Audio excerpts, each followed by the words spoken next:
It's a special Halloween presentation. Oh, booyaka, little man. There's your there's your Uncle Dave. Hey. Say, make noise, DC. There it is. Oh. Ah, I got him. Take it past the 25 and up to the 28-yard line. So out comes the Washington offense onto the field. And they will be Deuce, baby. 6'3" quarterback. Just a deuce. And he's certainly putting together an MVP type season. I love his beard. Are you guys playing Madden? Playing Madden, doing the show. We're also on the show. Oh, right now? Yeah. Told you to be ready. I was ready. Hello, Good. show. Good. Well, then you followed instructions properly. Right. Well, I'm All on right. team mode. I can't hear a word you're saying, so I love you. Bye. So I'm 37. No, you are number. Yeah, you're number 7. You're spread out wide on that set. Actually, on this set, you're not in the game. Just wait. You come into the game after we let Grandpa and Uncle Steve kill everybody. All right, so the first part of the game, my strategy, I let Grandpa and Uncle Steve, they kill everyone. And then me and you, we're the ones that put the nail in the coffin. Me, you, and your big brother. And then a couple other guys I'll show you too. All right. All right. So a while back coming into Madden. Mm-hmm. What's poppin', show? All right, so yeah, like right now you're not on the field. There's your big brother, but you're off because we're running 2 tight ends. And that's one of our sets that we like to run the ball out of, okay? And so we have Uncle Tony, and you know Mr. John, right? There you No, go. not that much. Well, you'll meet Mr. You've met Mr. John, you just don't realize it. He's my Navy SEAL brother. And he's one of the guys we help build businesses. Capadonna says, hey, what's happening? What up, Cap? What up, T.I.? Good to see you guys. Welcome to Game Therapy Early Edition. Hello. I got a special guest in the studio with me today. Believe it, Steve. Oh, Steve, what are you doing? We believe. Believe it, Steve. We believed. We believe in Steve. All right, we just need 1 yard, baby. 1 yard for Believe in Steve. Yard. Ready? Believe in Believe in Steve. Steve. Got him. Comment, Way to believe go, in Uncle Steve. Steve. Tag says, hey, all, what's poppin'? You, baby. What's up with you? Watching that run Poppin'. takes me back to something a famous old coach once said. Any player he wants on his team, he wants him to be. I don't know. Oh wait, they probably had the bell. Woo! Go through it, Steve. There you go. They can't hold you, brother. Keep pushing. Believe it, Keep Steve. pushing. Yeah. Oh, good job. All right, you ready for Grandpa to cut loose? Oh yeah. All right, we gotta let Uncle Steve finish the first drive. We always let Uncle Steve do the first drive, and then we cut Grandpa loose. Then you and your brother, and then we let Uncle Dave put the icing on the cake. All right. See, I'm giving away all my strategies. Ah, look at that tackle. Nicely If done. you give away your strategies and I'm not on your team, then I'll know how to. Yeah, you know how to beat me. That's right. That's right. Hey, Nick, what's up, baby? Happy New Year, and Happy New Year to everybody. Here we go, Happy man. New Year's. I don't know if they heard the loud. We just gonna keep running down their throat. They don't know what to do, Jesus. We pushing. Push it, Uncle Steve. Believe in Steve. Jinx. He's short. This is where we have to believe in Steve. Let's do it. We got to put believe in Steve on the screen too. It's for the good luck and the Yes. superstition, baby. Everyone comment believe in Steve. Believe in Steve. Yes, Here we please. go. Steve has never let us down ever in this situation. Believe in Steve. You ready? On their first drive, the offense staying out there. They're going to go for it on 4th. Believe in Steve. He did it. He did it. Yes. Believe in Steve all the way. To the 8. We can't hear you. To a. What do you need, dude? No, there's no. You can come hang out if you want. There you go, Steve. Way to fight. Believe in Steve. I feel like we already said believe in Steve. Like Zach, come here. A good solid game there. How's he going to say he wants to hang? And To be happy. They your didn't let brother him off is for anything interesting. bigger. Do you want to hang out with us? You said you wanted to play Madden. Do you or don't you? you don't have. What? So you don't want to play Madden with us? Not right now. Okay, so when you get around to wanting to play Madden, that's when it'll happen? Yeah. Okay, got it. Believe in Steve. We got another. We gotta believe in Second and Steve goal in from here. inside the 5. To a great 2022. And they'll let the That's fullback right. try and take him home. And he Got is into the end zone for a Washington touchdown. It's the fullback. His 21st touchdown of the season. And Washington takes the ball Great down the field and 2022. scores on their opening drive. Oh, Extra point splits the uprights, and it's now a 7-0 game. A pretty long drive that time, 11 plays all told. Good. And it results in a 4-yard touchdown run. Woo. Let's see if evaporation says, oh someone said, no. oh no. And to no one's surprise here in Denver, that'll carry through the back of the end zone. All right, Teddy Two Gloves. Here he comes, baby. Teddy Two Gloves. If I was in here and if I kicked the ball full force, I probably would have hit someone back there. Yeah. Teddy Two Gloves about to get his That's ass how whooped, huh? unsafe I am with kicking a ball. I got you. Whoa, I hit the wrong button. All right, you ready to play defense? Ooh. And don't worry, we're going to get you involved on offense here in a second. We just got to set it up. We got to set up the chess match. Alright, so we're All right, so press B so we can see where you are. Press it again. Oh. Wait a minute. Did you not put yourself in the game, silly face? I don't think I did. Oh no. You were supposed to move the... Oh, for crying out loud. I guess you're watching Madden today. Wait. I moved it over here. Wait, was I supposed to move it this way? You're supposed to move it towards the Washington team. The blue side? Boy, I don't know what that color was. All these questions. So This is how I know I'm not great with kids. What? And blue here. Dude, you were just supposed to move your controller to the side of our team. Did you? You obviously didn't do it because you're not in the game. And my surprise was listening to their Well, I kept like pushing my thumb like this way. Crying out loud. We'll start over. Since our co-host can't be bothered to do his job. Sorry. We'll start. Yeah, sorry. You know you got in trouble during the show yesterday too because you played bad. But you played good at the end. You had 2 bad plays, and then because you had told me before the game, because I play the coach and the quarterback, you told me before the game, I want to have a game like Xavier was having a better game. Like, I want to have a game like him. And so in the locker room, I told you, well, if you want to have a better game, show me you want to have a better game. And then you dropped 2 passes. And so I, as the coach, I was like, see, you said you wanted to have a dope game. I put 2 game-winning passes on your chest, and you dropped them. Was it in Madden? Mm-hmm. Well, no, if it was in real life, you would have caught it. You don't ever drop when we need you. You always make great catches in real life, but no, it was in Madden. And so I'm trying to quit this game. Where do we go to quit? Yes, I'm sure I want to quit. But then the next play after you had the drop, I threw it to someone else to get us closer. And then when we got right towards the end zone, I threw a really hard pass to you that you had to fight to catch, and you caught it. Yes. Yeah, you did a good job. But I was joking around, yelling about, you're not going to be on the team. You're cut because you dropped the ball. I'm strong. You are strong. You're very strong. Let me see my muscles. Let me see my muscles? Is that what you said? My children are not vain at all. What does that say? I can barely see. It's kind of blurry from my eyes. I don't eat enough carrots. But then eat more carrots. Okay. If you know what the problem is, then fix it. Okay. Silly face. Mock draft. Mock draft. All right, there we go. Play the season game. Now, don't touch anything yet. I'll tell you when.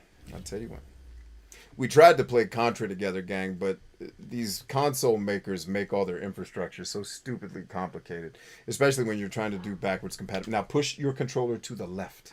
Okay. That is what you were. And I told you that because you didn't do it earlier. You're like, oh, no. I said, no, we're not playing against each other. We're playing on the same team. And then you just didn't listen.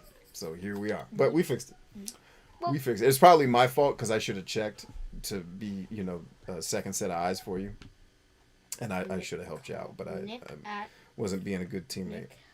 All right, so we're the away team. I messed that up last time.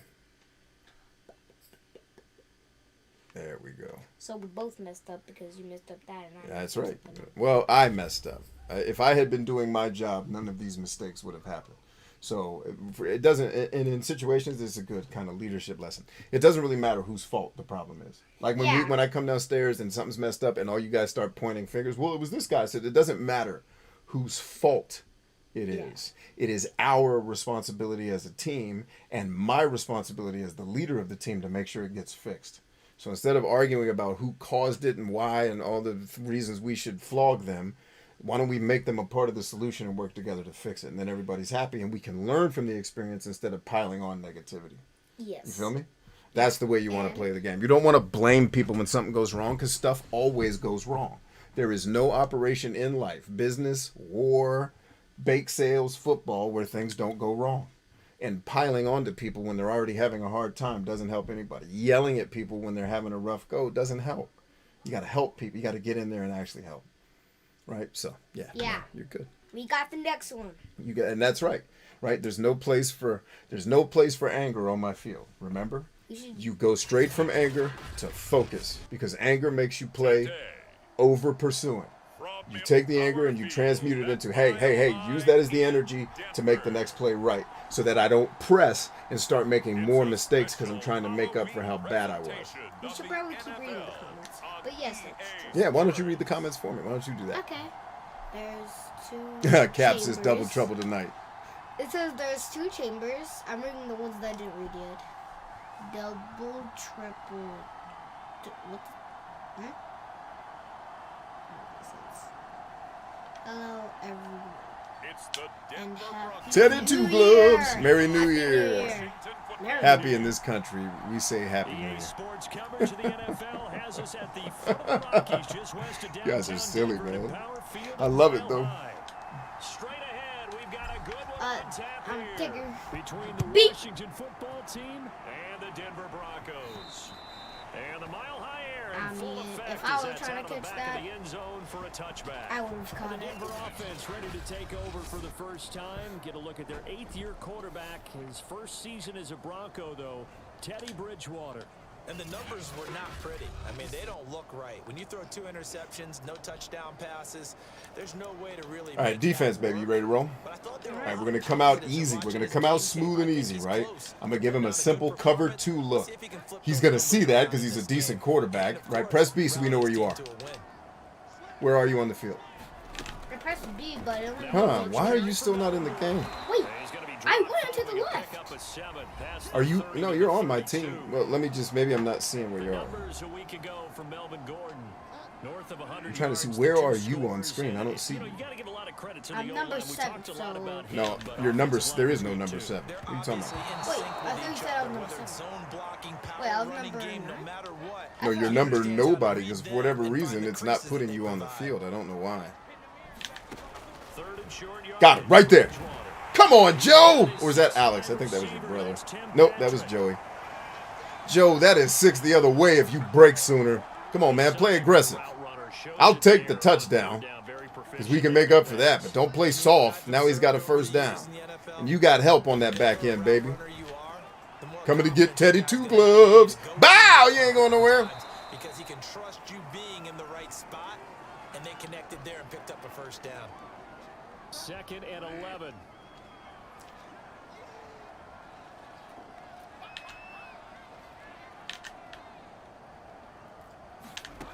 Out of the gun, Bridgewater. Come on, get home. Yes. Aaron. That's your cousin Aaron. He's number 6. Buddy, I don't know why the game is not allowing. Is it thinking we're the same guy? Because you're definitely in this game, bro. When you You. talk about mobile quarterbacks, you get the sense that they see Okay, something. this is definitely. Yeah, you are here. You are here. Here you are. Okay, be Uncle Mel. I want you to be Uncle Mel with me. Come get it. You're Aaron. Come down and get the quarterback. Come get Teddy Two Gloves. Get him. That was you. All right, let's figure out who we are. So you are on the field. I just couldn't see it. I'm 30. I'm 7, right? No, there's no 7. Well, you're 7 on offense, yes. On defense, you're playing a different guy. You're not playing you. You are number 7. Yes, that's correct. But on defense, we're playing as other guys. Like on defense, I'm playing as Zach, and I want you to play as Uncle Mel. On offense, I'll play as me and you play as you. Okay? And we're getting ready to get the ball. Here's me, and then you're going to come. Matter of fact, I'm going to throw you the ball first. So wait, what? Listen number to am me. I? Listen, you're number 7. Listen to me. We're gonna score a touchdown right now. Are you ready? You gotta do what I tell you. Do you know how to play Madden? So wait. So this is me. Right, okay. Don't push anything, because it's gonna start selecting things on screen. Listen to me. Here's all I want you to do. I'm gonna make it super simple. Super simple. We got 30 seconds. I'm gonna snap the ball. I want you to push up and trigger and just hold it straight ahead. Yes. Just straight ahead down the field. All right. Yeah, and so trigger is your speed burst. Look at me. Look at me. Trigger is your sprint. Press up. Run all the way down the field to the circle on the field. Okay, this one? Yes, sprint as fast as Right. you can to the circle on the field. All right, Ready? let's go. 10 seconds. Here we go. Check. All right, ready? Ready? Go. Sprint. Get to the circle. Get to the circle. Get to the circle. Got him. That's okay. That's okay. Good defense. Good defense. That's that. In a real situation, I wouldn't have thrown that ball because you were covered, and the safety had the safety was staying high on you, and the corner had leverage. Okay.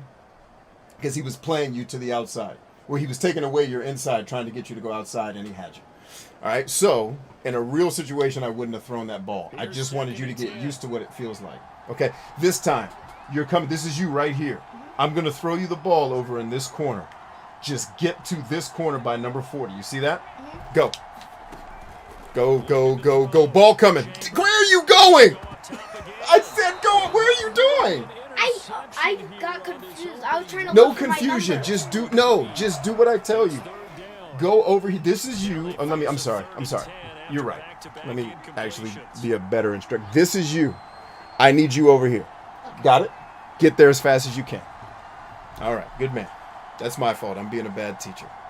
No, it's okay. Go, go, go. All right, they're covering it. I'm balling out. They got it covered. Block for me. Good block. Good block. Good block. Yes. Yes. Good job. Good teamwork.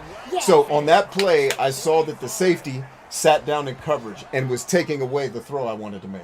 So instead of forcing the ball to you, because he would have come up and intercepted it, I just took off running. Okay? Let's run the same play and see if they cover it the same way. All right. So I know where All right, so I look am now. at where the safety is. That's where you're going. If he doesn't move, right, I either have to throw you the ball sooner or I've got to find another outlet. If this linebacker moves here, I can't throw soon, and if he stays home, I can't throw late. If that happens, I've got to go somewhere else with the ball. Ready? Snap. Go. Get there. Ball coming now. Bam, right there. Run it, run it, run it. Yes! Yes, keep sprint. Trigger. You're not sprinting. Wait, I was holding Trigger. No, you weren't. I was. You're not. You gotta hold it. You can't just press it. Yeah. They would not be able to run you down unless I saw you didn't have your finger on it, and don't have your finger on the other one. Press forward and hold trigger. You should have had a touchdown. But good job. Yeah, let's deal with you had an amazing play, right? It just wasn't perfect. Yeah, I still Let me celebrate that you did a great job, but it should have been a touchdown if you follow my instructions. But that's okay. We're coming right back to you. Same play. It's been a while. Same play. Hey, look, he's cheating up. One of two things is getting ready to happen. He's either going to blitz me to get rid of the ball fast, or he's going to back up to take away the throw he knows I want to make because they know the formation we're in is the same play we just ran.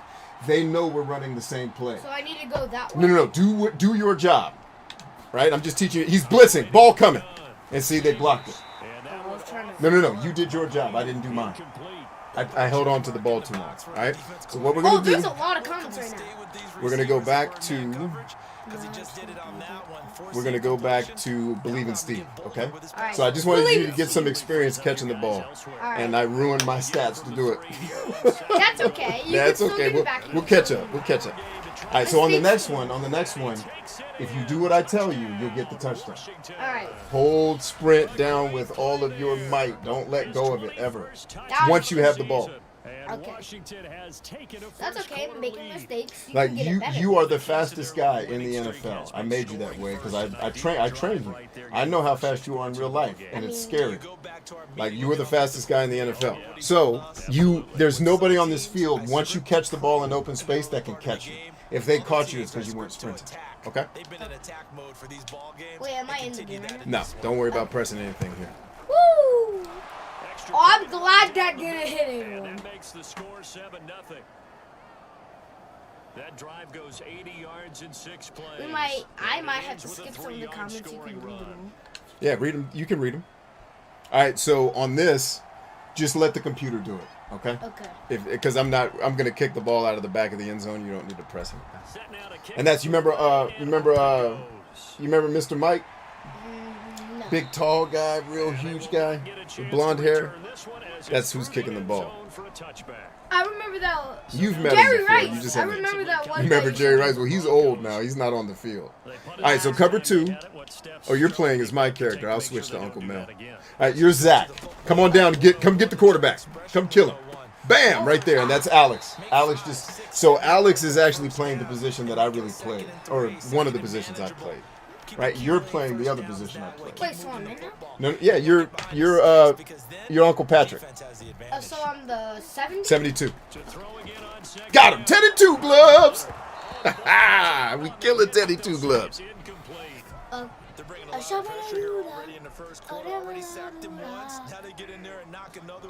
Right, we're cheating up to show that we're in cover 1, but we're really in cover 2. Trying to get Teddy. Teddy is not trying to run this ball, so we got him. We've got him under. Yes! They're going to try to underneath it. I got in there. Good job. All right, so we are running a straight cover 2.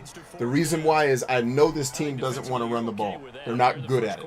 So they're going to make Teddy 2 gloves throw it. We're forcing Teddy to throw underneath because we have the top of the field covered. Right, so the only thing he can do to us is get short yardage that we can make plays on. Now, the way he can get out of this is if he starts running the ball. Then I've got to start bringing pressure from other places. But right now, he's still trying to stick with the pass, which means we have the upper hand on the field. Okay? Just little things I'm trying to teach you as you prepare if you decide you want to play football.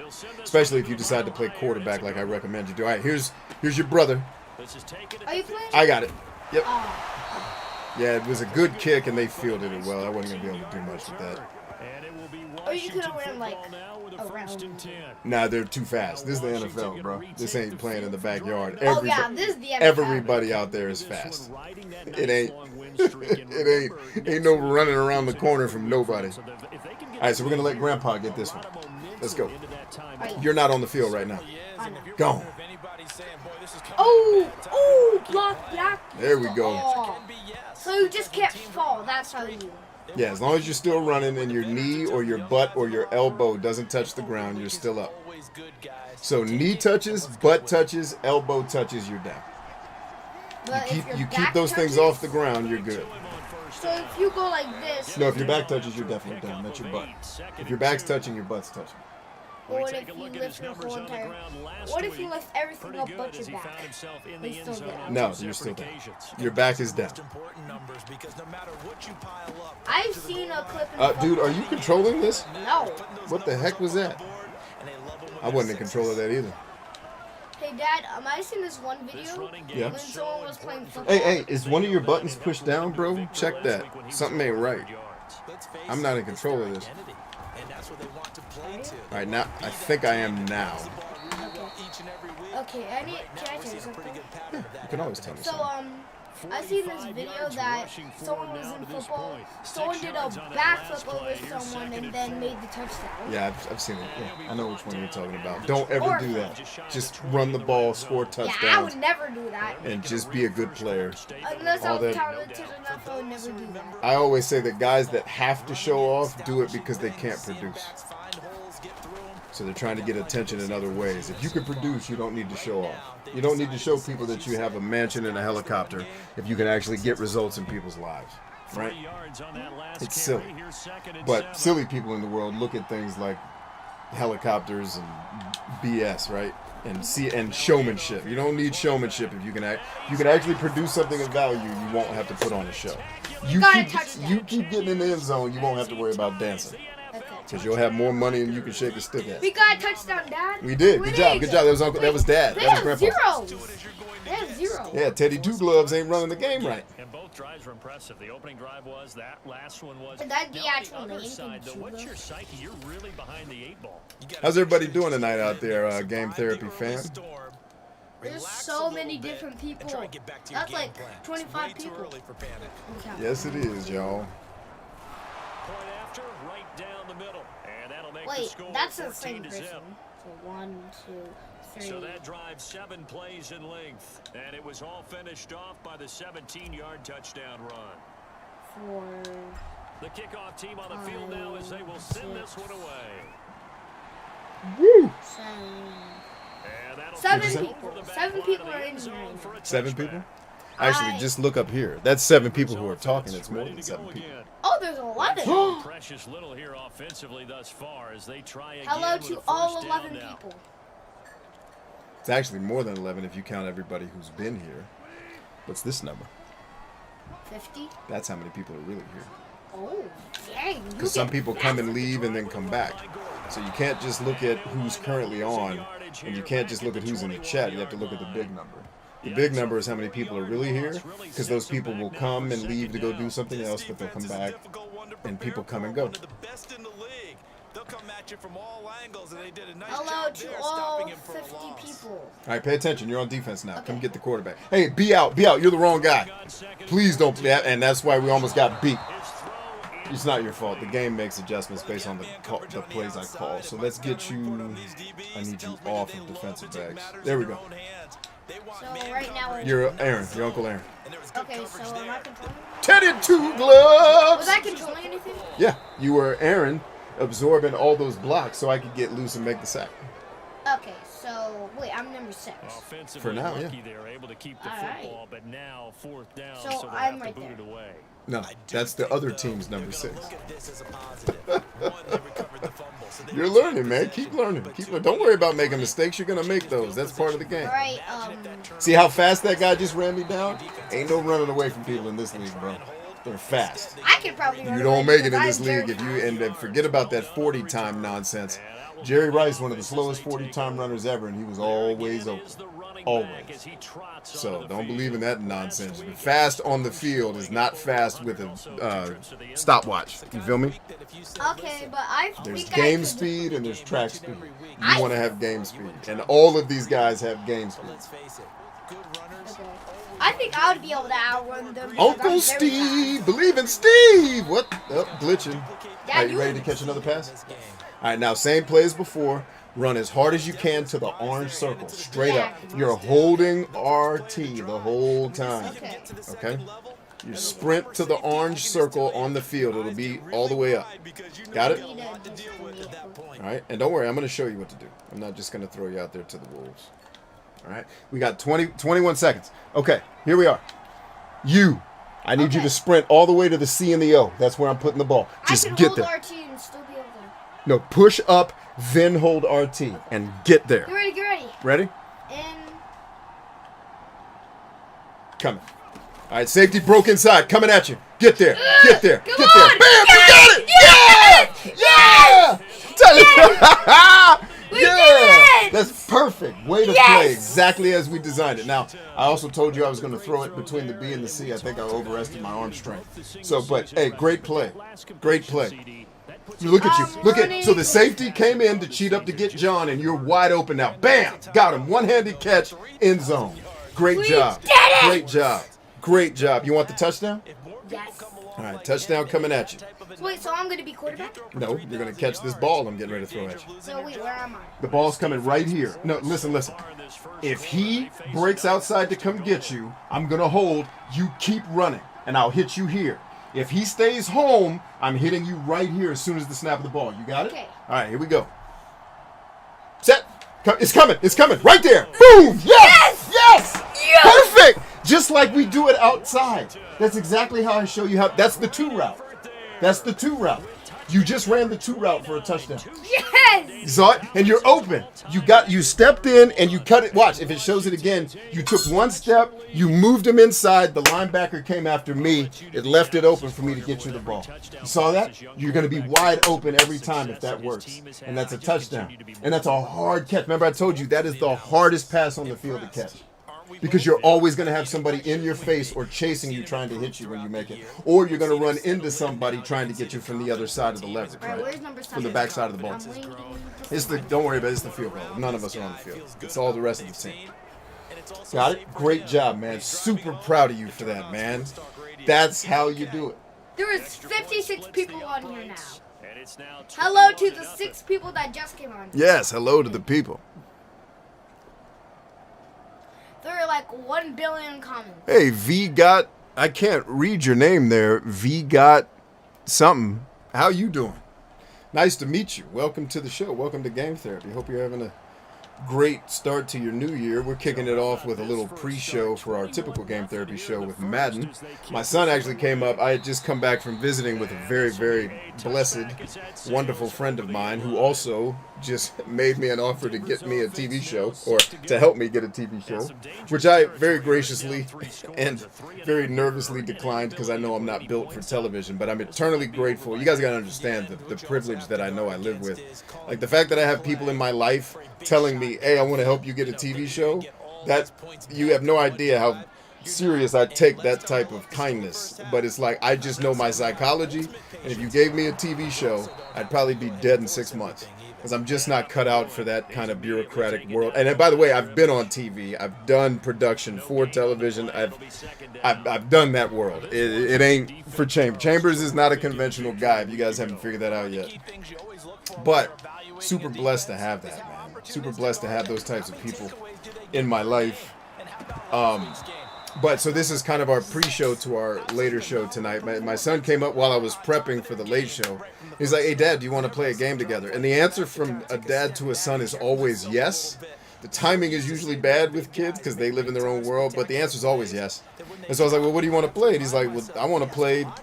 We went through a progression of 6 other games that weren't going to work. And he was like, why don't we just play Madden? And I said, well, you want to do a show with me? You want to hang out with my crew? And he said, yes. Yes, I do. We got 3 more people. So, we got... welcome. Now... So, yeah, I just came back from spending time with just a wonderful human being. One of my famous friends, actually. I don't like name dropping. I will name drop when I can help. When name dropping helps that person, I will definitely name drop. But when I'm just bragging on my show, I got to hang out today with one of my just super, super kind, giving, like, they made me gourmet tea at their house and then said, hey, you want to get on a TV show? Like, how are you that guy? The guy that just shows up and they want to say, hey, you want a TV show? You know, and I'm eternally grateful that kind of stuff happens. But I'll tell you guys, just a lesson, if you have my personality, just remember something that a famous comedian taught me once, and I've taken it with me forever. The closer you get to your dreams, the more attractive the exits get. Quote, Dimitri Martin. The closer you get to your dreams, touchdown time, brother. All right. The more attractive the exits look. Ain't wasn't nobody offering me no TV deals when I was struggling. Where am I? You know, and I'm a person who literally last week, the last dream I had from my life, same play. Okay. The last dream I had from my life came true last week. Just landed in my lap. I'm like, okay, what do I do now? Because all my dreams didn't come true. Well, I help y'all go get your dreams. More on that in a minute. You ready for a touchdown? Yes. Let's get it. All right, safety's got the inside leverage coming at you. Where are you going? I'm going! You're going to get me intercepted. You run straight. You were doing zigzags. Straight. I know it's hard, but that's no excuse. You got to focus. Remember I told you, your biggest thing you need to work on the field is focus. That's my man. We're doing it again. I believe in you so much that even though you messed it up, just like last night when you messed up, we came right back to you. Because I believe in when somebody messes up, immediately give them a chance to make it right. Help them know that I believe in you. As a leader, you always have to do that for your people. The safety's got outside leverage. I'm probably going to throw this somewhere else. Ready? No. He's inside. Inside. Coming at you. Get there. Get there. Got him. Nice catch. Run. Keep running. What are you doing? That's a touchdown. That's 2 touchdowns. I was holding. Oh, and I'm not yelling at you. I'm just disappointed for you, not in you. That's 2 touchdowns because you keep letting go of the controls. Oh, dude, that's a touchdown. If you just keep running, you stopped. Look at you. Just press up. Always to the end zone. Don't ever let go. Okay. All right, coming back at you. Same play we scored on the touchdown. Same principle. Safety stays high. If the safety stays high, I'm hitting you here as long as the linebacker doesn't take that route away. If he takes, listen, don't talk. If he takes the route away, I'm hitting you here. If he breaks out here, I'm running. Got it. Here we go. All right, safety stays high. Linebacker took it away. I'm throwing long. Right there. Boom. Yes! Perfect. Perfect. Perfect. Perfect. And that's how you instill confidence in your people. When they mess up, give them another chance to get it. And you really didn't mess up. If anybody messed up, it's me not teaching you how to play. But you had the mistake, and then we come right back to you, and you get the win. That's how you build people up. That's how you believe in people. And you showed me that you're worth believing in. You see that? Same thing in real life. Same thing. That's how great you are in real life. That's you. Okay? My man, great job. 6 more people joined. All right, at some point we're going to have to throw the ball to your brother because he's going to get mad that when all the plays are going to you. I mean, in the game, not in real life. Because if I don't spread the ball around, the players get mad. Let's see. Evaporation says, hey, B, when the heck did blessings become privilege? Privilege in that I am privileged to have the blessing. Simple as that. Like, it's a privilege to be born a human who lives in America, who has the family I have, to get to where I can get, to where people offer me something like that. That's a privilege that most people don't ever get access to. In fact, I think pressure is a privilege. The ungodly fear and anxiety that I lived under in combat is also privilege. I put those in the same bucket. That pressure that I was under was a privilege because most people don't get to have that pressure because they're not willing to pay the price to go where some of us are willing to go. So it's all privilege, right? The problem is the word privilege has been fucking, I'm sorry, excuse me, language. I got kids here, but they know I don't believe in words. But the problem is the idea of privilege has been bastardized by weaklings who would say that your privilege is a stigma or you're evil because you've had privilege. Like, no, I've had privilege. Therefore, I feel the obligation to help others. Fuck it. It doesn't have to be. It doesn't have to be a reprehensible thing. But yeah, how many of y'all had somebody invite you to their house to say, "Hey, I think we can make a TV show for you today"? Like, it's a privilege that a lot of people don't get to have access to, and I recognize. To me, I recognize that. Like, I'm incredibly blessed. I mean, to the point of being spoiled in some regards. You know what I mean? That's why I feel such an obligation to try to help people because I've been given a lot.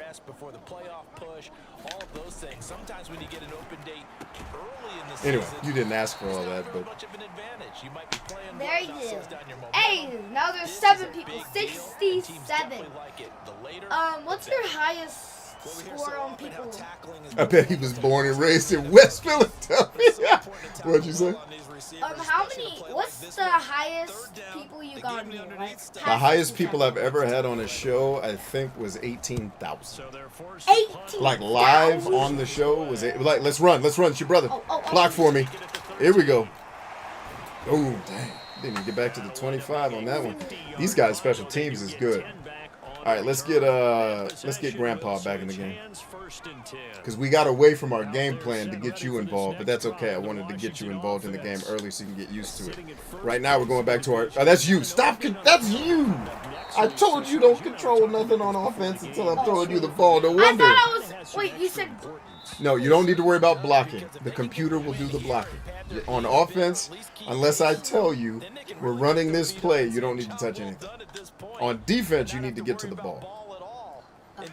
Now, when you get more advanced in being able to play Madden, yes, on offense, I'll have you control people and allow you to do hot routes where you change where you're running based on what's happening on the field. But you're trying to learn route running right now. I got to keep it basic until you're there. All right, Daddy-O, push through. First down. It's going down bad or good? So many teams want to throw the ball It's in this going situation nowadays, but I love watching a team that has going enough up is good, confidence to going go ahead down and run the football. Whee! In that situation, that's almost a tendency. Grandpa's gone. Daddy's home. Grandpa, you got this. Now, see, had you been sprinting like I told you, they wouldn't be able to catch you. See that? What is happening? I'm going to keep my headphones on. Your brothers, I think, are burning down the house. So now our audience gets, I'm going to turn off the Remember I mic. showed you the clip of what he was doing and setting up blocks, and then he would just go? We saw it on that play right there. That one was fun to watch. And we're back now that the alarm for the house burning down is over and everybody is whatever. We're back. Take it. You're doing a great job, man. This is fun. Is it fun? It is the best fun. The best fun? Well, hanging out with you is always fun, man. You're so positive and upbeat. You're like your mom. You bring joy to every situation that you're in. You make people happier because you're here. Your mom has that ability.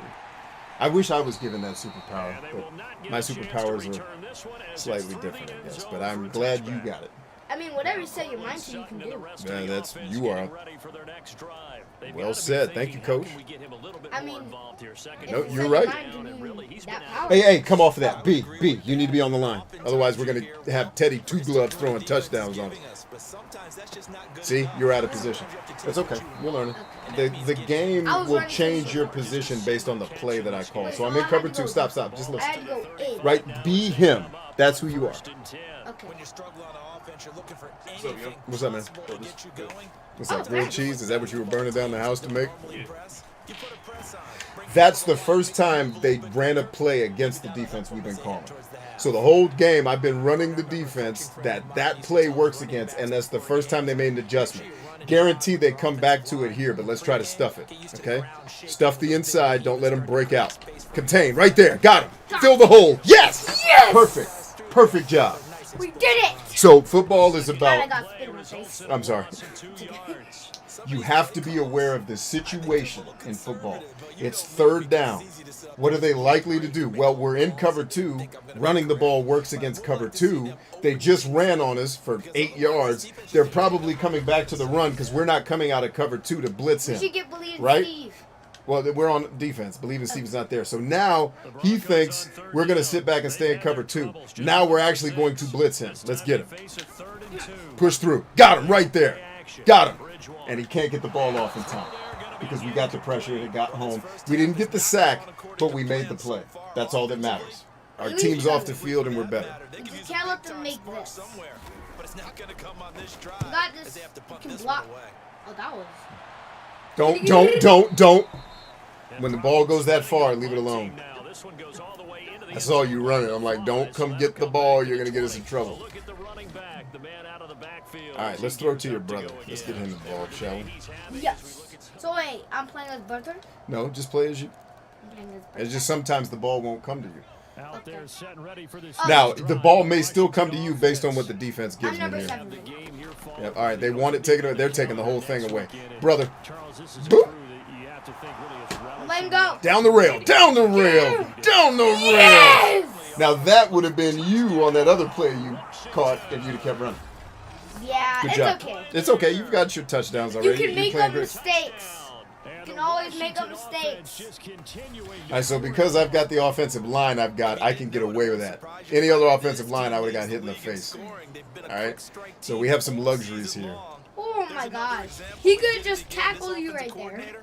Right now, you can write his ticket towards It's being a got a head tackle. coach. He's advanced in Wait, the ways that's of never offense. Say again.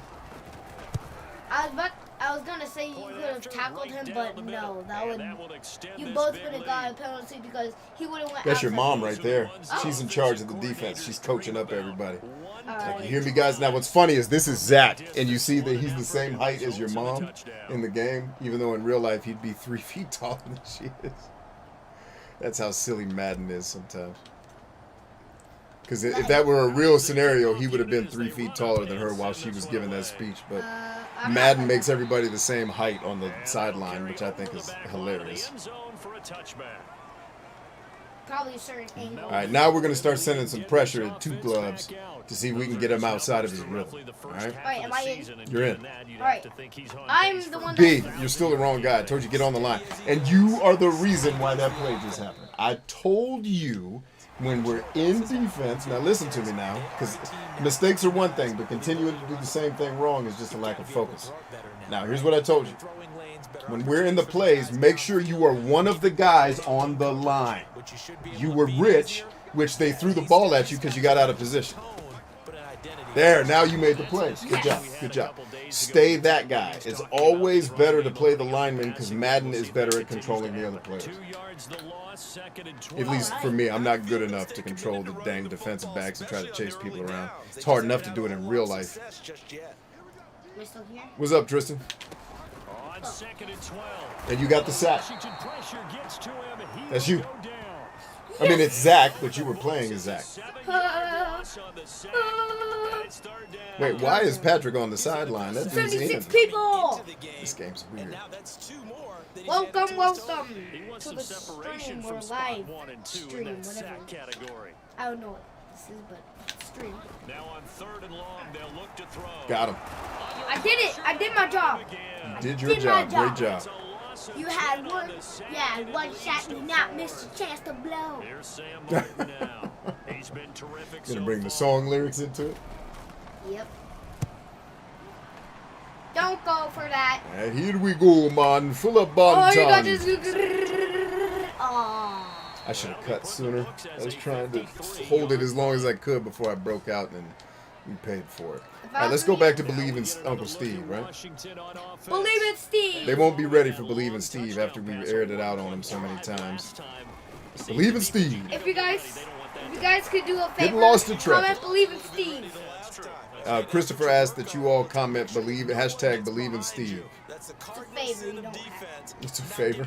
You don't. They They don't don't have. have to. Well, they know they don't have to, but they know you're just asking. 42-yard line here and brought down That was polite of you to say I so. don't know about you, partner, but on 2nd and inches, a lot of the times I'm leery about the offensive guys thinking about taking a shot downtown. Instead, they just hand it to the big man and let him rumble forward for a first down. Josh Quinn says, "Who is Steve? He's my big brother. He's the fullback, number 32 on the field. The guy I'm getting ready to hand the ball to is the actual Steve, right Is here. he new? Steve. Nope, he just isn't always on the stream, so I don't think he's seen the Madden Believe in Steve show. All right, let's get Grandpa back involved. Grampies. Normally you think Yeah, of him as a real Gramps. short yardage runner. Got In this Gramps case, back. they trust him to get a few more yards than that. I need Remember an one old down. New York Giants One quarterback, down. a Super Bowl I might actually quarterback put telling this me on here. And he tripped. Come on, man. who called the plays What is with a that? little bit of a Would I bend. trip? That's going to No, wind up Grandpa a loss did. of a full 3 Not you. yards on 1st down. I'm saying, come on, man, to me, because I should have seen that situation better. Dad, can I see that Lego? Zach says hashtag Believe in Steve. Can you see what?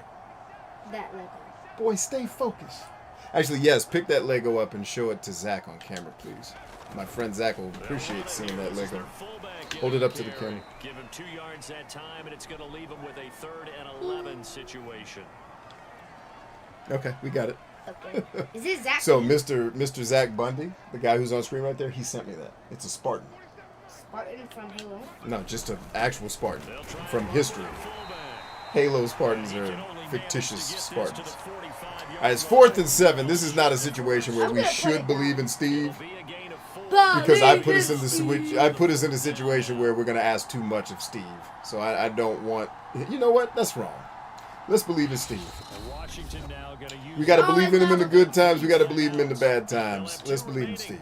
You got one shot to not miss a chance to blow. I like the energy of that song, but it couldn't be more wrong. That rhyme. Yes, it did. All right, believe in Steve, y'all. Believe! Believe!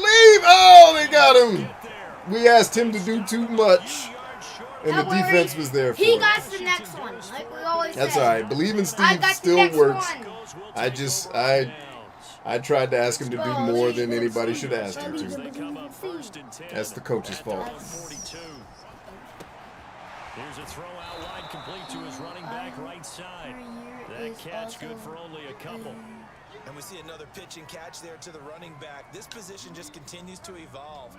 They become just as critical to the passing attack as a lot of receivers, tight ends, because their ability to make people miss in the open. Way to get home, Uncle Mel. Way to get off your block.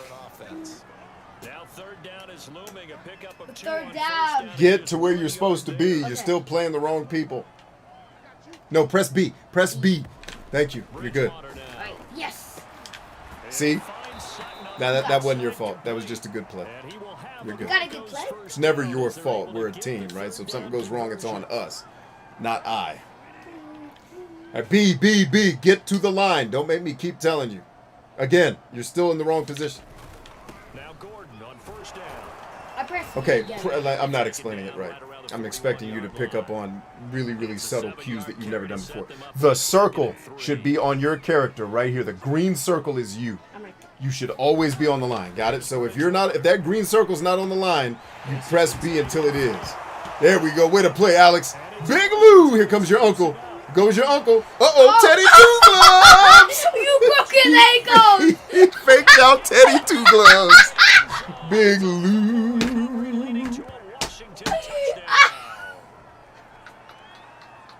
This first half has been a nightmare for that I think we offense. have the new Defense ankle just breaker. dominated them. And when you're picking up the ball, picking up their mistakes. Yeah, Corey says, playing against my Broncos, don't beat them too hard. That's the only way we know how to ride is Corey hard. Kenshin? Huh? Yeah, It's not Corey Kenshin. For this offensive It's not the Corey that you watch, but it's a cooler Corey. It's my friend Corey. Yay!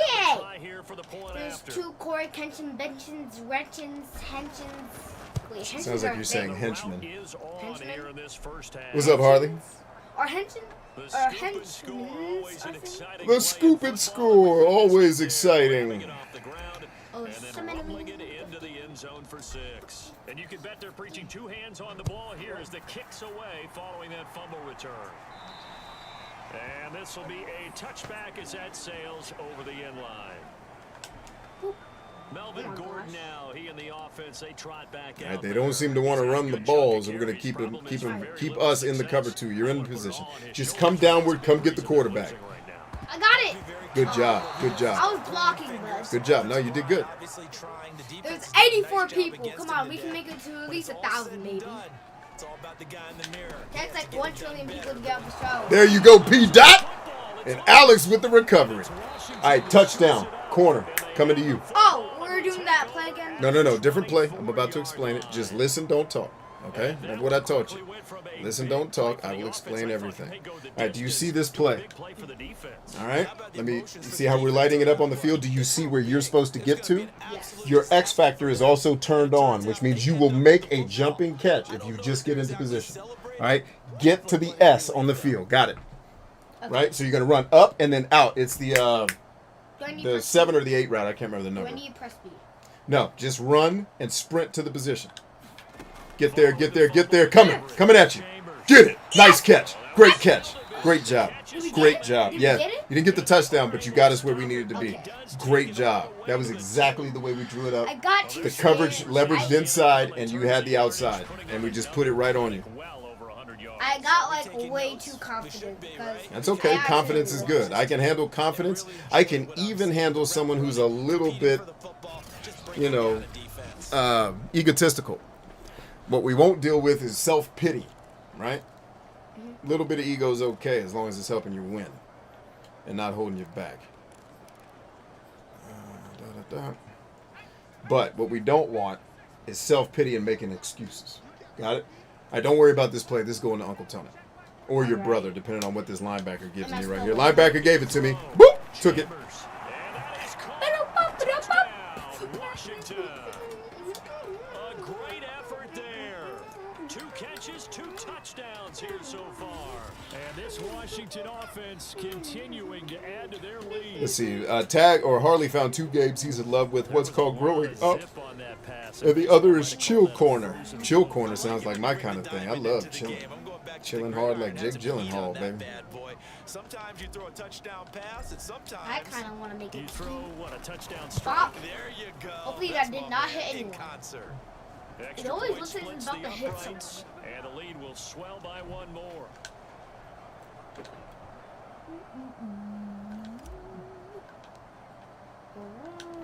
Set now to kick this one away, and off it goes. And this will not be returnable. It's out of the Am I back about of to the be end on the zone play? for a touchback. Huh? I'm about to Here play. now, a look at We're going back on defense. So just get to the front line, get after Teddy 2 gloves, and let's shut him down. So where is the? Okay, I'm right Get to the line. You're not there. Get to the line. You're not there. Do it again. You're not there. Keep pressing B until your green circle is on one of the 4 people on the front line. Okay? I got it. That is the rule. Here as we sit in the second quarter. Second Neither and one of us are 6, there just because Madden inside keeps. the You're not 30. there. B. You're in the backfield. Again, there you go. Good. Okay. It's not really your fault, buddy. Madden changes stuff around depending on the play that's called. And don't switch to other people during the plays. Let the plays play out.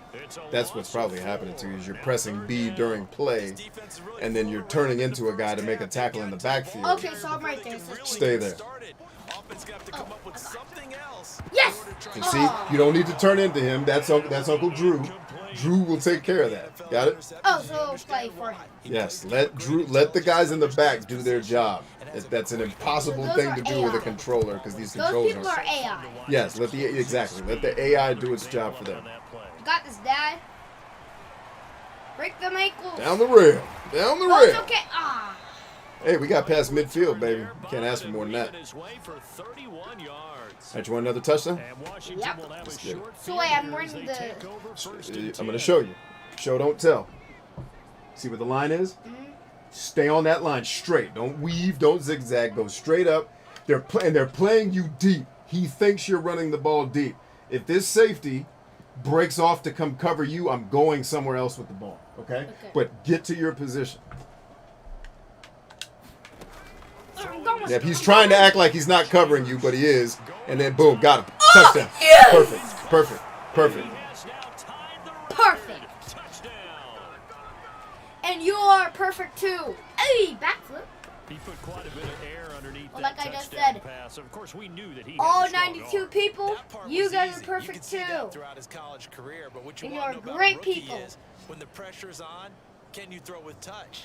He just And see, we did need to right be there. careful And because boy, we're it was putting on film that you can make these stretch the field plays. I guarantee you the next team we play, you're going to be double covered the whole game, and we're going to have to throw to your brother because they're going to lock you down. They're not going to let you get open. So I'm going to have to find slants and dig routes for you to come inside to come get the ball to get away from where they're trying to leverage you, which your strength is to the outside and up. Right? They're going to want to leverage you inside to force you to come back and get the ball. I promise you, if we keep throwing these touchdowns, even this team will adjust and start to make those plays. Okay? They certainly Alright. made quick work of that. Ultra quick work. One of the fastest drives you'll ever see. Just one play resulting What's up, in the 92 touchdown. people? The kickoff Yep, see? team on the field now as they will send this one away. Well, And looks they like will there's not get like a chance to 1,000 people return in the this chat one right as now. it's through the end zone for a touchback. Melvin Gordon leading Denver's offense back out. Now, I'm not going to say you completely abandon the passing game, but it would really behoove them to get this running game going more. That's the identity most teams are seeking. Able to establish themselves, control the game by running it, have to touch it multiple times. Be out. Be out. No, it's me. It's me. You're good. You're good. It's me. That's right. As we say all Sorry. the time, that sets up the passing game. I feel like a broken Your Uncle record. Patrick now. Right there. Listen, we could be a broken record. Got him. All we want, bottom Good line job. is lather up that big horse. Way to hold down your And position. the I'm running not gonna lane's do this. non-existent in this Oh, you wanna first do that? half as they'll stop him behind the line. Yeah, That was another perfect how negative you play just in an threw early it in. down situation. This one to Why start the is drive. that Zach? You put a That was lot of pressure weird. on your quarterback to Madden bail be you out glitching. when you're in second and long yardage. A How loss long of a is one yard there game to then? start out. That leads to a It usually second goes and 11. about an hour and a half, depending on how the other team plays. Sometimes 2 hours if they throw a lot of incompletions, Takes it which to they the usually do. 26, just a 1-yard gain. 2 minutes remaining in this first half of football. Coming up at halftime, we remind you once again that we're going to check in with Jonathan Coachman in Orlando. He'll have stats and scores from around the NFL as we reach now arguably the halfway point of the Get off season. my boy. Way to go. Way to go, defense. Just all together. So now they're trying to run the ball to get us out of cover too. But they don't have enough weapons to beat us off the line. So they're going to figure out quickly their only solution is to throw the ball. We're going to keep playing zone. And I promise you by the fourth quarter, Teddy Two Gloves throws 5 interceptions. Because he's just going to realize we can't run the ball, so now we have to throw it. And he's going to start having to throw into tighter windows than he's going to have the ability to do because we're going to start locking down their players. Right? You got to play the game within the game, baby. Like, I keep my game plan simple, but it forces the teams to make adjustments at times. And he is out of bounds right around the 34. A very good punt, but a 16-yard return. And Washington going to come back out here to take over offensively. There's still plenty of time remaining here in the half, more than a minute. Okay, We'll see I've always if he's wanted trying to do this protect that play. lead or try to You're add right on here. to it. Well, with as much time as is left I want you to get here and then get all the way across the field. 8 route. So what they're going to tell Remember the the 8? team is very simple. The post. If you can get out of bounds, So I don't want you to go straight. I want you to get here to the 10-yard mark and go hard across the field. I'm going to throw the ball Yeah, I right see where here. it is. I see where it You is. see where it is? That's where the ball's going. Here we go. Because I can't do this play with Madden because it won't let me. Go. Get there. Get there. Hey, safety underneath. Watch it. Get home. There you go. Way to get underneath. Run. Sprint. Trigger. Yes. You did it. Perfect job. Yes! Exactly the way we drew it up. So they thought you were going deep. You broke outside, and I told you, come underneath. They're going to play you deep. You got underneath. Yes! Yes, they I were was playing you struggling deep because trying they to, didn't want to get beat. And I threw it underneath. You came underneath to I get was it. still even like struggling to use the trigger. You did it perfect, bro. Great job. The NFL record. What a great performance. Going up and catching the I football, did do a creating great space, performance. and finding the Great end zone. performance, little That's dude. what it's all Absolutely. about. And so I've always wanted to run that play that way, but I can't do it in single player. Yeah. I have to get another player that can go to where I want him to go in the route. Perfect job. Well, I'm glad I can do it. For a good time. One play, and they're able to hit pay dirt. And I'm glad I get to see all the other 95 people. There's like probably like 18 billion thousand more people that need to join. The kickoff unit is out on the field, and they will send this one away. High score on people. And that'll carry over the back line of the end zone for a touchback. The Broncos and Cortland Sutton heading back out there. You would have to think they're going to make it more of a priority to get him the football. You're losing here in the second quarter, and he's been really quiet. All right, be out, be out, be out. You're in the wrong position. And it's too bad we can't actually see the actual play sheet. Keep going till you're on the line. Right there. Good. He's Right there is cool. That's cool. Saying, okay, do I put him in different spots? Do Come on. I try and Get out. isolate him? What routes do I run? They're trying to get him help. It ain't working. We got 70! How many wins have you got in a match? We're 7-0. High score. What's your high A score? high score, I think, is 200, almost 305 points. I think is the most I've ever scored. That's out to the flat for Gordon. 300 and something. I don't remember exactly. As they get the stoppage with a little over 50 seconds to go in the first half. That was a These lot of guys writing. have punted 4 And times most of already, those and they're words staring at a weren't fifth. even. Get to the quarterback. Come down. Here on third down. You almost got him. You almost got him. Come on. Come off the leverage! Dang it! You can see him running. What are you talking to me? No, not you. No, I'm sorry. Not at all. You did your job exactly right. Teddy Two Gloves made a play because we weren't paying attention. And a pickup for a first down. That's alright. Not We you. got the next one. You We were got not the next person. one. Hey, be out. Be out. B. I'm pressing B. Again. Keep pressing. Right there. Oh, that's good too. Throwing is Bridgewater. Oh, he dropped it. Yeah, when I get angry like that, I'm never talking to you. I'm talking to the situation. So after the incompletion on Now that I know. He made a good play. There's Do I need to nothing be that out? we could. Yeah, no, you're good. You're Uncle Patrick. now Get off. Bridgewater. That is how that should have been played the first time. Thank you, Chris. So that guy's name's Chris too. So if you hear me yelling at that Chris, that's a different Chris. Good job. Second time he's fumbled in this game. Fortunate for him, this one goes out of bounds. And the key I wish for all him the now other. is Oh, how much we're equity at have you built up with your 101. coaching staff? How much Yes. equity have you built up with your team to continue to get opportunities? Fortunate that one went out of bounds, saved him. I from a wish all turnover. 101 people could play. Bridgewater. That would just be. Boom. He cannot avoid the You weren't pressure. paying attention. Too busy. See, that's your. I tell you, the thing you need to work on is focus. You get focused, but then when you start having fun, you start looking at other stuff. Focus, because you were out of position on that play. Uncle Mel made a play for both of us He's been running for his Do life they in still this have first 0? half. because you weren't paying attention. 5 sacks already. See, Uncle So Mel you know saved it's both gotta of be us said. our Can we bacon. get some more guys in here to block, please? Because if we don't, All right, don't worry about anything here. Just let him play. Alright, that's okay. We got the next one. We got the next one. That's right. And the punt team But remember, knows this one's there's one solid. thing if you make a mistake, but if you keep doing the same thing over and over again, that's a habit, not a mistake. You need to focus. So we are at halftime here on Halftime. Halloween. Halftime. So we hold off on the halftime update after all. Seems like everyone's ready to go here for the second half in Week 8 in the NFL. This should be Uncle David. Yep, here we go. Cut. Fielded just outside the goal line. And he's up across the 25 and down at the 28.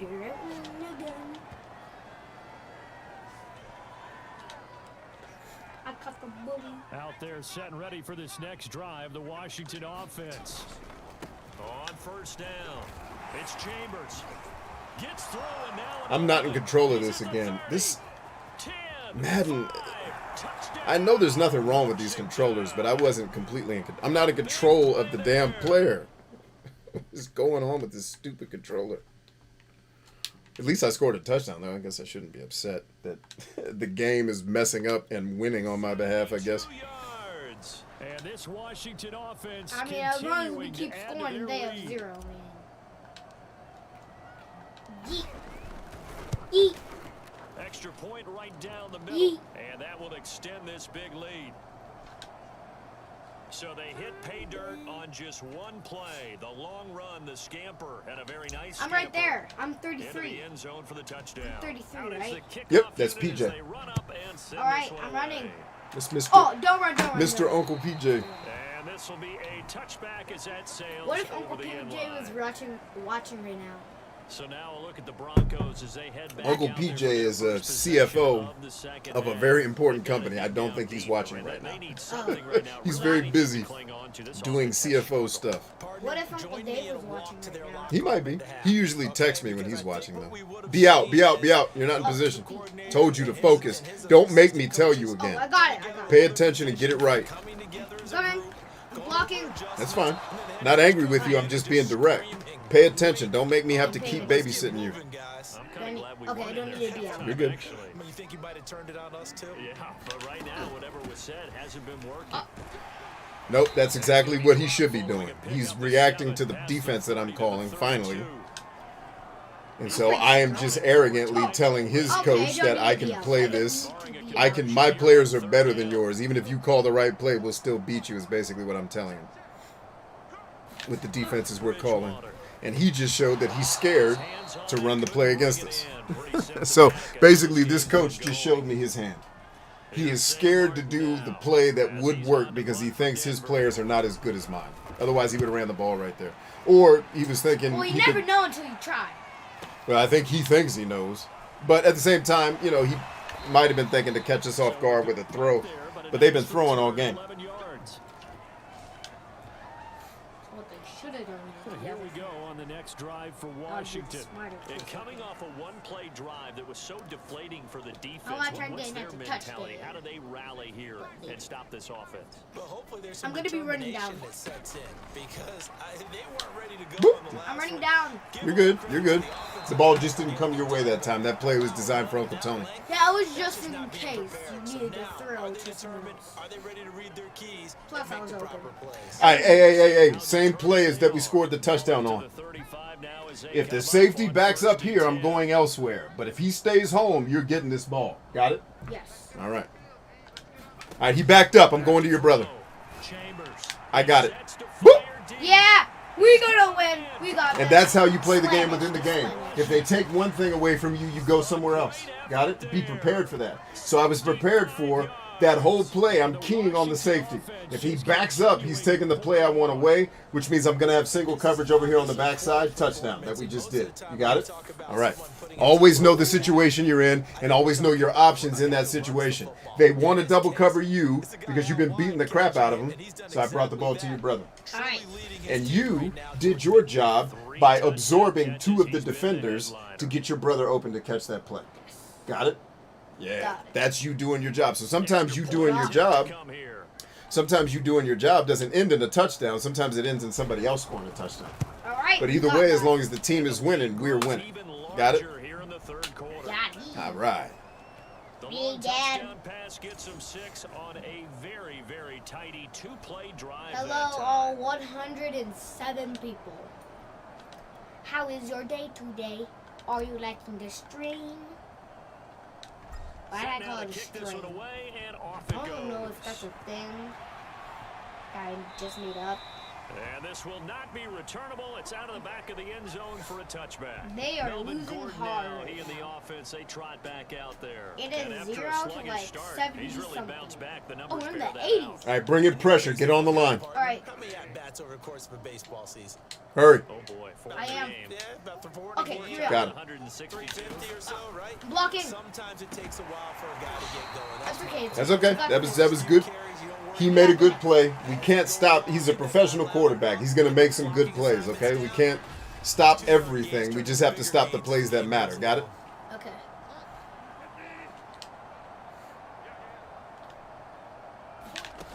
Bridgewater on first down. There we go. I tried to That's back how we up. make up for it. Washington that scores. That's how we get the ball back. And they'll start Our with ball. great field position at the Yes. 41-yard Okay, so we're coming right back to our little bread and butter play, right? But the cool thing about calling this play is I have a lot of options in the play. So they're like, oh, he's calling that same play. He keeps calling. Well, yeah, but I have so many options in this play that they don't know where I'm going with the ball. Same thing. If the safety plays you, I'm either going to your brother, or if this safety plays you, I'm coming somewhere else with the ball. Okay, but I want you over here in this corner. Or matter of fact, sorry. I want you up here by the horse's head. Okay. Got it? Get to the horse's head. That's where I want you. And if what's getting ready to happen, I think's going to happen, happens, touchdown. Get to the horse's head. Okay, go other way. Go. Got him. Way to adjust. Oh, he got you. That's the Madden cheater. That's okay. That's not your fault. It's okay. All right, so listen. Let's talk about what we just did there. Let's talk about what we just did there, right? Because I yelled out, "It's covered." And do you notice you immediately adjusted the route back the other way? Do you notice I didn't have to tell you that? You did that on instinct. That's really good. The play I wanted was covered. You just did a hot route. You read what the defense was giving you. You heard me call it out. The safety staying high, or whatever I yelled. I don't remember because I don't pay attention to what I'm saying on these shows. You saw it, and instead of running to the horse's head, you went back to your old position. Your instincts did the exact right thing. But be careful, because your instincts can lead you the wrong way. That's right? True. Yes. If I didn't yell out that safety's high and you made that cut, you would have just screwed up the play. Because instead of me having a touchdown, I'd be having to find you on the field in double coverage. But you heard me yell it. Your instincts. My point is, I didn't have to tell you to change. You just did it without me telling you. And that's huge. That's being smart. Okay? I'm just trying to compliment you. All right, so. On this one, horse's head, unless I call, if I say safety's high, you come back to where you were. Otherwise, if I say nothing, I want you at the horse's head. You got it? Okay. Let's get it. All right, safety's high. Break out. Got him. That's a touchdown. Go on. You're still not hitting the trigger. You are not holding the trigger. You have to hold it, not just hit it. You have to hold it down. Okay. We can try that again. But you still got the touchdown. Or no, you still got the touchdown. Good job. Yeah, okay. You still got the touch. So safety stays high, you adjust out. I love this play, and Madden will not let me run it like that without having a buddy with me. So thanks for being my buddy. I've always wanted to run this play. One more time. Well, we just scored. We don't get another time. We got to give the other team the ball back. They're talking about Jerry Rice. So in football, when you're playing quarterback, that's the type of conversation you have to have. Snap of the ball, I can see everything. Hey, safety's high. F that. You're going to have two guys covering. You get to the other side of the field. And then you going to the other side of the field makes him chase you. You've got the leverage. That's why you got the touchdown, because you created separation. You created separation by being aware of what's going on the field. You're doing graduate level football, bro. Hello to the not three bad. people that told me. I might be wrong. He said, Corey said they beat my Broncos like they stole something. Well, I mean, Corey, your Broncos, you're struggling right now, bro. And I love Teddy Two Gloves. I love Teddy. I think he's a much better quarterback than he gets credit for. He just lands on teams that, for whatever reason, don't give him the full Monty of what he needs to win. But, hey, be out. I realized that. Faster, too slow. There you go. Bam, right there, Zach. Way to get home. Was that for Zach? No, it was me that time. I'm just complimenting Zach because he's the human. I am... What? Okay. We're open. Good. I was playing to Zach. Why is Zach 99 years old? Tough sledding right there, and it's been that way the entire game. I don't need to be out. Room to ramble for him. Yeah, you're right. It's been that way all afternoon. Didn't get a whole lot better there. From the shotgun. Got him. Told you he was going to start throwing picks. I told you, end of the game, we have 5 picks because he's not going to be able to make the plays he needs. Or they're not going to make the necessary adjustments. Wait, 5 in a row? 5 picks in a row? Not in a row, but I'm telling you, he's going to throw multiple interceptions before the game is over because his coach is playing scared. And his coach is going to put him in situations that aren't beatable. And that's exactly... All right, are you pressing the button? You just cost us a touchdown. No, I told you on offense, unless I'm throwing you the ball, put the control. You just made Grandpa run the wrong way. That's my I see job. where I am now. Put your controller down. Okay. Thank you. Listen, don't talk. Thank you. At least you still got it. You always got it. I don't mind not getting it. What I want is you to follow instructions. That's the important lesson. I don't care what happens in Madden. Follow instructions. Because when you don't follow instructions, you cost your team. That's the important lesson. I don't care what happens. I don't care about any of these video games. But if they stop making video games tomorrow, we'll find something else to do. It's not that serious. But I want you to learn to follow instructions, okay? Okay. All right. And by the way, you're trying to be proactive. You're trying to do the right things. You're not doing anything wrong. Just need to be a little more focused, okay? And the lead grows even larger here in the third For some reason, every time they kick the football, it looks like it's going in the same line, in the same back. I'm sorry, say that again? Every time when they punt the ball, it's just going in the same motion. It goes like, the kickoff unit is just out on keeps the going in the field, and same they will motion. send this I one see away. that. It's end over end is the motion you're And that'll calling. carry over the back That's the line name of for it, end end zone over for a end. touchback. But the punts are more of a spiral. The kickoffs are the end over end. Look now at this Broncos Teddy offense. two gloves. Oh, Teddy Wait, two your name is gloves. Teddy- Everybody actually loves Teddy? Teddy two gloves. His name is actually Teddy Two Gloves. No, his name is Teddy Bridgewater. I call him Teddy Two Gloves because as a quarterback, it's funny to be out. Focus. See, you're out of position. There you go. It's okay. It's okay. You have to be focused, dude. Football, like I told you, football is a game for focused killers, not playful kids. Okay? On your deal. You got to bring that energy. Oh, perfect timing. I beat out. Now, you can be a kid and play football because it's definitely an exciting game and it's definitely playful, but you have to be focused to be great at it. Okay? So I want you to bring that childlike spirit. I just want you to focus it. Okay, I don't need to be out. There you go. Good job. Now don't move till the ball comes. You're about to get us a penalty. Out of bounds. Is that good? Let's see, or bad? Evaporation says the Broncos are the only team entirely made up of red-headed stepchildren. I don't know. That's a good question. They're in a rebuild because they're still reeling from Peyton Manning was their quarterback the last time they were really good, and then he retired. They haven't really been able to find his replacement. John Elway, their general manager, is kind of missed on the people he's brought in to play quarterback. And then I can't really diagnose it beyond that. I don't know enough about the team. All right, let's bring Uncle Dave in, shall we? All right. Hopefully Uncle Dave is watching right now. Hopefully Uncle Dave would call us. Can we party? There we go. Yes, we can always party. Yeah, I have to agree with you because this was just about decided. All right, don't touch anything. Going to Uncle Dave. Actually, you're not on the field anyway, so you're good.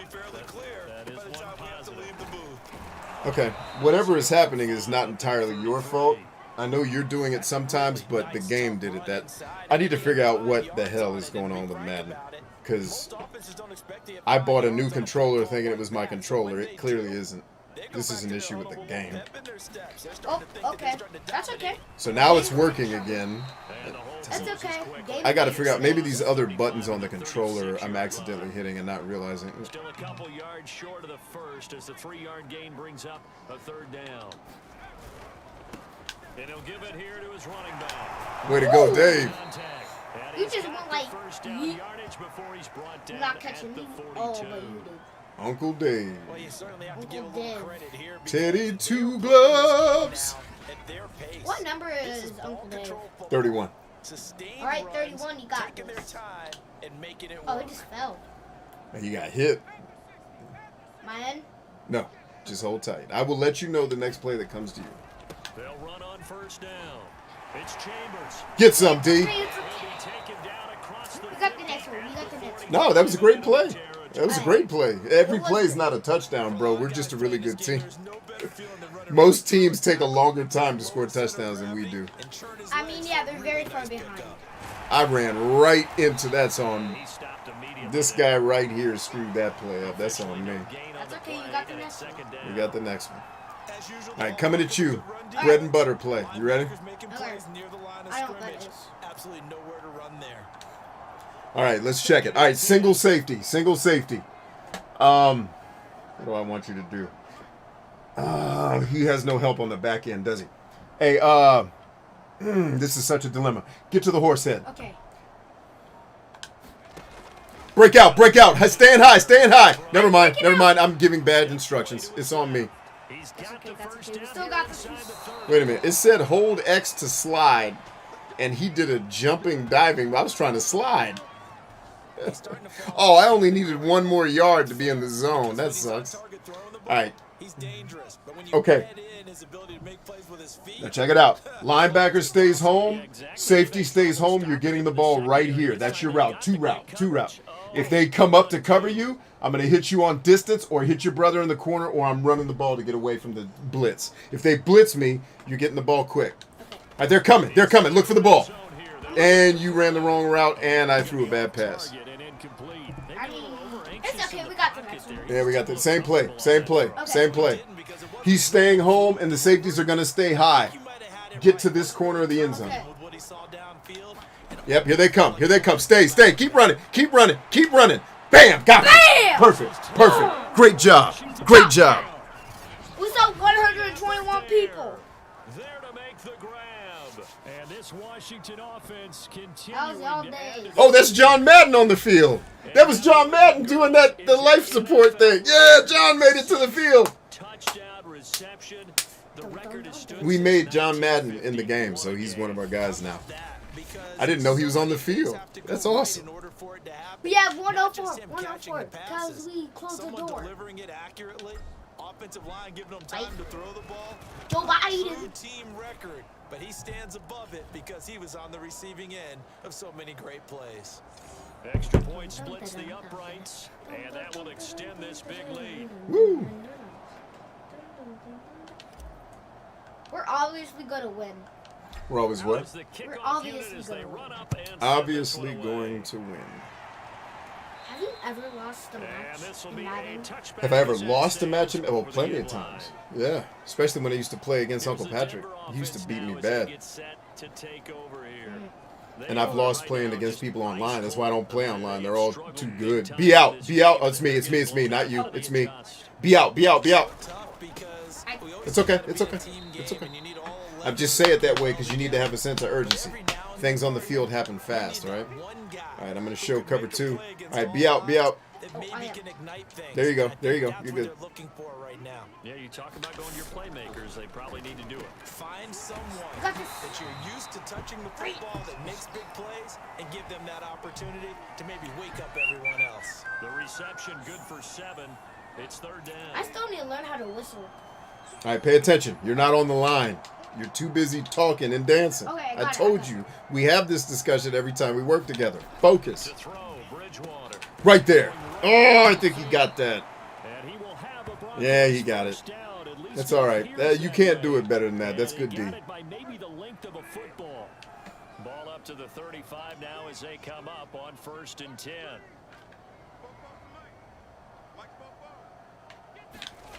Bridgewater. Right there. He ran right into the pressure. Zach's getting the touchdown, baby.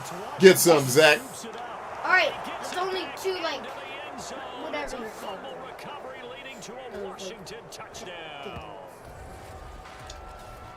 Second time he's lost a fumble. This one hurts more. It's returned for 6. He's been under a lot of duress, hasn't he? Pressured, hurried, harassed the whole game. Well, the offensive line not giving him a lot of help. Not a lot of help, but the bottom line, he's got The to take care of big the man. Get the oxygen tank ready. I was hoping they'd say that line. I love that one. Extra point right down the middle. Oh, The lead will Lordy. slow by one more. So not only the cough up, but then the pickup on the other side, the scoop, and the score the other way. The fumble return for a touchdown. And this will You're not just be scoring returnable. on It's out of the back of the end zone for a touchback. And coming out now, the Broncos. All right, Danson. Pay attention. They weren't on the Where are you? sidelines for long, but I'll tell you what, I'm glad you and I weren't down there. We could hear them. The coaches from all the way up here, they were adamant. You've got to hold on to the football or else we have no hope. What up, iFlames? I tried to make it to your show last night, man. You had already popped smoke. I was too late getting to it, man. I watched a couple minutes of it, though. How you doing, man? Gotta take care of the football. Gotta hold on to it. And his throw is incomplete. And his throw is incomplete because he's Teddy Two Gloves. On the line, Dance Fever. Yeah, they're one of the better defenses. I'm telling you, Chris, if you children could realize one thing about your father is I would always be supremely happy and pleasant if you kids would never make me repeat myself the 1,000 times I have to repeat myself to tell you to do the same thing. Think. You know every time we go back on defense, you're going to need to be on that line. Don't start dancing. Focus on your job. Okay? Now, I get that you're a kid, and that's what y'all do. You don't focus. But I'm trying to teach you to be a cut above, okay? You'll be advanced. Let's get it. Difference between a genius and a not genius is work ethic, homeboy. Stay focused. All right, coming at you. Bread and butter play. Okay. You ready? Mm-hmm. All right, let's see what they give us. Oh, crap. Wrong. Your quarterback is not paying attention. Here's what I want. Just give me a 2 route. Right here. We're just going to call a hot route right from the play. Give me a 2 route. Get there as fast as you can. Right where I'm pointing. Okay? Get to that spot on the field. Go. They're covering. They're covering. They're covering. Get there. Don't stop. All right. Yes. We did it. We did Perfect. And listen. You perfectly got in position, and then you separated yourself from the defense by keeping them behind you so you could catch the ball. Your instincts are off the charts, homeboy. Good job. Now, I may be on your case for focusing, but I'm telling you, your instincts are unbeatable. That's how you make. Remember that catch you made out on the football field? Yeah, when I jumped. Where you jumped? That's your instincts. You saw that Dad was going to make a bad throw because he's used to throwing to people who are 6 feet or over, and you are not. You saw I made a bad throw, so you adjusted and went up and got the ball. Same instincts that serve you well here will serve you well in your life when you learn how to focus them. You already are an amazing young man, and you're going to become more amazing the more you work on that, okay? My guy, super proud of you, man. You make me proud every day. And remember the secret to good parenting. You know what the secret is to being a good dad? Oh, good children. Yes, you knew that. Yeah. The secret to being a good dad is good kids. You got it. Good kids. Good kids make You are good... smarter than I gave you credit for, bro. Well done. And I give you credit for a lot. You're even... Hey, sis is here. What's up, sis? Happy New Year to you, lady. We love you. Happy New Year. Oh, man, we love you so much. Thanks for coming to the show. Everybody, it's my sister, my actual sister. If you guys, I know I call a lot of people brother and sister, but she and I are actually blood. That is my actual sister, Fierce Phoenix. Good day to you. Oh, I need to be out. See, you focused. I'm telling you, once you learn to focus, bro, you're going to be unbeatable at everything that you do. Teddy Two Gloves, dang. That was a desperation play. Woo, Teddy Two Gloves. Man, all that dancing, y'all getting beat 119-0. Oh. That play was my fault, so I own that one. And Teddy Two Gloves. And that's why I said Teddy Two Gloves is a better quarterback than I think he gets credit for, man. Because homie can make plays. I just think all this nonsense on the TV and internet about this player and that player, it's all circumstantial. It's like all these guys are amazing. And if you put any of them in the right situation, they're going to be winners. Any of them. I don't care how special they are. You ain't got to be special to win. That is a myth. I'm trying to be out, but He's going to be met at the line of scrimmage and taken down.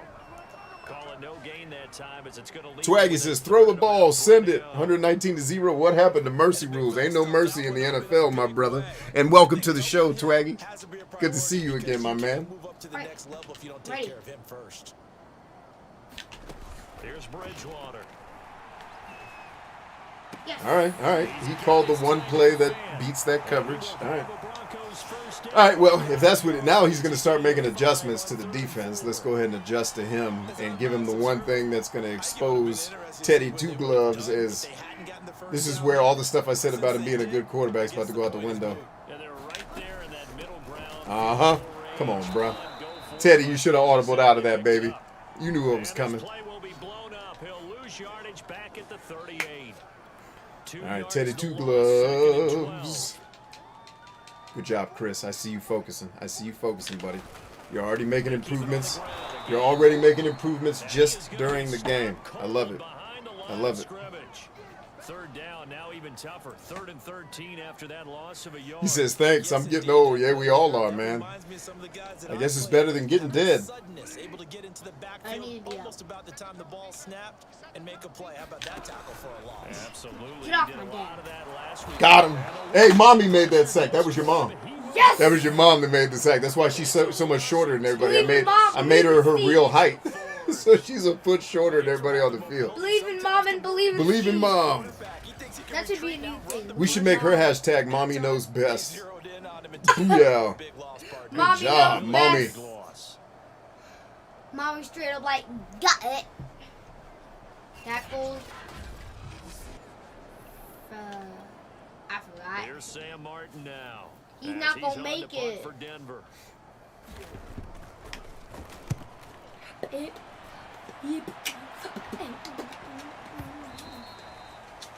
Where are my sunglasses at? They're right. They're somewhere up here.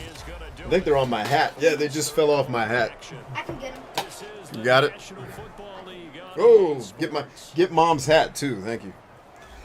Actually, I got it. I think I can reach it better than you. Oh, yeah, I got it's him. taller. Oh, nope, that's mom's glasses. I can't wear those. I'll go blind. All right, ready for the ball again, little brother? Yes. Okay, I'm ready. All right, same play.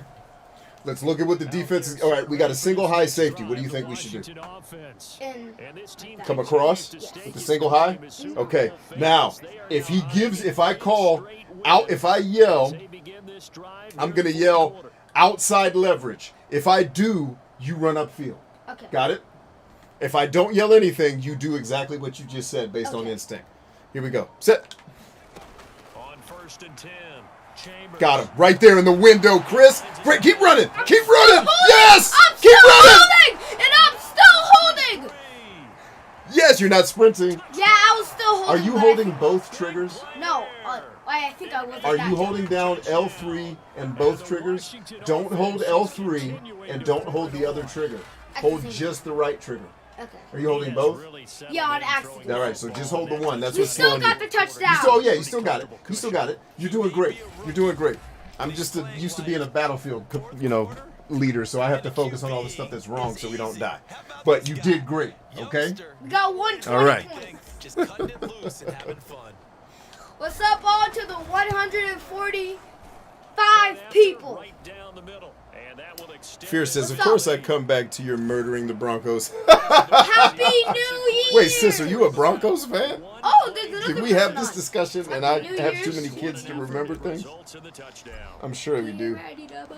The kickoff team on the field now as they will send this one away. Mile High Stadium, baby. Here she comes. And that'll carry over the back line of the end zone for a touchback.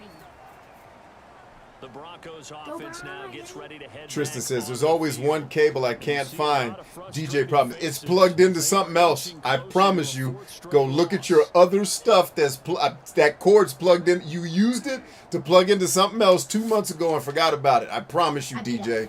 I know that problem well. I promise you that thing's plugged in somewhere else.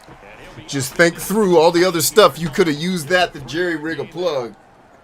Like, I'm thinking, where are my XLR cables right now if I had to hook up an analog audio system instead of this digital stuff? All right, Chris, on the line. Oh, you were already there. My bad. I'm confusing you. It's okay. They have to run extra plays, harder to move it.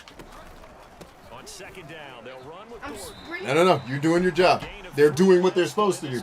That is what he's supposed to be doing against the defense as I'm running. He's just finally making the I need to adjustment. ask, is sprinting while like blocking help? No, so on the line, yes. It helps you go faster, but also using the right stick to push down makes him bull rush over the guy. So when your Uncle Mel, push down on the right stick, not push it down on left and right stick, and he'll bull rush it. started. Like press down, like Down on both sticks. When you're on the line, you press down on both sticks. so you can like do the thing. No. I don't mean push L3 and R3. I mean push down, like down. Not L. This is R3. That's L3, R3. What I'm talking about is actual down, like pushing down to go down in the menu. Oh, down. Down. Not L3, R3. Down. Got it? Great question, by the way. You really picked up on the nuance of the situation. All right, same play. We're just going to keep running this play until they stop it. All right, we got 2 high safeties. What should we do this time? I think C.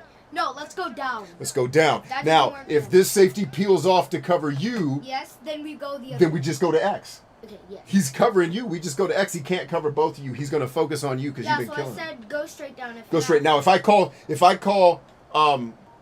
he's staying high, you break across. Okay? Go. Get there. That's my fault. I It's okay. tried We to got the next one. I tried to throw it past them because you were open. Try That's again. my fault. The other safety also came on a blitz. All right, All right, easy. this time we can go across. Easy look.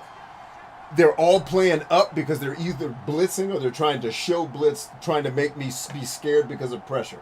I'm not scared. I'll take the sack. A sack is going to be better than an incompletion in this situation. Well, not better, but here's the deal. You can beat every single person that's up close on this So I field. can just go. Take it straight down the field. All right, bet. Single coverage. Sprint. sprinting. Got him. Sprint. I'm holding. You're not. No, I guess you are. But you're. I wasn't holding anything else. Huh. That is really weird. I don't know why they're running you down. They shouldn't be able to. Probably the game. All right, let's call a different play. I think they're getting used to that one. Because you know he's coached very hard to make sure. Okay, I know what I have to do. That line from in the Okay. I need to. All right, so remember, if they drop back, right? If they drop back, you need to come across. Yeah, all the way. If they stay home, I'm hitting you right here in the seam. All right. Okay? You hurry. All right. They got it. I'm breaking out. Buying time to his left. Boop. And he takes it in. Touchdown, Washington. Believe in Steve. They forgot time. about the guy that could run the ball. I think it's believe in Steve time. Dad, I think it's believe in. Believe in Steve? Okay, I Yeah. got you. Believe in Steve. Believe in Steve died. Well, we just scored a touchdown, so we can't believe in Steve here. But we can the next time we get the ball back. All right. Because this young guy. You see, iFlame says, I have a Bryant that stops by my chat that everyone thinks is you. Nice. That's kind of funny. So where did my sunglasses go? They fell, right? Twaggy was asking about the sunglasses. I can try and find. They fell down, right? They were on my hat. How are they not just right here on the other side of those books? Hey, has everybody here joined my 52 book challenge for next year? We don't have to worry about time right now because the clock doesn't run before it kicks Oh, off. here is somebody. You found them? Here you go. Oh, wow, they fell far. All right, be careful. Don't touch the glass part because that puts fingerprints on it and then I can't see through them. Oh, they're not terrible. I still don't understand how you people that have to wear glasses in real life wear this stuff. I think I just prefer to be blind. Oh, wrong controller. POV, my dad grabs the wrong controller. Scooby-Doo.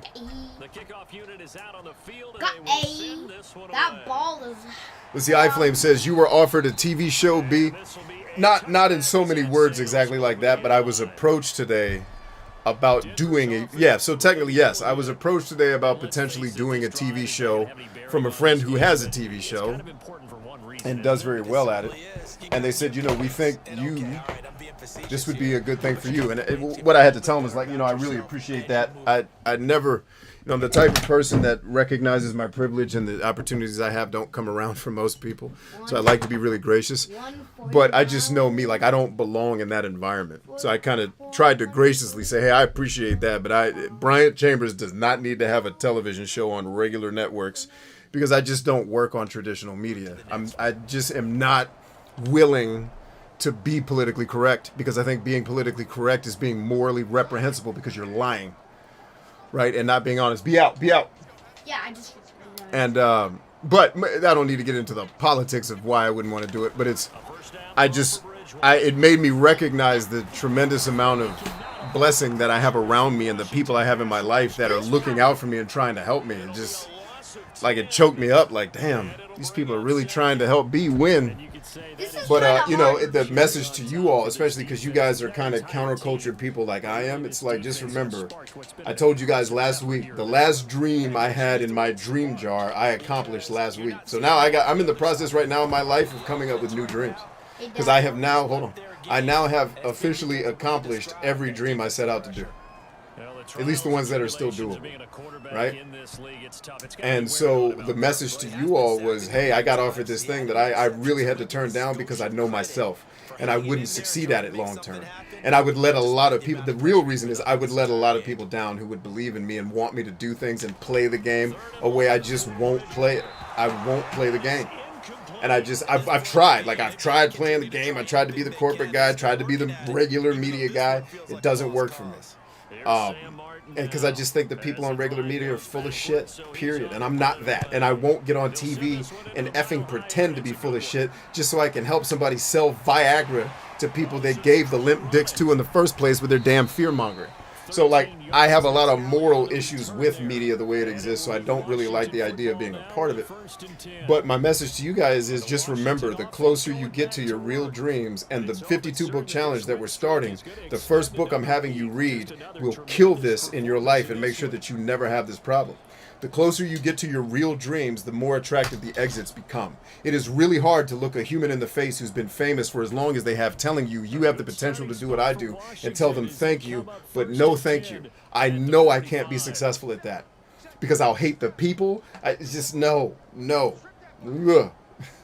Like, now, are there situations where I could do TV? Of course. But traditional, you know, so I told them, like, I never turn down, like, if you have an opportunity and it fits for my personality and there's a niche, all day long. I'm not turning down TV. I just want to be clear. All right, Chris, I'm balling. I'm blocking. Thank you, sir. I'm trying to block. No, you're doing great. You're doing great. That's okay. My message to you guys is just know the closer you get to the real things you care about, these other, because you're going to have worked so hard and made yourself good at stuff to get to that point. It's people are going to start bringing you stuff that's like, oh, I don't want to say no to this, but I've been in this position 15 years ago, 10 years ago in my life when someone comes to me with an opportunity and they're like, it's like the goose and the golden egg, and I know everything in my soul is saying don't do it, but it's like, oh, but the money's good, oh, but the thing, and it's like, no. If you know yourself well enough and that ain't the thing for you, sometimes you got to say no. And believe me, it was hard. I thought about it. I was like, that's a lot of money. They pay people a lot of money to do these dumbass TV shows. But it's like, I'm good. Back to throw. Chambers. He's going to Boop. one deep over the middle. That is the first time I've thrown that pass. That exact play. Great job. Way to run off the defense so I could get it to John. Okay, I think I know what to do now on the route when you can go straight or go in. Continuing to pour it on. They seemingly So yeah, that I brought that up because I was tremendously blessed by a friend of mine that brought me into their world and was like, hey, and by the way, me and this person are still going to work on stuff. It just won't be a TV show. Like, cause we talked about a lot of it. They brought up, we need to get your show picked up by Spotify and sponsored. I said, yeah, that. Get Spotify and start cutting checks for this show. They're like, yeah, we need to work that out. Like, if Rogan can get it, like, come on, bro, I've listened to your shit.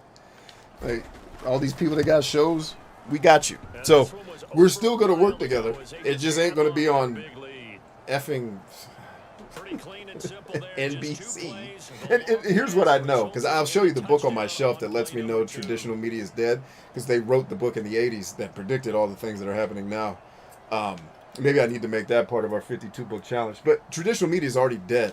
It's just on the life support of the money it's raised over the last 100 years. It's living off its coffers. But it's dead. Social media has already destroyed it. But these things that are dead don't ever really go away, and that's why people think they're still viable. Like, I can name 4 TV personalities right now, and 90% of this audience wouldn't even know the humans I'm talking about. Because you're not watching it. You're watching Netflix and YouTube. You know, or if you're in my demographic, you're watching. If you're in the demographic of people I typically am talking to, you're on Facebook and Amazon Prime. You know, I do YouTube because it suits my personality better. But a better platform for what we do would definitely be Amazon Prime. You know, if you understand the demographics of how all the media companies work. And I study that shit really heavily so that I can have an understanding to help all of y'all. But I'm rambling at this point. It's just to say, no, from a guy who's been in the game for a minute and now is at a place where people are offering things, it's like the closer you get to your dreams, the more attractive the exits will become. And I'm not saying don't take the exits. Just think about it. Because I've taken exits. Like, I remember I tell you guys a story about when I first started, the first time in my life where I started earning 6 figures. It was misery.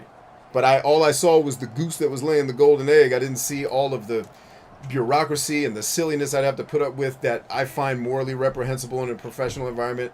You know, working with coward leaders that shouldn't be in the positions they're in, but they are because, you know, the other leaders there are also cowards, and no coward leader ever hires somebody that's stronger than them because they, you know, you're in a business where you're selling trinkets.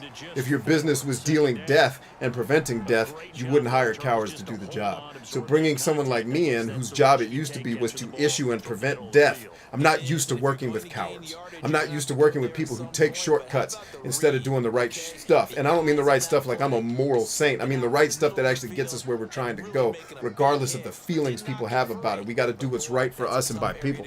And I've just learned that in the corporate world, everybody will play their incentives. Yeah, Rich!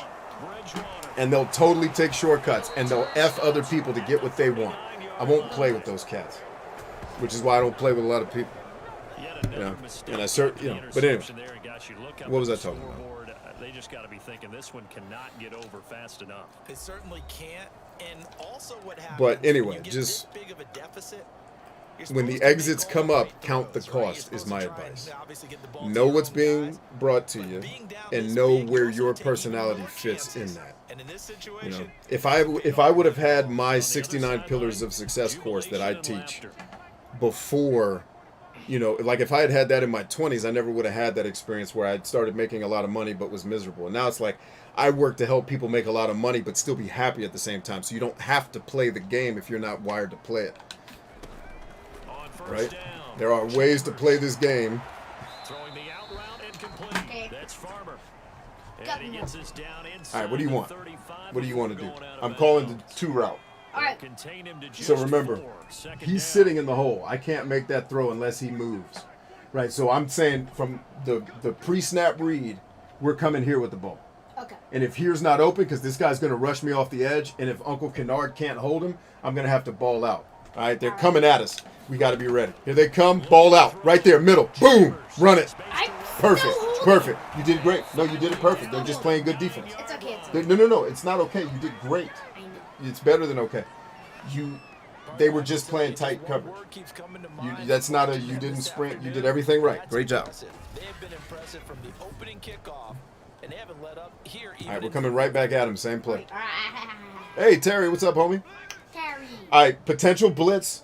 I think they're not blitzing. I think they're showing blitz, and they're going to drop back in coverage to try to stop you. Right. If that happens, I'm throwing to your brother on the far side, or I'm going to take off and run it myself. Okay. Got it? Okay. Here we go. Yep, they're not blitzing. They're showing blitz. Come on. Your brother didn't run the route right, and now I got to do it. Sheesh. Still got it. Ah, we made it. Yes. Ooh. I don't know what your brother was doing, but he wasn't where he was supposed to be. No, it was X. Damn. I don't know what the heck that was.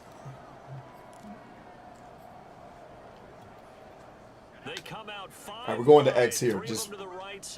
Just hold your position in the back of the end zone. I'll throw it to you as an outlet, okay? Just get right to this position in the end zone. Right here where I'm pointing. Just get to that space. Okay? All right, they're not covering X. I'm going to hit him. Boom. I mean, they're covering him, but not in a way that they're going to make the play. Got him. Great job. Great job. So now, playing Madden with me, do you understand how I'm showing you how to read the field when you're playing quarterback? When you can see what's happening, and you know what this, I know the situation. We've beat the crap out of them throwing the ball to you. They're terrified of you coming across the middle for a touchdown. So they're going to show blitz. All those guys that ran up to the front of the line, they're trying to make me think they're going to attack me. But what they're really doing is showing that so they can drop back to stop you. Oh yeah, thank you for reminding me. You're exactly right. Clean Thank you for reminding me. boy, they're gonna celebrate. But now you're learning how to read the field. You got a single high safety. You have 2 safeties. What are the safeties doing once we snap the ball based on what we're trying to do on the field? Situations and options. All right? Always know the situation and know what options you have to counter whatever situation the defense is going to throw at you. Okay? And that's how you win at life. Football is the greatest metaphor for life that exists in sports. Okay. You get good at this sport, you can crush anything at life. I mean, obviously, because you... Set now to kick this one away, and off it goes. And they will not get a chance to return this one as it's through the end zone for a touchback. Here's the Denver offense now as they get set to take over here. Teddy Two Gloves. Okay, you're up. I got to take a break. You're going to sit with the audience and play. Oh, I can sit? You're in charge. Yep. We're not going to stop the show. You're in charge. Wait, I can use your controller? You can use my controller. Yes, sir. Call the plays, run them. Okay.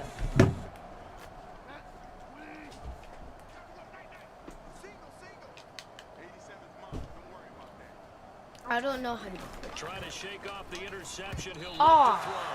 And that is knocked away. I am not the best at this. Incomplete. That incompletion is not a surprise with the way that this one is 162. gone, and the frustration of body language is evident everywhere.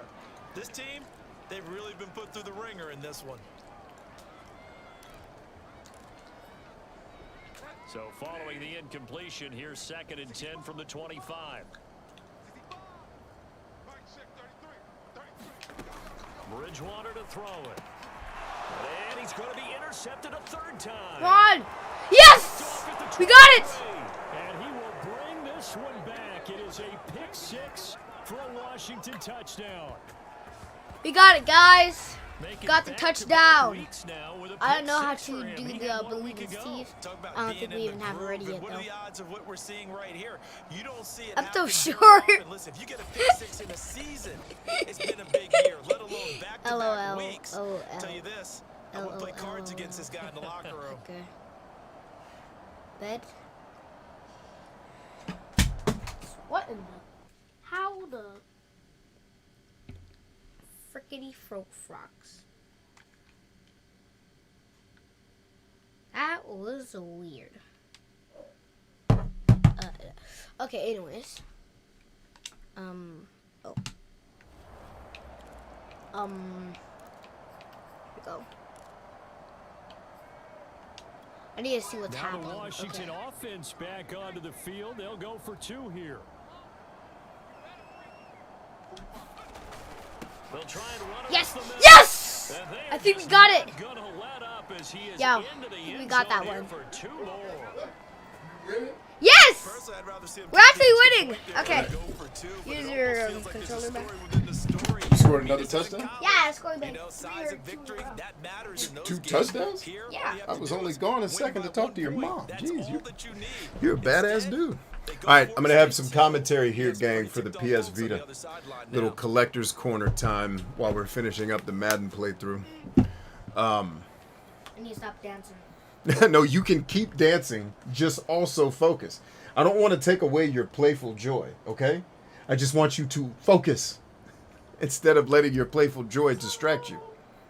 Trust me, if I could bottle your energy, bro, I'd drink a bottle of it every day. As this one's in the air. And that'll Oh, carry if you drink over a the bottle back every line day, of the you end just- Imagine signing on right now and wondering where B is. What up, Jolly? So on the PS Vita, Washington defense as they if you're a head back collector, out you're there. looking to get in collecting or playing, you know, the PS Vita. If you were going to buy one of these on the aftermarket, do your due diligence. Do not buy this from someone who's going to ship it to you. Buy it from someone where you can actually either touch the device or they will guarantee in some way, shape, or form you're getting your money back if it doesn't work. Because right now I just bought a game from my Vita that many of you saw on the show that I now can't play. And in fact, I now can't play my Vita at all because the solution I tried to employ to fix the Vita problem then created a situation where I can no longer log in or use the memory card that's associated with said Vita. And now it won't let me play any of my games because it won't read the memory card that I paid a lot of money for, because that memory card is assigned to my old account that I don't use anymore and don't have access to. So now I basically have a brick that I can't use. But the bigger issue is I bought this. I did go to the person's house and look at it and couldn't see any immediate issues. But what I noticed in the dark, on the black screen when it's backlit, There's spots on here. There's also a crack in the screen I didn't see right away. And with some games, this Vita's controls simply do not work. The controls just don't work at all. Don't. With some games, it's just how it works. I've seen explanations on the internet for why it is. I've seen 19 different reasons why the Vita does that. All I'm saying is if you're going to buy one of these, I would get it from a place where you can trust the person selling it to you is selling you something that's not going to brick after a year of owning it, or work only with some of the games you bought, and then you try to factory restore it, but forget everything's controlled by 9-factor authentication with passwords you can't remember. So now I can't play my Vita because people forgot that video games are supposed to be about plugging in something and having a good time, and not giving you my social security number every time I want to log into the fucking device. So that's my PS Vita experience, buying it on the free market. Like, now, I'm now just going to wait until my buddy who owns a game store gets a Vita in, because I know he'll fix it before he sells it to me. And I'm going to have to take this one to him. Like, dude, can you please fix this? I'm tired of technology not doing its job. Uncle David getting to the end zone. Hey, you had a great game, man. You can take a load off. A great play there. I think I'm his 16th touchdown of the year. And Washington able to capitalize on the short field as they take it in for 6. So another score there, and often you talk about the three phases of the game: defense, offense, special teams. It's been a clean sweep in this one, hasn't it? I'm sorry, for you're asking for a birthday gift? What do you want? No. Get a real skateboard. Not a collector's item, probably flimsy one. Yes, that's why I have those. Because it's signed by my favorite, the guy who got me into skateboarding, which was Tony Hawk. And then I realized, yeah, I used to skate. Not professionally. You see him in real life? No. I used to watch videos of him. But before YouTube, we used to have these things called VHS tapes. And there was a, what was the name of this show? I think it was Power Peralta or Vision or one of those skate companies made the show. They made like a documentary of all these skaters back in the early 90s. And I watched like, you know, all the guys, Tony Hawk, Lance Mountain. And I just watched them on these movies, basically, and how they, you know, their origin story. And I thought it was fascinating, so I wanted to do it too. Be out. Trying to shake off the interception from the last way to get home. Who was that? Is that Big Lou? Yep. As he throws there, incomplete. 91 was who again? So the incompletion, and now it's 2nd and 10, again from the 25-yard line. Oh, wait. To throw is Bridgewater. And he drops it incomplete, and their struggles continue here. Well, we've talked about it, CD, but it bears repeating. They are struggling to throw the football. All the interceptions and more incompletions. It just doesn't look like things are in sync out there. I would agree with that, and it's not a good day when you feel like an incomplete pass is almost a win for you because it wasn't intercepted. He says, man, wait, you have a signed Tony Hawk board? Got him! That's Alex. That's your brother. Told you. Didn't I tell you he was going to start throwing multiple interceptions?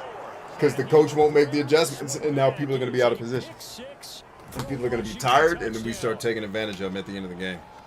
That's the story of the game. They've been suffocating all game long on defense. They were suffocating there again in a big way. And they've done it not just by out-athleting them, which is often the case, but by being able to adjust to anything they tried to throw at them and beating them to the punch each and every time. This was a defense that was well prepared. Point after try forthcoming. I'm waiting to come in. This was over a while ago as they just add on to their big lead. Couple more hours until it's done. A heck of a play there defensively, getting the interception, navigating his way into the end zone. Do I have one? I just have the collector's item Tony Hawk game where he allegedly signed the skateboards. No, I do not have a skateboard that Tony Hawk signed personally for me. I just have the signed ones that come in these. I have the PlayStation 4 and the Xbox One special editions of Tony Hawk 1 and 2 re-release, and those came with a skateboard that I think he signed. Is this signature on there? Didn't he sign it somewhere? Didn't he autograph it? So the Broncos coming out this now. Yeah, I thought he You did, can but sort maybe he of didn't. sense their dejection. That last pick six. Say, ooh, Put that the was icing close. on the cake, so to speak, in what has been All right, come on. go Be out, be out. forward. Oh, no, you're good, you're good, you're good. It's okay, I still need to be out. Alright, we're good. 44.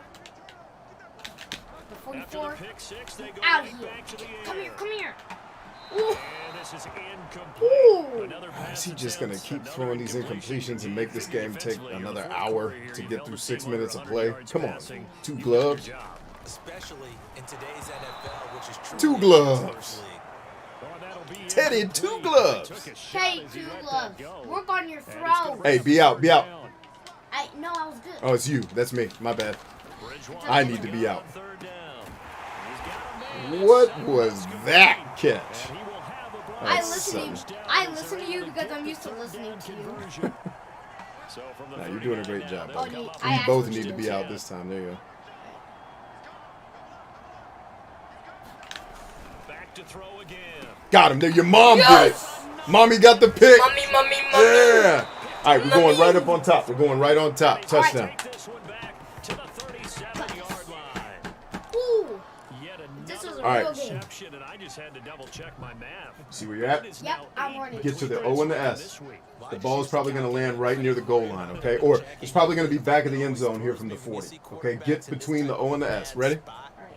They're trying to figure out Now. If the safety comes with you, I want you to do the same thing on the other side of the field and get to this O. I will call out safety stays high. Safety stays high. That's your signal to get to the O. If I say nothing, go to the O and the S. Got it? All right, here we go. 10 seconds. It's coming at you. First and 10. Boom. Chambers. Right there. Money. O and the S. Got it. Yes! Perfect job. Perfect job. Perfect job. Perfecto. What's up, 177 people on the stream? What's up? Happy New Year's to everyone. Oh, if he did, it's probably a stand. Yeah, that's what I'm thinking, Jolly. I agree. Happy New Year's. Extra point right down the middle, and that will extend this big lead. Those are the kind of drives they like on offense, from the coordinator to the quarterback, the line, everybody. One play drive and into the end zone for 6. The kickoff unit is out on the field, and they will send this one away. And they will not get a chance to return this one as it's through the end zone for a touchback. Now this Broncos offensive unit ready to head back out onto the field. And they've sort of lost their way, partner. How do they recalibrate and get this proverbial train back on track? Well, this is where leadership Nope, really comes we're into good. play. How's the head coach handling it? The offensive Uncle Patrick gets home. Yes! Uncle. And does Washington have I almost just said it. I almost just said fucking bad on accident. It's okay. Jolly says, Happy New Year's, big man. Yeah, same to you. Same to you, man. So the big fella gets on the scoreboard with a return for a touchdown. Good thing he didn't. So the main character in Silent Hill was a meth thing? I didn't know that. I've never played Silent Hill. It's not true. I think I played it for about 8 minutes and realized I was walking around in fog. And it was at a time in my life where I was used to playing like Street Fighter and rock and roll racing and Mario Kart and Metroid, you know. So it was like when I played, what's it called? What game were we just talking about? Oh, well. What game were we talking about, Chris? Something distracted me and I lost my train of thought. Something distracted me too. We're both distracted. Okay, well, maybe that conversation didn't need to happen then. Problem. Let's see, Terry says, by the way, B, I seriously think you will dislike Romance or Heritage War. Okay, I'll take that into account. And that's always kind of been my instinct. So I think you're just confirming for me my fears that I have. Be out. For me. I keep forgetting I'm red and not green. That's okay. You got the next one. Yes, we got him. We got it. But remember, situations. He's still got a first down, so that's not good. Okay, we did stop him, but we got to stop him faster than that. We need to stop him faster than that. But there's nothing we can do about that. He ran the exact play he needed to run to counter I'm our trying to get to defense. him. Oh, he dropped it. That's all right, we got That's the next pretty one. indicative of the way this one's gone. Well, it just seems like all game long there hasn't been a lot of sync quarterback to wide receiver on this side of the football. They haven't been on the same page quarterback and receivers. Heck, they've been on the same grease board when you draw plays up. All right, They two haven't been on the gloves. same surface tablet that you look at on the sidelines. Nothing's worked for them. They've got to find a way. I tried to like come for him. I was so close to him. Yes, indeed. But that's all we need. If you don't get home, he still made a bad play. You still did your job. All right. I have a route. I'm going around, going around. Got him! Told you he was going to throw a bunch of picks, didn't I? Did I tell you? Yep. Did I tell you? That's our defense, baby. All right. He did not know what to do. We are the undefeatable And people. Jolly D says, Happy New Year's to the big little man. That's you. Happy New Year's to you too, man. Yeah. It's almost as if they can't even believe Oh, there's more. Happy New Year's to the All other. right, we're going to X on this one, so you can just hold tight. 80 people. Yeah, you're not in on the play anyway. Okay, I'm not in this one. All right. Get to the play. There you go. Way to make a play out of nothing. Juke! Juke! Ooh! Got him. Touchdown. Yes! Great job. Booyah! 33 yards. And the Go. interception by the Washington What if Mario's defense actually leads to a playing? touchdown. Bum, bum, bum, bum. Even though they've got this big advantage. I threw that ball a little bit earlier than I wanted to, but he got held up in traffic. we're seeing as the result of all their great preparation and great practice time during the week. And even But though he it still seems made like the this is play. a great chance to pull people back and maybe, not try and score a few more times. They don't want to do that. I think they're enjoying what they're seeing, the collective Do we effort. let them and they get want to away? play it all the way. Yeah, video games, Terry, for whatever reason, seem predicated a lot of times on trial and error. Because I just imagine the average player is not put off by trial and error the way some of us are. It's just like, Touchback is at Sales over the end line.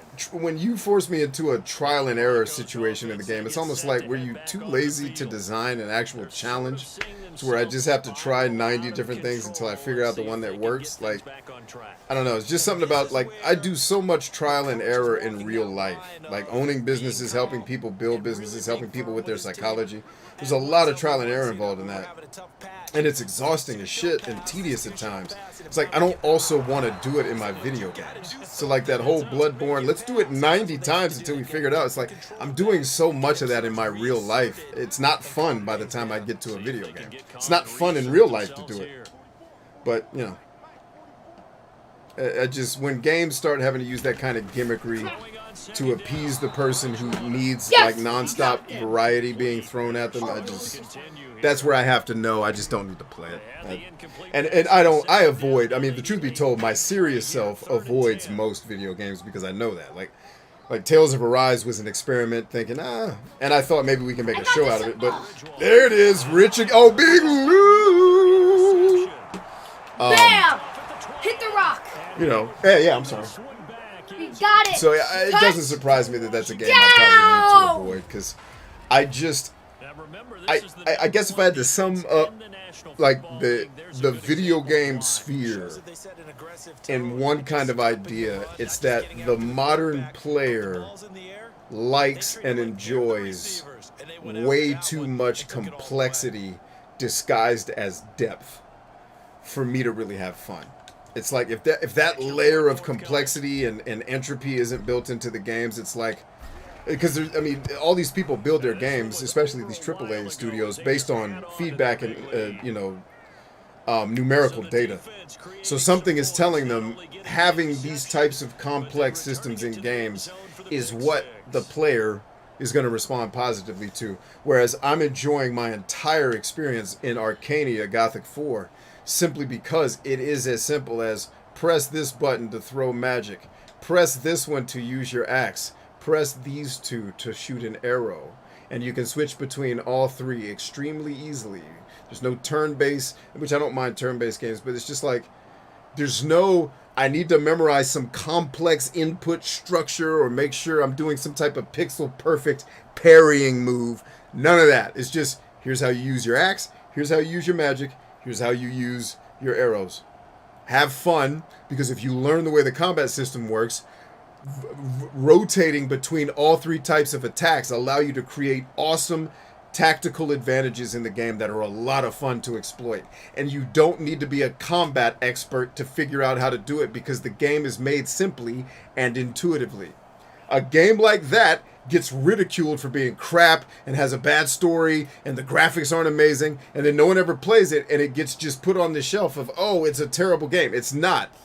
It's just not it doesn't have the complexity or the literary depth. I don't even know how I'm using the word depth with Elder Scrolls. Like, those stories aren't parochial freaking 6th grade Elder. They're just the Lord of the Rings spun 7 different ways. Like, because it doesn't have this sense of whatever everybody's complaining about, it's got to be a bad game. I'm like, well, tell me what about this is bad, other than the controls are a little clunky, because they don't probably have the resources to bring in teams that can refine that stuff. Help me, like, that's me. Like, modern games are just there's too much complexity. I understand the hypocrisy of me playing Madden right now, but Madden doesn't count because I've been playing football my whole life. I know the complexities of this game because I've been around it since I was in diapers, and around college athletes that all played football. So it's like, I know this game because it's a part of my life. So I don't mind the complexity here because I don't have to put in the hours learning how to be great. Yes, sir. You trying to tell me to shut up? Am I talking too much? No, can I check my battery by pressing this button? Yeah. Is your battery low? I need to make sure. Wait, Yeah, mine's plugged in. It's not going to show you that. Okay. Wait, can I add my account on your Xbox? No, go to bed. Okay. And now you have control of the game, so you have to undo that. Okay, there we go. There we go. It's okay. No, you're okay. So that just when you start talking about the missions in the game, I'm like, it's just them trying to make the missions complex so that nobody complains. This game's holding my hand. Fable 2. Of course, Fable 2 is one of my favorite modern games because it's simple, but it's fun. It holds your hand and it tells you where to go. Well, if you had a map, you'd know where to go. Like, what? Why is that bad? Yeah, they had him under wraps pretty well. So I'm just accepting that the modern gamer needs a level of complexity that just... And by the way, that happens in real life too. Every generation does not want to put up with the complexities that the younger generations add to everything. Like, when I was a kid, like, we live in a world now where there's a lexicon of words we're not allowed to say. When I was a kid, I got called all those words. Now we live in a world where it's like, oh, I got to remember we're not allowed to say this word because this community hates that thing. Like, and I get we've had words that people have issues with for a long time. I got that. But it's just like, I can't keep up with how complex you guys need to make the universe to be comfortable in it. Just keep that S simple. And they're not gonna, so I'm not gonna play most games because they're just gonna be exercises of frustration. Of me feeling like my time is being wasted when I already don't have a lot of time on Earth because we only get one shot at this, and I'm just going to be frustrated. So I actively avoid most video games because I just know that that's what they are. Teddy Two Gloves! Bridgewater loses the football, but it looked like, fortunately, the Broncos able to recover. A lot of bad news on that play for them, wasn't there? Lost the football, lost a lot of yardage, but I think the good news outweighs it. Able to retain possession. That was big for them.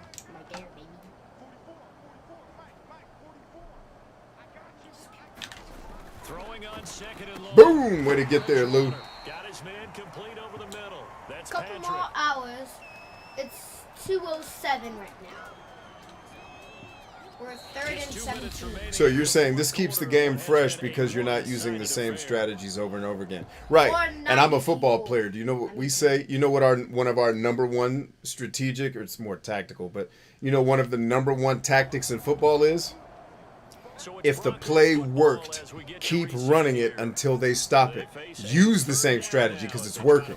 That's what I mean. Like, I just think, like, I honestly think that athletes and combative type people think different than, like, pencil pushers and desk workers. Like, I honestly think there's a difference in psychology. It's like, wait, let's keep it fresh. No, if this thing's working, just keep doing it because they can't stop it.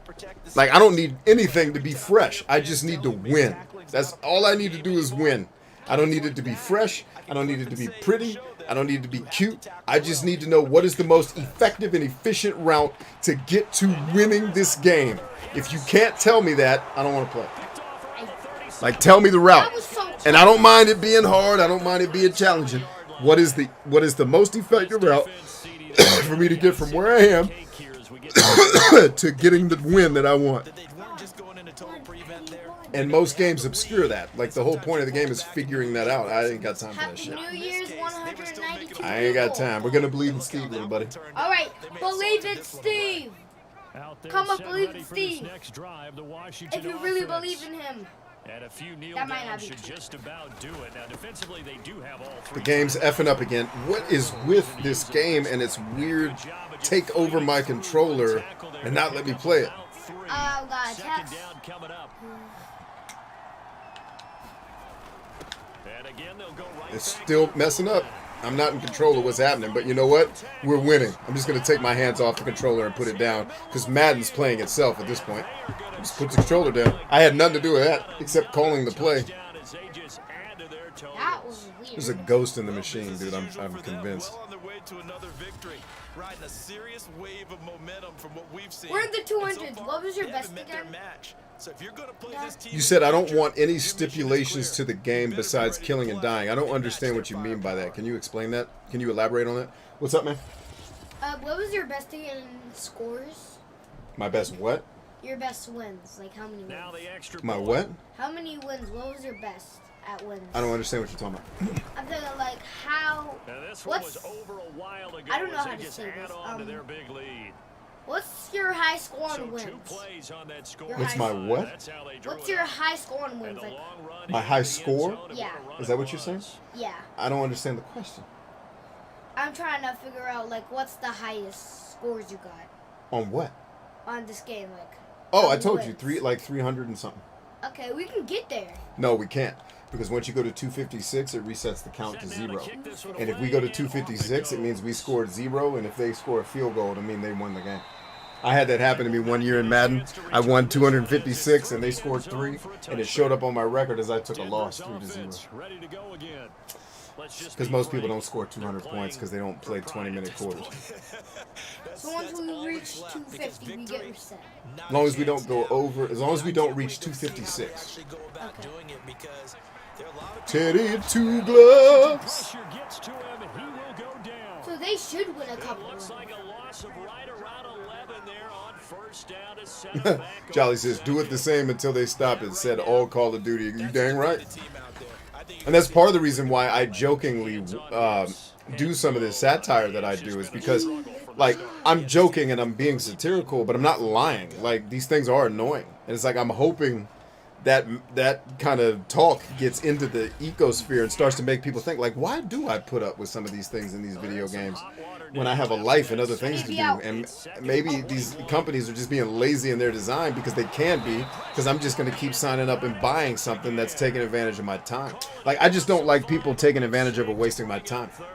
When I feel like that's happening, I get frustrated and angry. when they talk about things I they have want an to idea. accomplish What if one offensively, stays in the I'm back not sure that and one sack stays in and the sack front? are on their play That's a sheet. good idea. Okay. One stays in the back and one stays in the front. Bridgewater. Bridgewater about to get a safety. Yes! We did it! And he fumbled. And come on! All right, you want another touchdown? Yes. All right. This is the last play of the game. We got to make it work. So, Stay focused. wait, Last, if we do it, we win. we're gonna win anyway, but we're gonna win with you scoring the last touchdown. You ready? All right. And now this happens. All right, 2 another route. turnover, Okay. not one that they're going to hold up and say, yeah, this has been a banner day. All right, we're going with the 2. Still sitting You're on the edge, outside the numbers. So from the Remember, 17 now, here's a first and 10. linebackers stay home. I'm giving you the ball right here. Immediately break the route and just get upfield. Okay. Do not keep going this way because you're going to run into the safety. If I give you the ball here, turn upfield and score. Okay. If they crash down, get to this side of the field. I'll throw it to you by the horse. Okay. Got it? Yes. All right, here we go. Ready? Set. All right, he's breaking. He's breaking. Ball coming. Get there. End zone. Oh, he stopped you just short. That's okay. I got it. We got one more play. One more play. Okay. Perfect. Comes in. The whistles blow with 3 seconds remaining. All right, same play, except now I'm not even going to read the defense. I'm going to snap the ball, and I'm firing the ball to right here on the field. Just get right here and get in between him and stay just in front of this guy because he's going to come out here to try to stop you, and I'm going to put the ball right here. Okay. And that's just catch it right in the front of the end zone. Matter of fact, just run the route to right here and let John run this guy off. John's going to run here, get to right here on the field where I'm pointing. Okay, That's where the so- ball's coming. Ready? So right on center. Ready? Yeah. Set. Ball. From the gun. Touchdown. Chambers. Great job. And this will be Great job. That was Perfectly done. perfect. Perfectly Perfect. done. continues Perfectly to done. another touchdown. Happy New Year's to all the 198 people. Now, this is where I can empathize with the World of Warcraft nerds. That is the level of science and chess matching that goes into playing football. People watch this sport and think it's just a bunch of Neanderthal apes. This sport is literally calculus. All right, I have It's calculus and geometry. I have something to say. Say There's it. 201. Happy New Year's to the 201 people now. Comes the kicking team here for the extra Thank you point. guys for like coming here, like putting whatever you're doing out of your This one way was over and a coming to while see ago as this. they just add on Thank to their you. big lead. And if you weren't doing something, They had thank the you short anyways for field coming to and see they this made stream. quick work of it. Just 2 plays to get into the Thanks. end zone. Anyways, Well said. Hopefully you enjoy it, even though it's still going. All right, let's go. Okay, I'm not in this one. All right, we're kicking short. Team on the Look field alive. now as they will All right, send I'm this looking one alive. Because I want the time to run out. KJ Hamler returning it. Boom! Yes! Got him. That's the game. We won. Wait, we won? We won. Yes! Well, in Yes! this one, Carter, we had some Yes, action yes, all the way yes. down to the final whistle there with the late points and then the kickoff to end it. Yeah, and the best part about it is just seeing how teams battled all the way to the end, you know. Didn't really matter. Football's a game of inches, man, and it's about They positioning. still competed. Get yourself in position to make a play. You'll always be able to make one. Okay? So for Washington, they You scored that continue to touchdown cruise as because they you move followed the 8-0 game plan to now a on perfect the tee. campaign. You got And exactly they're where able you to were enjoy supposed to this be on one the through field bye week and before put they yourself get in back at it between. again. You kept yourself Meanwhile, for the free Broncos, from the they defense so fall I could 2 get the games ball under to you. So 500 you did a perfect now job, That buddy. was actually too And they'll easy. try to get Now back do you on understand track how next hard it week is to catch a as two they route? head to Dallas to take on Now, the when Cowboys. you're out there on the field and I'm throwing you 2 routes and you're making And for drops, Charles Davis now you and our understand from entire playing this, crew, like, that's a I'm Brandon really Gunn. hard You've play been to watching make the because you're not going to be NFL doing it on a on field EA where nobody's Sports. playing defense on you. Sometimes they're going to be up in your face and grabbing your shirt, right?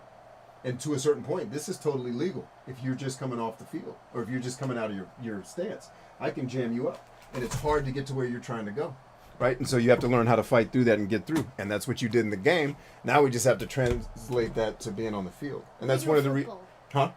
We're like real practice. And that's why I had you play wide receiver first, so you could understand the job of the person it is to catch the ball when you have to throw it to them. Okay.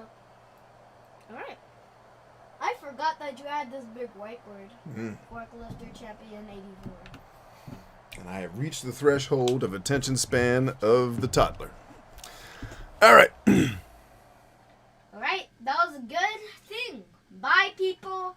Thank you for coming here. I might be saying this a little too early. Yeah, that's the problem, Clem. I don't have the I don't passwords. think it's done yet. I just said something and that's embarrassing because I don't think the video's done yet. It's not. What did you just say? I said bye. You said bye? Yeah. It's not embarrassing. If you're leaving, saying bye is fine.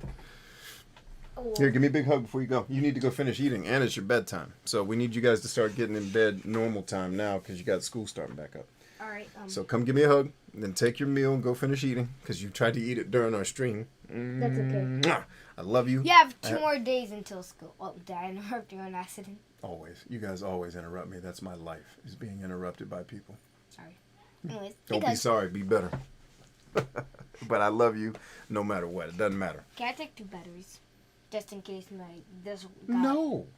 I just gave you 2 batteries yesterday. And if they're Oh, yeah, that dying makes within 24 hours, it's because you're not doing your job and turning your controller off. That's your fault. I'm not going to let you waste my batteries because you're not taking care of your stuff. I'm putting What these kind on of my what headphones. kind of dad would I be if I let you believe the world's just going to give you batteries when you F up? All right. Bye, Dad. I love you, man. Are you still going to be streaming? Not sure yet. We're going to talk to the audience and figure that out. All right. Bye. Bye. I love you. Thanks. Hey. Thanks for being on the show. Oh, yeah. Say goodbye to the audience. Bye, people. Get on that camera so they can see you. Bye. See you another time if I can. You will. You'll definitely be on the show. man. Oh, great. Hey, big man. I want to play. Bye. But we're not playing anymore. We're Thanks just for talking. coming on the stream. Oh, now you want to play Madden when we're finished? This is the worst time. This dude. I don't want to play right now, Dad. I'll play later. Then the minute we finish, you come running talking about I want to play. Come in. Come in. How are you doing? Good. You doing good? Yeah. Come on in. You don't have to be afraid. Nobody here is going to hurt you, bite you, or make you feel bad. Everybody loves you here, right? Especially Yes. the guy in the chair. I was in your room hanging out with Mom. Yeah, I know. Did she fall asleep? Is that why you left? No, Mom's still awake. She's still awake? Okay, am I going to have to come drag you out of my bed later because you fell asleep there like you usually like to do? I usually find you sleeping in my spot. And then do I have to go sleep in your bed? Are we trading beds? No. No? Okay. So I can sleep. I'm sleeping on the top bunk. I got you. In the bunk bed. Tomorrow is my birthday, right? Yes, we're celebrating it. In the house? Yes. Oh. Don't say how old you are. Remember the rules we're still on the show. You're not allowed to say how old you are. Because we're trying to let people know you shouldn't give away personally identifiable information. Right?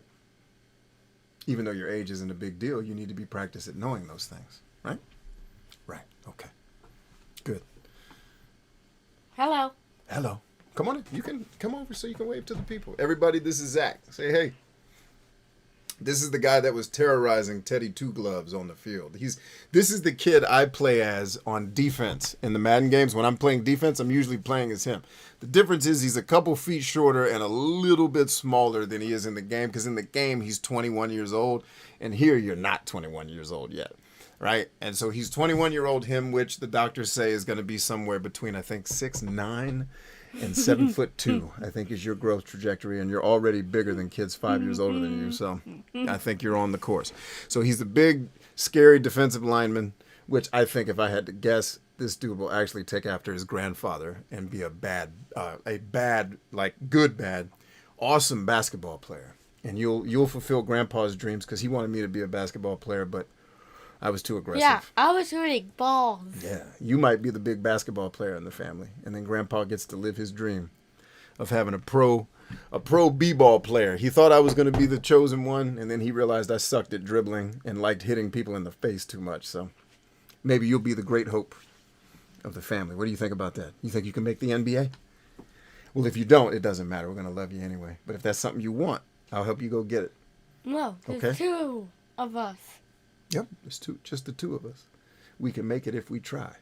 Just the two of us. How can I do this? What? How can I do that again? Why am I raising up to 2? I don't know. Why don't you talk to the audience instead of worshiping yourself in the camera feed? Don't worry. Every showman does that. Every showman checks themselves out. Not because of vanity. It's because you want to know that you look good on camera. So you're not scaring people to death. But you also need to look at the audience if you're going to be on the show. Look.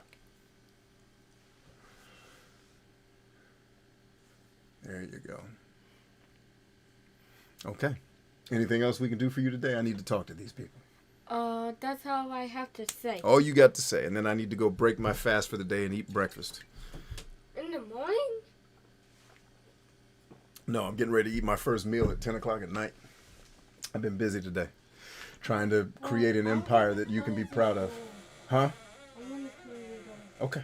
so don't hear me. Okay. How about you not be loud, and that will make me not hear you, okay? No screaming in the house. I love you. Matter of fact, go to bed. It's your bedtime. Okay? Tell your big brothers I said it's bedtime, too. They need to get ready to lock it down. Because you got school in 2 days. Yeah. Charlie said he looks like he's 13. I guarantee you there are 13-year-olds shorter than him. He's a giant. He towers. Like the kids his age, it's just like the kid that was just in here with me on the stream is several years older than that guy. And that guy is almost a head taller than him. And he's not that dude. So to put it in perspective, the kid that was with me is supposed to be 6'9". The kid that I was just with, the kid that did the stream with me, Chris, the dreads, he's going to be 6'9" potentially. The dude that was just here is going to be 7 feet. So neither of them are short. It's just the other one is super tall. And it makes me wonder, because the doctors told me when I did my the first football physical I ever did, they check your whole body, your structure. They did x-rays. I had a really in-depth physical. And the doctor told me that because the way my body was structured, I'm actually shorter than I'm supposed to be. He's like, you have really long arms and legs and a small torso because your growth was stunted. He's like, for all intents and purposes, you should have been 6'6". He's like, but you're going to top out a little bit shorter than that because your back is curved and other stuff that made your torso have stunted growth. So I have the arms and legs of Michael Jordan and I guess the torso of James Marsden. So that balances out to not be as tall as Mike. So there you go.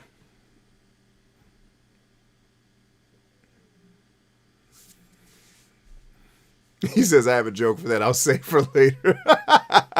Jolly. The forklift champion of 86. All right, let's go back to what Terry was saying. That was an interesting conversation. He says, well, let's put it this way. Remember the protect and mission of Star Ocean 5? That's the sort of thing you'll be doing in the missions. So here's what I'll submit to you, Terry. It's not the what I'm being asked to do that ever bothers me in these games. It's the how it's implemented. So if I have to do a protection mission, that's fine. But if the game does it in some obtuse way where they didn't tell me I was supposed to be protecting her or I wasn't paying attention to the 97 minutes of dialogue I was supposed to know, I didn't know what was going on in that scenario. And at least if I'm remembering the scenarios right, I'm probably am not. With the million video games I've played, they all run together as one long, torturous game. But it's not so much the what I'm being asked to do, it's the how I'm being asked to do it. Like, what I'm asked to do in Bloodborne is fine. Kill a lot of people and get better at killing. That sounds like my thing. The how they're asking me to kill asks me to fight in ways that go against ways I was trained.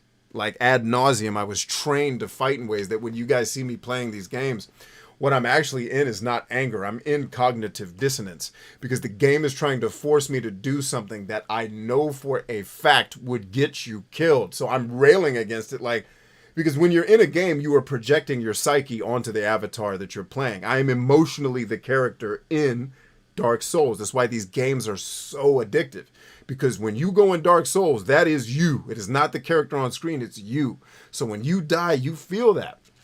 That's why video games are the total psychological manipulation and why they're so popular. And so I am this guy, and now I'm being asked to do this thing that's like, no. That gets people killed. But then the game's like, yeah, but that's kind of the way you got to do it. And it's like, but that's stupid. And there's a more efficient, effective way to do it. It's like, yeah, but we're not talking about that. You're going to do it our way. And it's like, well, so I'm constantly battling this goes because I wish I could have filmed the night I played Modern Warfare 2 in the Brazil scene so you could have seen me coming unraveled while people were coming to kill me because I was damn near having a flashback to days where I used to have to check windows to make sure nobody was going to pop out and hope I'm not going to get killed. And that's what's happening to you in the game. And it's like, fuck. And you're at this grotesque tactical disadvantage that my cousin then looks at me and says, what are you doing? Why aren't you beating the game? I said, because I'm trying to fight my way out of this horrible scenario that no human would ever fight their way. This guy would have been dead 20 minutes ago. He's like, oh, you're supposed to run. He's like, the point of this mission is to run. And I said, but I'm going to get shot. I'm going to run out. Basically what he just told me is everything you were ever trained to do in combat, throw that out the window and do something that's guaranteed to get you killed. Which, by the way, the thing he was telling me to do when I was less trained, less mature, although you can argue I'm pretty immature now, I did some of those things in training and got killed doing it. So I know from experience, this gets mofos killed. I got killed twice in training for stupid acts, right? And so now you're asking me to play the game in a way that I have been religiously conditioned not to do. And you're asking me to have fun doing that.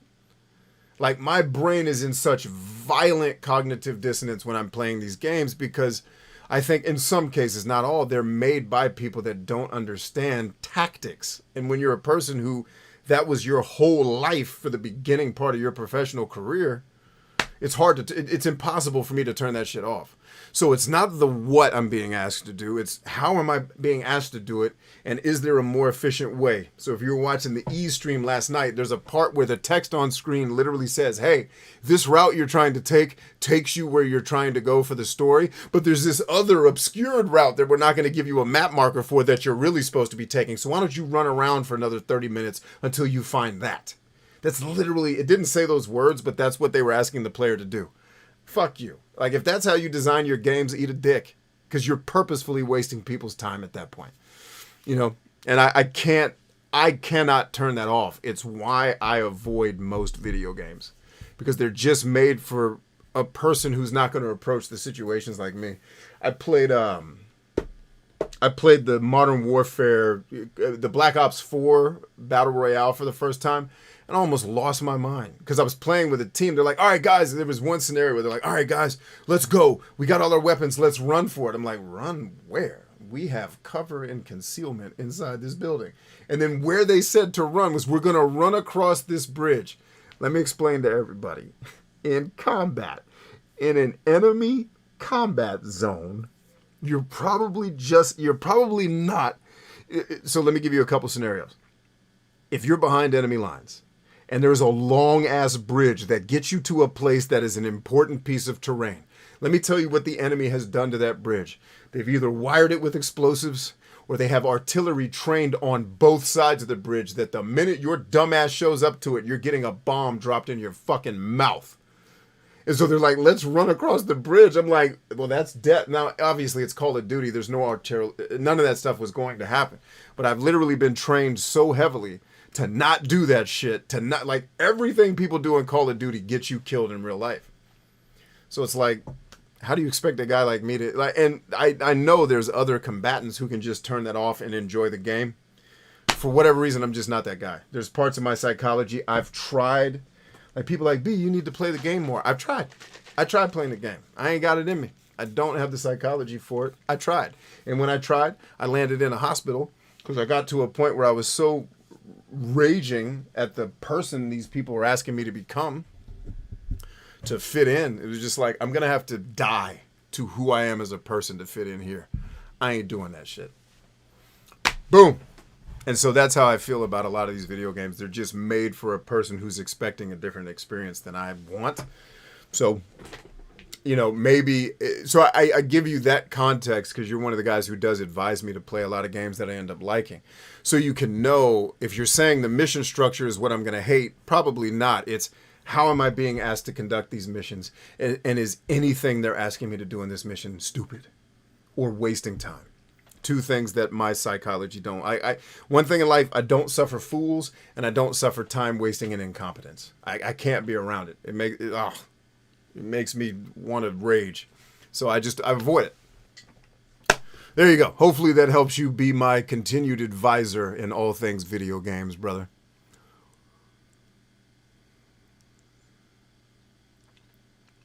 What is he reading that has 200 viewers? The number of people that have actually been here. It's stuff you guys can't. It's the numbers you guys can't see. He's looking at the numbers of people who are actually on the stream holistically.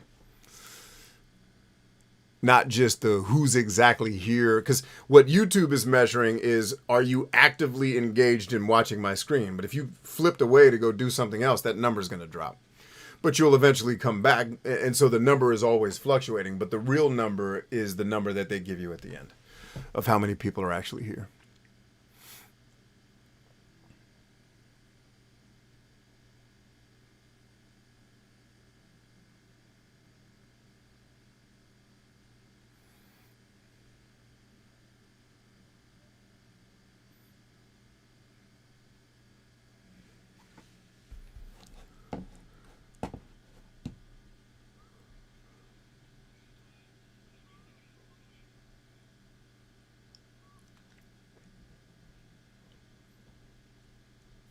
Yeah, so if it has a lot of talking, again, I don't mind talking, just say interesting shit. Like, there's a great quote in one of the books I'm giving you guys that perfectly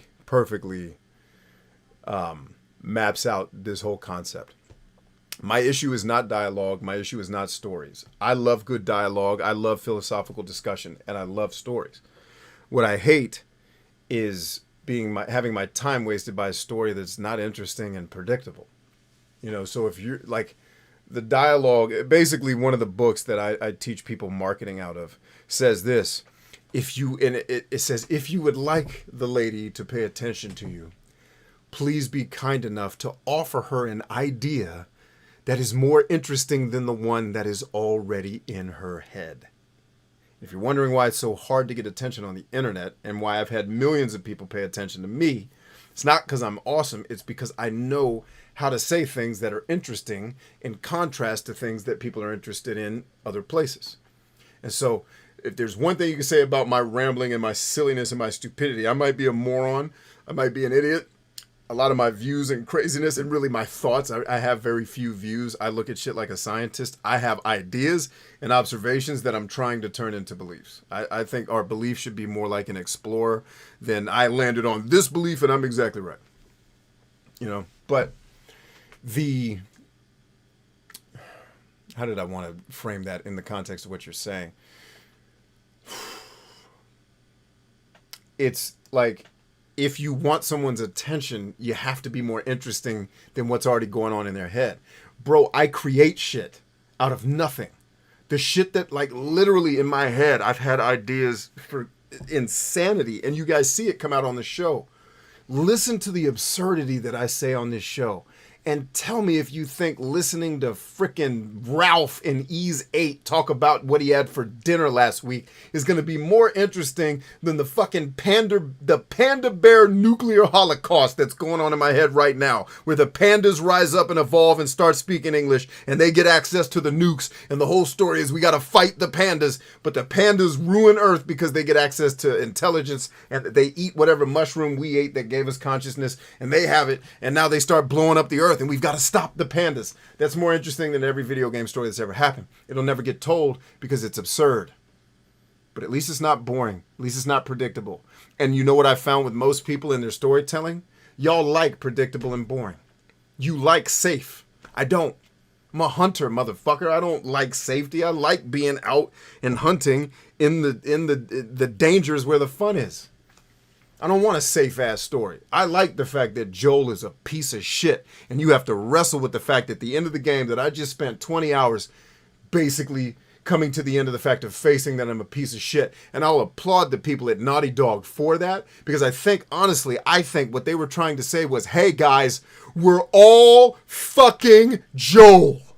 In that scenario, all that shit you believe about yourself being a good person, if you went through the hell that guy went through and you got to the end of the game and you had the opportunity to save the fucked up humanity that fucked you in the ass, or you could save one person who's actually innocent and good, who do you choose? And I guarantee at least 9 out of 10 of you are with me. We're picking the good person, and fuck the rest of you apes. And what the game is forcing you to do is face that idea, even though you still may make the right decision and save humanity, if that's even the right decision. I realize I'm spoiling the end of the game. I should have said spoiler alert. But the game's forcing you to face the myth that you've believed your whole life, that if you grew up in Nazi Germany, you would have not become a Nazi. And it's just those evil Germans that did it. And I'm here to tell you, I understand psychology at a level where I'm comfortable saying 7 out of 10 of you would have been Nazis. Period. At least. And I'm being kind, because I think it's actually 9. And the game's trying to force us to look at, hey, we're humans, we're made in God's image, we're great, but we also got a lot of shit wrong with us that if we stop yelling at everybody else and look at the fucked up shit we're doing and fix that, maybe we got a shot at this thing. I'm glad that story exists. Now tell me, Terry, what's going on in Growlancer Heritage of War that's going to make me that fired up about its fucking story? Maybe there is something, I don't know. But like, to get me interested in a story, you have to make me face something that I emotionally give a shit about.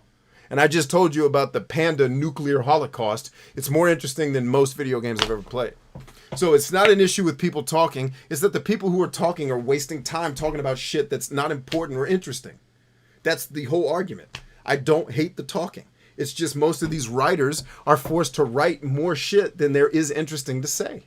Because these publishers want a game that's 40 hours long. And how do you make a game 40 hours? Well, if only 6 of it's being played, you got to watch the other 33. And what do we watch? People talking.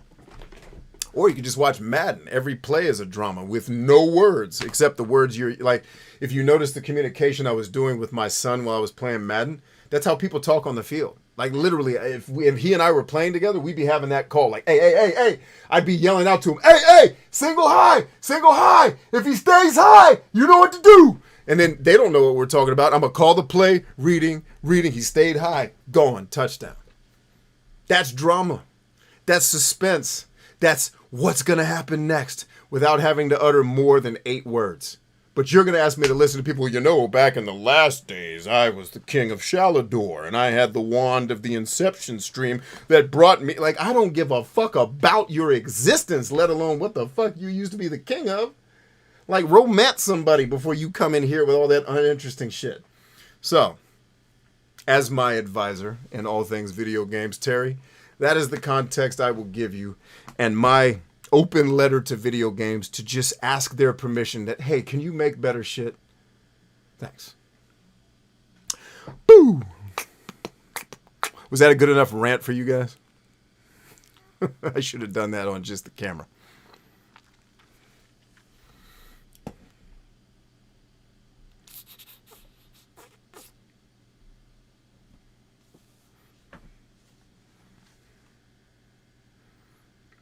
Let's see. Terry says, let's put it this way. There are times where you are in the middle of a mission and something comes up part way. Mission conditions change immediately. Well, that's war. You don't ever execute the plan you put on paper in a war. The minute the first bullet flies, the plan goes out the window. So that wouldn't bother me. The constant needing to change, I'd be okay with that. It's just, how are you asking me to complete this mission? If it's doing tedious trial and error shit, I'm going to be upset. If it's doing something I'm skilled at doing, like football or combat, I'll probably be okay with it.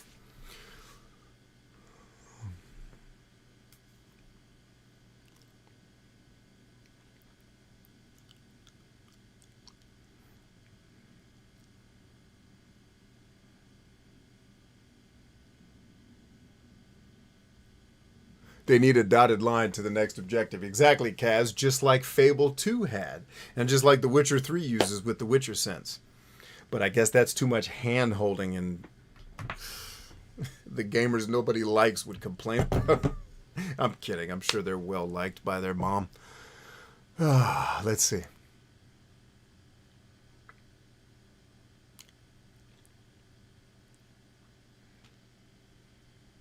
Yeah, Kaz says the problem with the ease map markers is though the paths are so serpentine that a directional map marker is useless. Yeah, you say that a lot nicer than I would. The problem with ease maps is you got motherfucking designers that don't know how to make a goddamn map. And that was probably the last thing they worked on in the game. Fuck it, let's put the map together. We ain't got no map makers. Shit, get Reggie to do it. Reggie's the tree designer. Figure it out, Reg. We're going to lunch. I've been at the businesses where Reg gets left at the office to fix all the shit that I would lie to you not. Matter of fact, some of the people are on the show probably now who've worked at the office where they just dump all the shit on you and they go to happy hour because they know customers are going to buy that shit whether they fix it or not. But yeah, you're not wrong, Kaz. I just would say it very much more like an asshole. You said it very diplomatically and kindly. The game doesn't directly explain what you have to do. There's just dialogue. No, that's bullshit. Like, no, I would never send people into battle without a clear understanding of what the fuck they're supposed to do and what like that's my beef with the video game shit. It's made by people that don't understand mission structure. And you got people making quests who've never written a plan for a mission in their life. Like, no, you don't go into this not knowing what to do. Like, this is stupid. Just like Metal Gear. I'm sneaking around a place I've never seen. You know how much footage of that building he would have looked at? He would have had every brick of that building memorized before he got on the damn... That's just... The shit that video games ask me to accept is just a bridge too far. Like, can you work less on making the facial animations look real and more on designing an actual quest structure that's not a pain in the ass because you couldn't actually add difficulty? The difficulty is you obscuring what I'm supposed to do, and now because everybody loves Zelda, I love figuring out what I'm supposed to do next instead of actually doing it.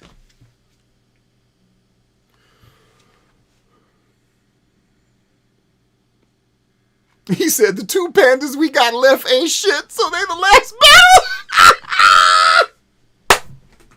battle. Jolly with the win. That's awesome. Okay, there's a conditions menu, though, that tells you win and loss, but they change part through the map, and the game doesn't tell you that the why? This just, like, so what that strikes me as, Terry, is just this game wasn't finished. And now they're putting the onus on the user of the software to adjust to their shitty design. Same, if you want to see an example of that that's not in games, two-factor authentication. Instead of you being able to properly secure and encrypt your shit, you make your end user do more work.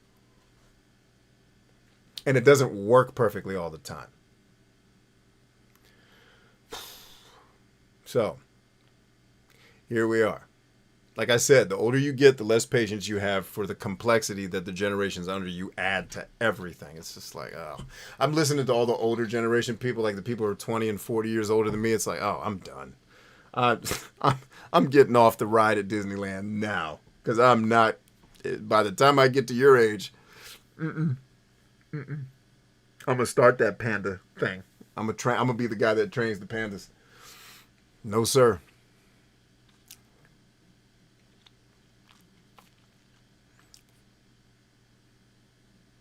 Yeah, I don't mind having to readjust on the fly, Terry. I can be incredibly flexible. What I'm not flexible with is stuff that I feel like I shouldn't have to be. Like, I'm not going to be flexible with your shittily designed game. I can totally be flexible and adjust to what I can adjust to any environment. You know, like I always joke about not being PC and politically correct, but if I was in an environment where I needed to be that in order to accomplish something that's, you know, integral to my mission and what I'm on, helping people, I could totally put a suit on and say the right things. I'm just not going to waste energy doing that in places where I ain't got to, because that's not the real me. That's the lie, you know. But if I got to go in and pretend to be, you know, whatever I'm pretending to be somewhere because it's going to help somebody somewhere else, yeah. But I'm not going to be flexible if I don't have to. So yeah, all that to say, it's not the flexibility part that I have an issue with. It's the what changed and how are you asking me to carry this out? And am I going to feel like this is something that's fun or something that's like real world tedious? And game designers now seem to love to bake real world tedium, like reloading, into their games. Like, it adds realism. It doesn't. Have you ever reloaded a weapon? Let me help you out. None of you can reload a weapon as fast as they do it in these video games, especially not under duress. By the way, none of you can acquire a target with these rifles the way you do in a video game when you're breathing hard and tired and you've been shot at for 24 hours. Like, do you understand that if you played Call of Duty for real, most of you, especially given the physical condition most of you are in, this is what your sight picture would look like. It's not going to be this steady thing right here. It's literally going to be this. You're going to be trying to shoot people, right? And I'm not asking games to be real.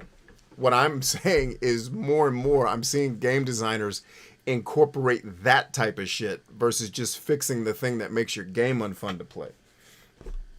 You know, like reloading adds realism. No, it doesn't. There's very few human souls on this planet who can reload those weapons as fast as you do. And by the way, most of you reload before you unload a clip.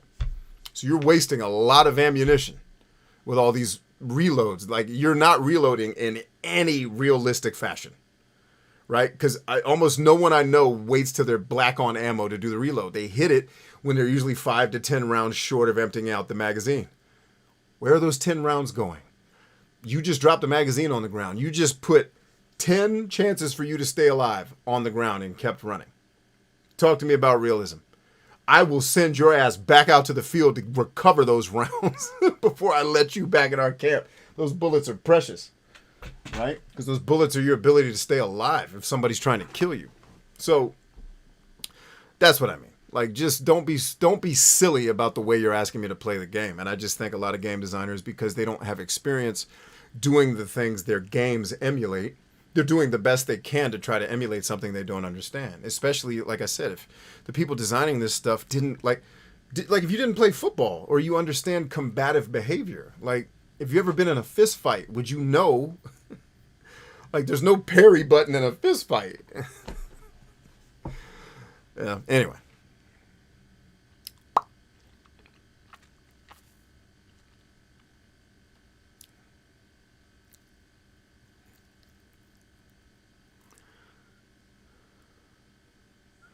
Clem says, what you're saying, I'm reading this probably 7 minutes after he typed it, so I don't remember what I was saying. But he's saying what you said is found in the book Ordinary Men. Talks about, okay, you explained it here. Here we go. Talks about how good people were able to do the shit that, yeah. Yeah, man. We don't need superheroes. We just need people who are willing to work at being good. It's all the superhero we need, man.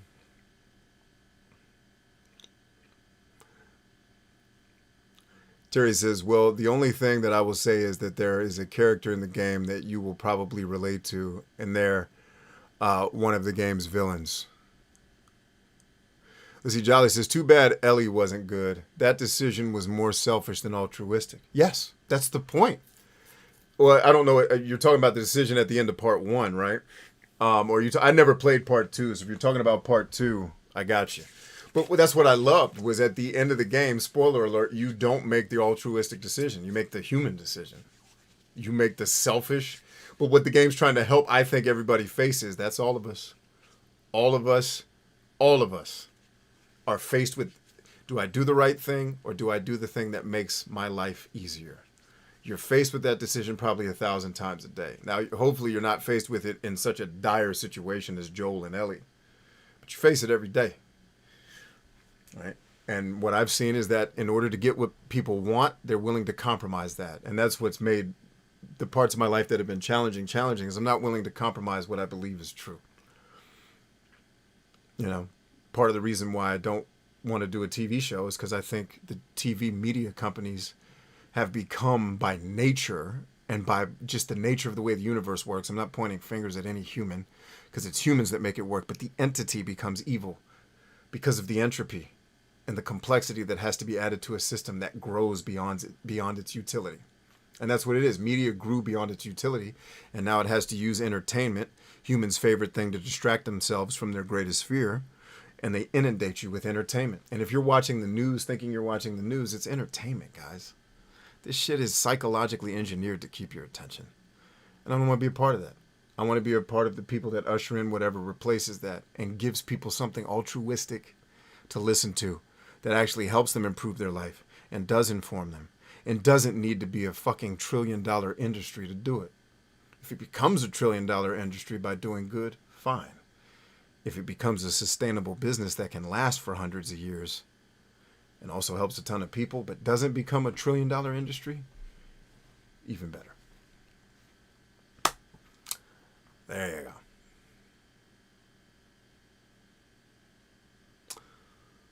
So yeah, I appreciated that the game made me face my own lack of altruism. But, you know, I already had that experience on the battlefield, right? I understood that there are no good guys.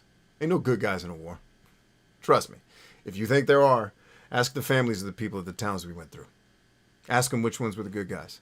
I guarantee you they shrug. We don't know. Just a lot of people ended up dead, as far as we could tell. You know?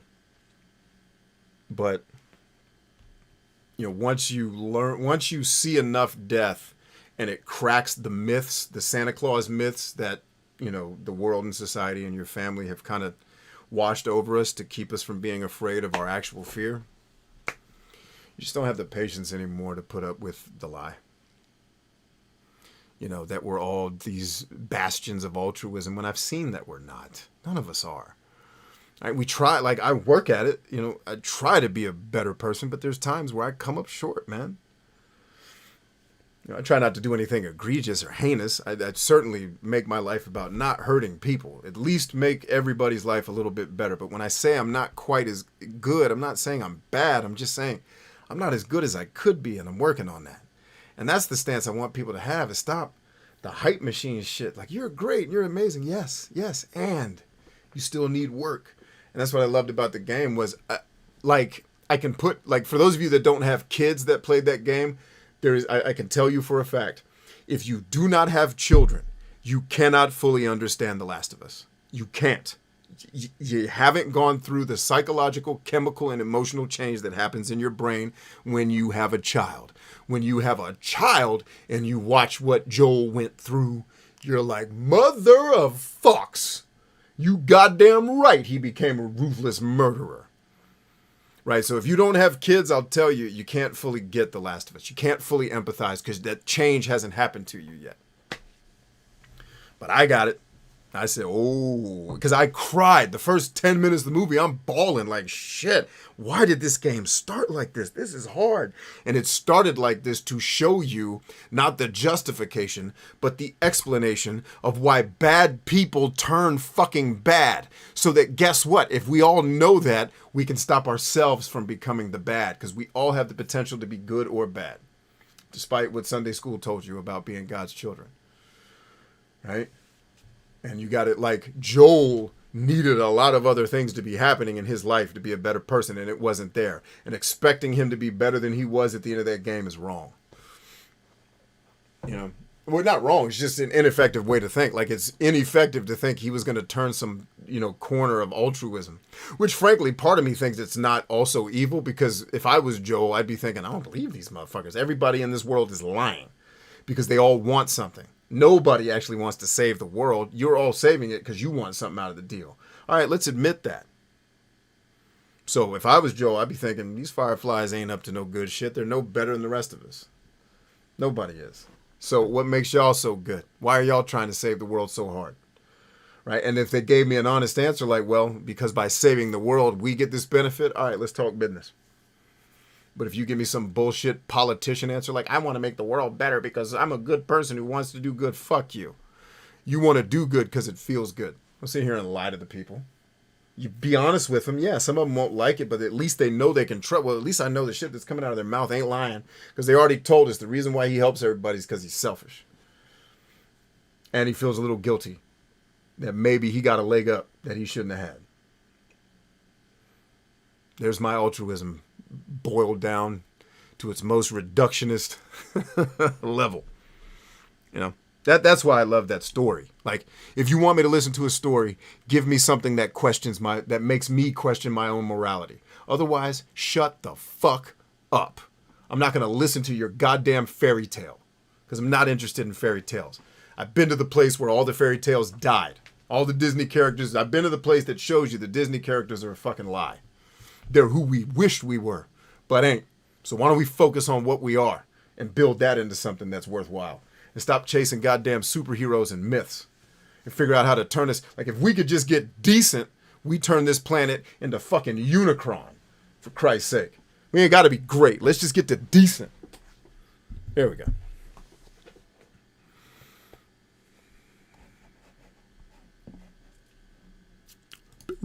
All right, let's see. Cass says, I think you'd like the later parts of 13 Sentinels, but I think the majority of the early story would probably bore you because it goes all over the place early and gives you tiny snippets. Yeah. I'm just not I'm a start with the point. Like, the point of this thing I'm about to say is this. All right, now tell me the story.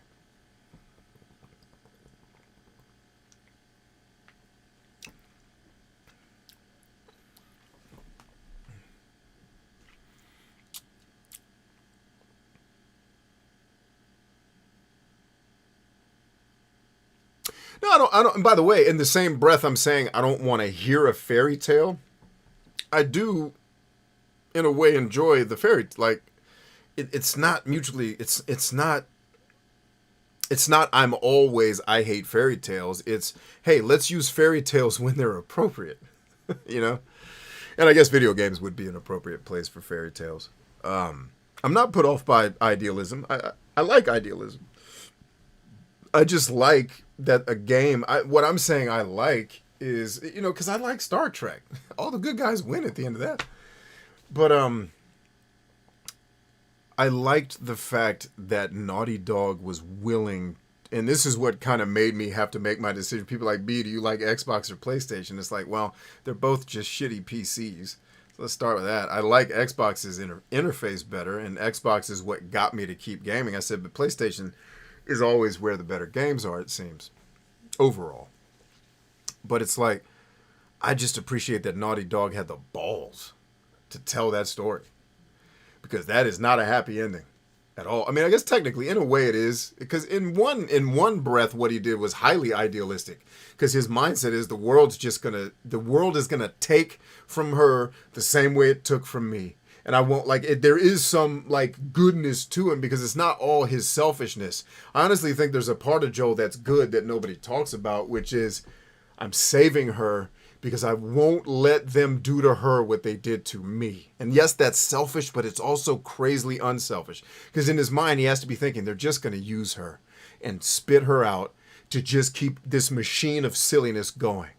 Fuck them. She's better than the machine. I'm going to keep her alive and hope that we can build something with her somewhere else. So to a degree, I think Joel was a good person too. I don't think all of his goodness got lost.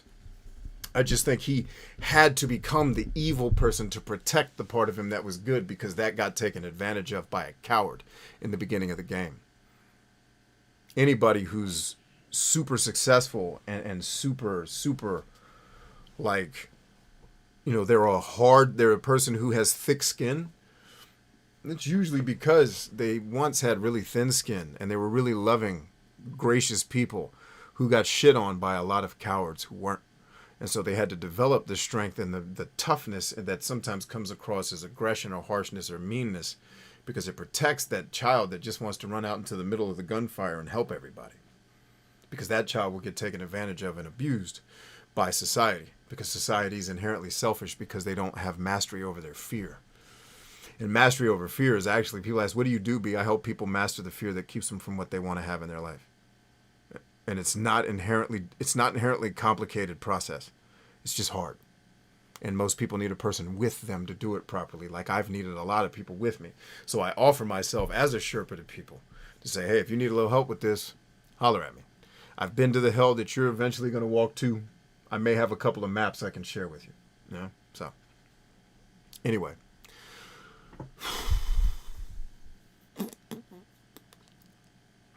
Closest thing I can think to the villains in Growlancer Heritage are the villains in Shadow Hearts. I don't remember the villains in Shadow Hearts. Really, the only thing I remember was the relationship between Yuri and, what was the first lady's name? Anne? And then his relationship with, or Anne was the girl, the lady in the second story.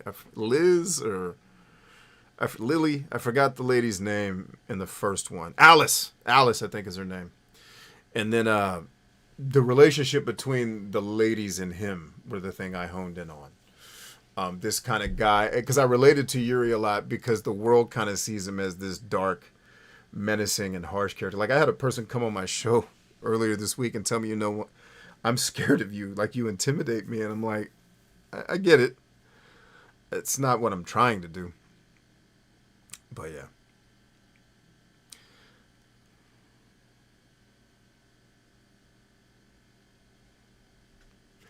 Let's see, Kaz says, the problem is people reuse passwords. That's why you need two-factor. So there's something different on your site. Oh, no. I totally get why. But it's also investing money in the infrastructure that could prevent some of these things that are happening, that they could do on their end and then pass. I haven't quite figured out the solution to that. You're not wrong, Kaz. You are calling me out on me calling out a problem that I did not give a solution to, and you're right to do it. I just hate it. And like I am actively in my brain trying to think through, if I owned Google, how the hell could I stop this two-factor authentication shit? Because it makes me want to crack my phone in half every time it asks me for it. Because it asks me for it every time. It's like, I was just here. And I don't have my phone. Like right now, I don't have my phone with me. So if it did it, I've got to leave the room. And it's like, Actually, that's not true. My phone's just underneath something else. But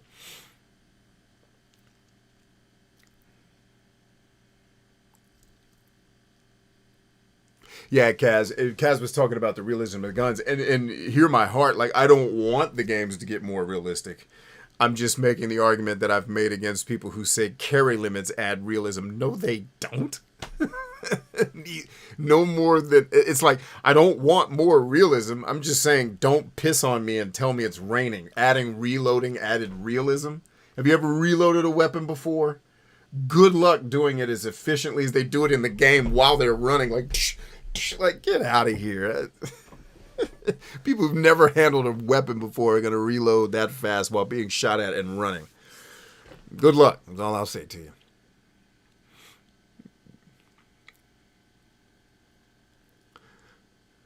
I'm enjoying the mix of the gameplay in this. Well, here's the deal, Terry. I want it in my collection. I think eventually I'll have it, and I'll try it. And I promise you, I will try it before bringing it to the stream so that we don't have another Tales of Arise. Even though Tales of Arise, in my slight defense, we did try it first. Tales of Arise doesn't show its flaws until the third act of the game. So if you're playing Tales of Arise and you've heard my rants, I had to tell one of my friends at GameStop. He's like, I'm actually enjoying the game.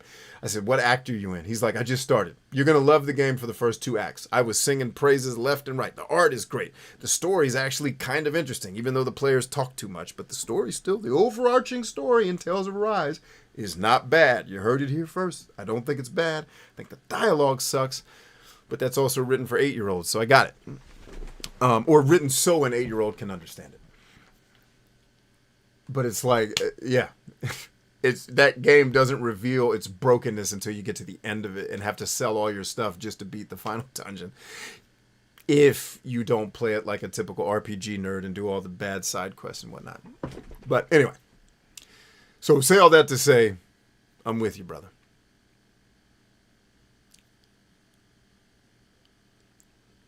He's like, in the games, they hand wave away that extra rounds go into your later mag. Exactly. Yeah, because for real, when you're reloading, you're not still running. You're probably behind cover while somebody else is covering for you. Somebody picked up your sector of fire for you while you're reloading, and then you can reconstitute, re-engage, and then get back into the fight. In fact, playing Call of Duty Black Ops 4, I actually taught my team that I was playing with. I said, okay, if we were doing this in a real world situation and we didn't want to get killed, here's how we do it. And I actually advise doing it this way only because, yes, it's going to take us a lot more time. But I promise you, if you do this one thing I'm showing you about how to cross dangerous pieces of terrain and the mechanics that go into it, I promise you none of us will ever get killed by stray bullets or an enemy that has an advantage on us because they know we're there. I said, if we do it right, you can counteract an enemy seeing what you're doing and still survive and win the fight. But it takes more time. You can't just sprint to your objective. You have to think through, okay, how do we actually bound towards the objective? Don't sprint, you bound. You move one piece at a time until both pieces get there. And then one piece covers the other as you move. And as you teach people to do that, just these little small unit tactics that you can teach. Like I literally taught it to a group of my son's friends at his birthday party before paintball, and we murdered the other team because these kids that I literally just spent 2 minutes teaching small unit tactics to, it wasn't even a contest. It was a bloodbath because the kids knew the way we win at paintball is we're in the woods and there's nothing but cover and concealment. Stay low and then flank. I said, what we'll do is I'm the biggest target here. All the kids are going to be gunning for me. Put me up on top of the hill where I can be seen, but I can guard myself from taking shots. All I'm going to do is just rain down covering fire on all the enemy positions I can see, while all of you fan out, but you're going to go slow. You're not going to sprint, and you're going to stay below the foliage level so they can't see you flanking. I got one of the kids into the enemy's camp before they knew he was anywhere. He was shooting people literally in the back of their positions. Like, just, you're dead. And they were like, where did you come from? Like, came from a person that knew how to not fight like it's laser tag. And then when they put us in the laser tag match, we all got murdered because you couldn't use the same tactics. You had to put yourself at risk. But yeah, no, Kaz, you're right.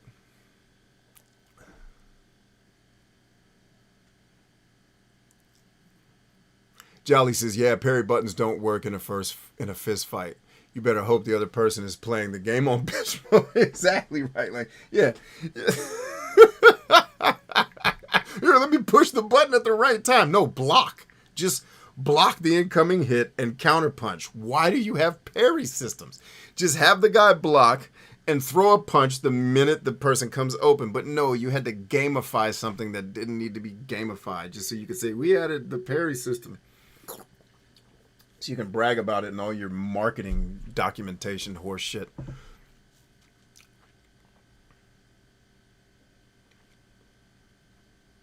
Yeah, I got you, Terry. And Terry, thank you so much for giving me so much in-depth information. Like I said, I'll eventually collect it because I'd like to try it. But I will go into it like I go into most games. Like, this is probably not going to be my thing. But I'll give it a shot. I'd love to be open-minded. I'm willing to try new things. You know, like, we're going to try these. I'll probably try them. We'll do pilot episodes just to see if I hate them. But, like, I want to give these a shot because I had a lot of people when I was running the RPG club tell me, B, all the shit you bitch about, these games fix. Well, let's check that out. Let's see.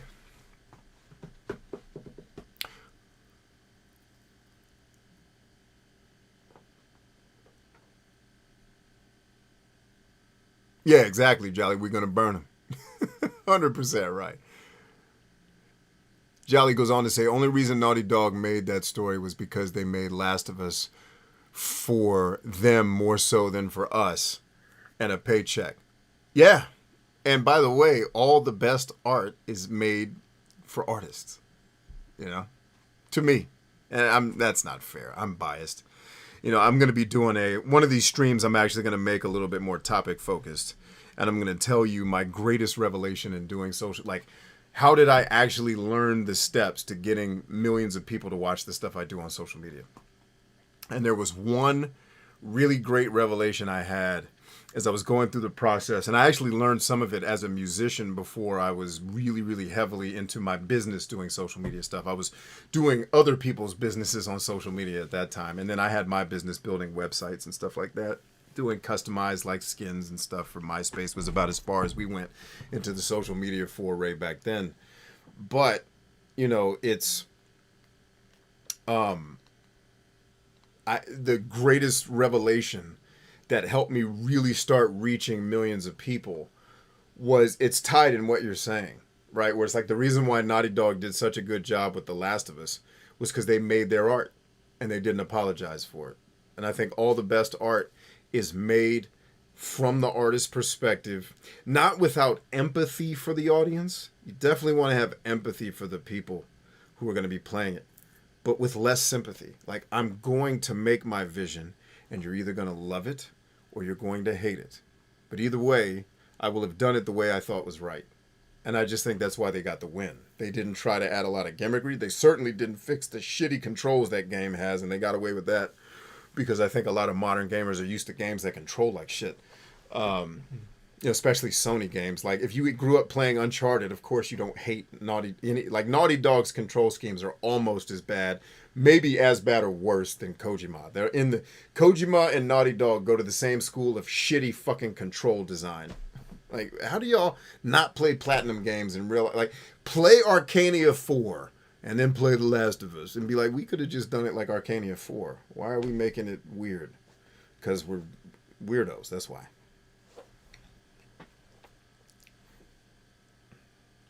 Jolly says, I think Ellie brought back some of Joel's humanity and hope. Another reason why he would save her, because she was his reason to keep living. Of course, like, it's not as black and white. Because I've heard people say, oh, Joel is a piece of shit. Yes, that's true. But he's also a person fighting to be a good person who's wrestling with what is the right decision here. Save a world that doesn't want to save anybody. And if you listen to my review on the game, I talk about that in depth. And like the imagery I'm showing you in the review is on purpose. Like, you're talking about a guy that's watched some of the worst brutality. Like, take his daughter out of the equation and go back to that scene with the Humvee chasing people around where they cold-blooded executed people face down on the curb. And he saw that. And they had no reason to murder those people other than they wanted their water. Like, that's the brutality this guy is watching. He's like, is that the world I'm being asked to save? Because I'll tell you, after I got to war, it made me ask the question, like, is this? And then when I went to war and came back and all you guys were bitching about shit that I was like, I thought we were going to bitch about stuff that was important. Y'all are bitching about dumb shit, like Democrats and Republicans. Like, y'all can't figure out how to fucking compromise, you goddamn third graders. Like, what the fuck did I go fight for? So we can have a retard fest back home of yelling about dumb shit? Or can we be grown-ups and accept the fact that we're not all going to agree on our fucking ideologies? But as long as you stay out of my house and I stay out of yours with my shit, and we can agree on the shit that needs to happen outside the house, fuck it. What are we still arguing about? We're arguing about our own human fucking selfishness that can't allow another human to see something differently than us for 5 seconds. Because you're a scared-ass, cowardly human who wants everything under your control. Instead of just letting life live. You know? So there.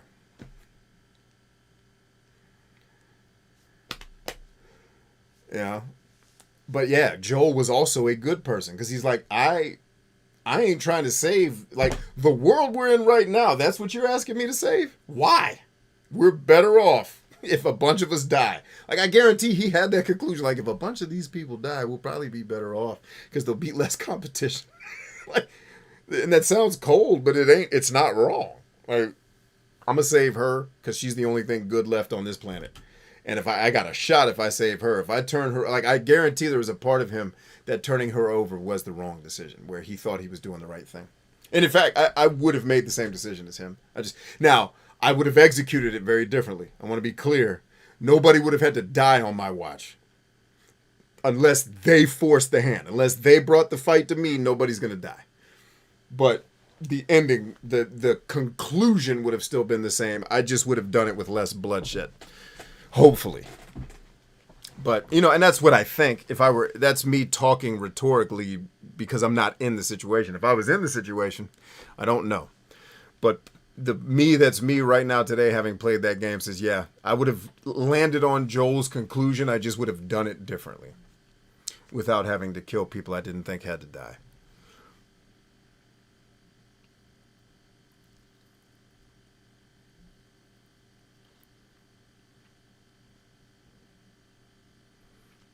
What's up, Hip? Yeah, if I try it, I will stream it. I'm just saying I won't dedicate a show to it. Like, we'll do a pilot. The reason why I always do a pilot episode is because I want to give myself an out. Like, if this sucks, like, I did a pilot episode of the demo of Tales of Arise specifically because in my mind I'm like, this game's gonna suck.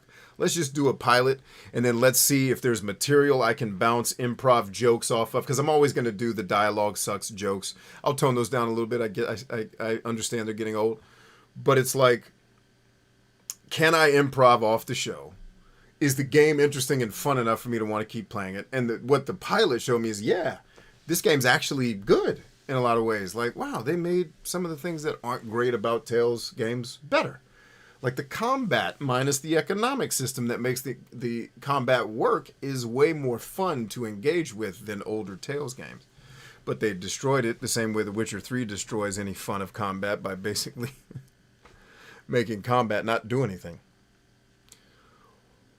You know, or in, you know, Tales' case, you have to constantly have money that the game doesn't give you because they want you to do the side quest to be able to buy the item that lets you complete battles. So,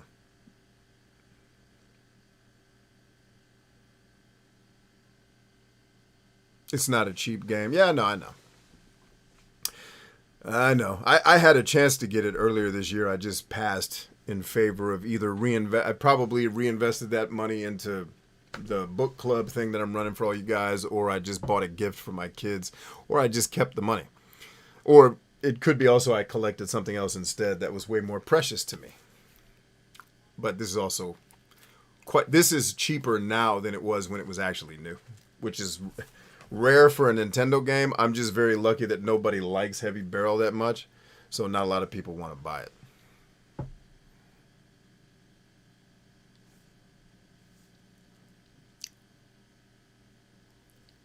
Now, it won't be a waste for me, Cass, because even if I bought it and hated it, I could gift it to somebody else who loved it. That'll never be a waste for me. I can always turn something negative like that into a positive. You just stay flexible, stay positive, man. Those type of situations don't bother me. I will not feel like it's a waste. I will make good out of it.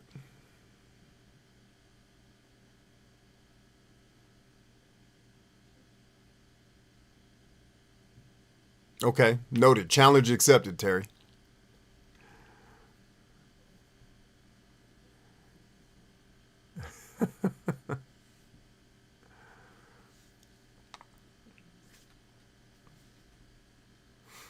Terry's got to go. Hey, Terry, as always, I have not been drinking my tea on. Now you guys know why I drink tea all show. Because when you run your mouth and talk as much shit as I do, your throat gets dry.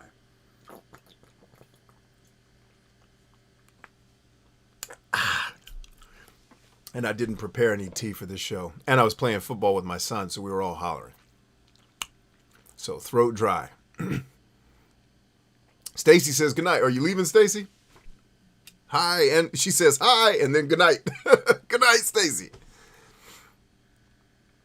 Cass says that's accurate. I would have done it the same way, except I wouldn't have killed it. Yeah. No, I would not have murdered to accomplish what I would have done the same thing he did, but I wouldn't have murdered people to accomplish. Because even in the game, I'm like, I asked myself, why am I doing this? I'm stronger than this person. I can just incapacitate them.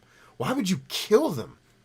I still don't understand that part of the design, other than they just wanted a scene that everybody would have something to talk about. So that's the one thing in the story I would have written differently, which was you're trying to show the juxtaposition of every human wrestles with their evil and their good. And this is the most like this stupid dilemma that we created with a story is the hardest thing, because it's both decisions end up with you being good and bad. Choose. And then the fact that they left the murder in definitely pushes the one you choose, because you don't get to choose. The game chooses for you. But it's, well, why? Like, give me the choice to not murder then. Like, if you're going to build choice in the video games, this is a great time to say, hey, do you want to kill this guy or let him live? Let his ass live, because this guy's a doctor. We might need some allies down the road. And he's going to remember, hey, this dude saved somebody's life, but he's not as bad as y'all say. He ain't killed me. He let me live. And we heard the stories about all the people he murdered in cold blood, chilling in the streets, because Joel had a rep. And it's like, but he let me go. Why did he let you go? He ain't say nothing. All I know is he let my ass go. And then you get a whole mythos about him, like, maybe he's not as bad as we think he is. He let us live, but he took away our chance to win. Really? Is the science really in on that? Because you know science isn't perfect. Because my question is, how do you know this is going to work? I want guaranteed evidence that taking this human and doing what you're going to do is going to lead to the, if you can't show me in some type of simulation that's completely believable, we don't even have a discussion. But I agree. I still to this day don't understand why the writers chose to leave that in, other than they were trying to push you to believe that this person is a worse person than I think they needed to be for the story to be good. But I don't know. I'm not the writers. I don't want to comment on their intent. If they were, I'd rather them be here to say, here's what we wanted. Maybe I'll have them on my show at some point. I need to flex. Because one of the things I've actually been thinking about doing on here and on my podcast is having more guests who are up to some of the things that we talk about a lot, like these people. I'd love to hit up Robert Boyd and be like, hey, man, you got 30 minutes you can come rap with me on a show? I want to talk about your games. I want to talk about what you're working on. I want to give you the platform to talk to a couple million folks and, like, literally tell us what you're working on, because my audience is your target audience. Like, tell us everything you got that you're allowed to tell us, and I'll have people waiting to pre-order that shit. We'll all, like me included, will be standing at the gate like, when do we pre-order? Is it ready yet? Like those, like, I want to have people on the show where having them on the show benefits you all and mutually benefits their business or whatever it is they're up to, because they make something that I don't have to make this an advertisement. I make it a, hey, we're up to something awesome and I'm sharing it with my friends, which is the way by the way, that's the best form of marketing, is friends telling a friend. It's never going to be ads. It's never going to be how good you are on social media. Your number one marketer is always a happy customer, period. Terry will back me up on that because he runs a brick and mortar business. He knows exactly what I'm talking about. Your happy customers are your best marketers. And I'm a beast at social media. And I'm not saying that to brag on myself. I've been at this. I've been doing the social media shit since like 1992. So still to this day, you all, if I've ever sold anything, have been way better at selling things than the machine is. So anyway.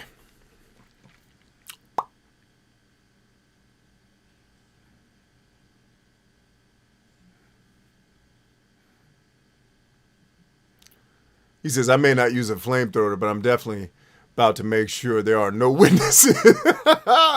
Jolly says, 60 subs in 2 weeks, by the way. And I booked a role. Fuck yeah! In a short comedy that's filming in 2 weeks. My man. My boy getting work. I love that. My people winning. Happy New Year. Jolly got some gigs. I love it, man. You got the role in the short comedy. Hey, and 30 subs a week is not a game. I lose about 100 a week. But it's there's good reason why I lose mine. That's fantastic, man. I'm telling you, you're up to something that I think is the future of this media thing, which is people are getting tired of the know-it-all guru. And they want to, like, I can tell you one thing about people more than anything from watching my own viewing habits as a creator. People want to be on the adventure with you. because your wins are their wins because you're a part of the community. So, for example, if one of the things that was told to me today, I imagine I'm allowed to say it, one of the things I'm working on with my friend that I told you about, and they're going to help me with, is getting Spotify to pick up my podcast. Like, so think the way they picked up Joe Rogan. They're probably not going to cut me a check for $100 million. Probably not. But any percentage of that check would be nice. But more so, less about the money and more about having what I do identified as Spotify as something that gets to the public first. Right? So I would rather have the deal because of the reach it gives me, not because it would add more money to the coffers. Right? But the point I was trying to make to you with that was the 60 subs in 2 weeks. That's really, really hard fought stuff, man. That is gangster shit. That's the point I was trying to come back to with that side story. But yeah, so like one of the things we're trying to work on is building that out. You know, and then you don't have to do this, like, I was coming to what people are tired of, and I'm watching people become tired of, is these know-it-all gurus that are nothing more than celebrities that are selling celebrity. Celebrity and millions of people following me sold more of my book than anything I've ever done to help somebody actually accomplish something. It's all the celebrity shit, right? But what people want is not to just follow celebrities around. I want to be a part of that dude's mission. I want to be on the adventure with him. And Jolly, what you're creating, like nothing else that I really hear about, is you're not an expert know-it-all. You're a dilettante who's trying to learn and documenting your process. And your audience is going on that journey learning with you as the leader. So now we're following a guy that doesn't need to have it all figured out, doesn't need to be a guru or an expert. We're following a guy because we believe his story. We love a story where a person faces adversity and then has to overcome it. That's what you've created. That's why you're getting followers, because people want to be. We're going to have to create media that makes people part of the journey, that doesn't shove the truth down their throats as if any of you know the truth. We're not going to shove truth down people's throats. We're going to be explorers and go find the truth together. Way more effective strategy than me reading a couple of books and then deciding, well, this is clearly all of the truth that I ever need to tell anyone ever. Here you go. That's silly. Truth always gets better with further investigation. So, congratulations, Jolly. Keep killing is really what I wanted to tell you.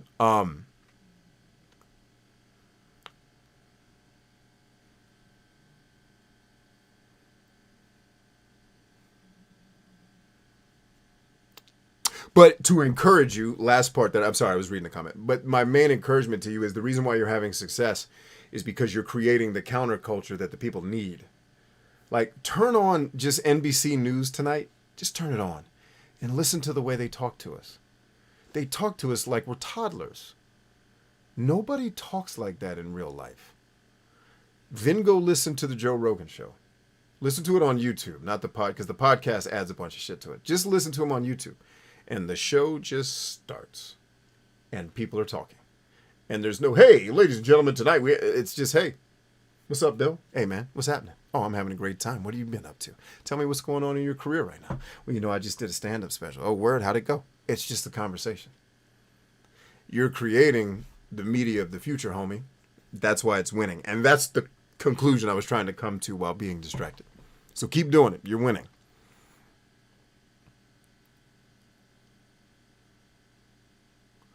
Oh, Kaz. Interesting.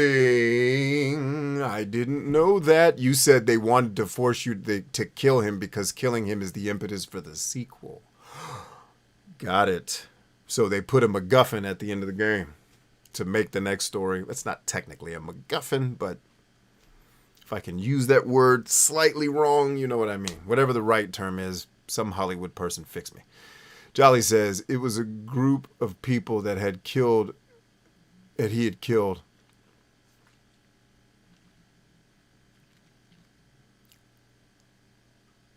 Yeah, no, you're right. He didn't have a choice to say no.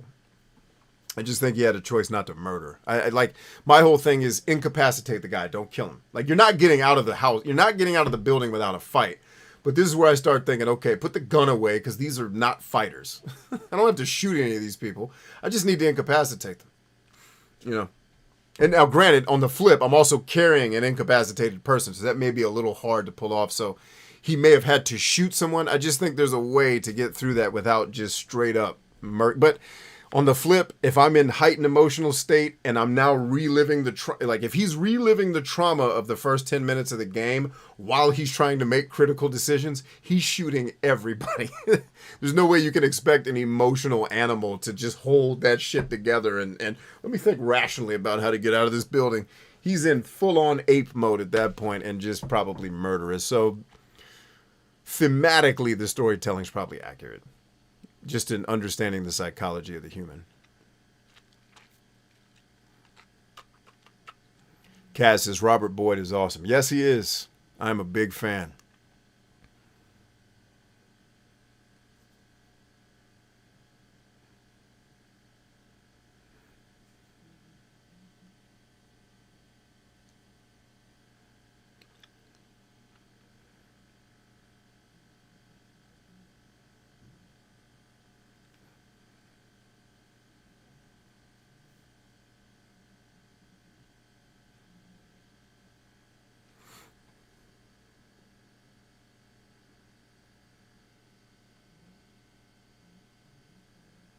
Yeah, so you're becoming the zag to the zig. While everybody is scared to do a thing, you're leaning into it.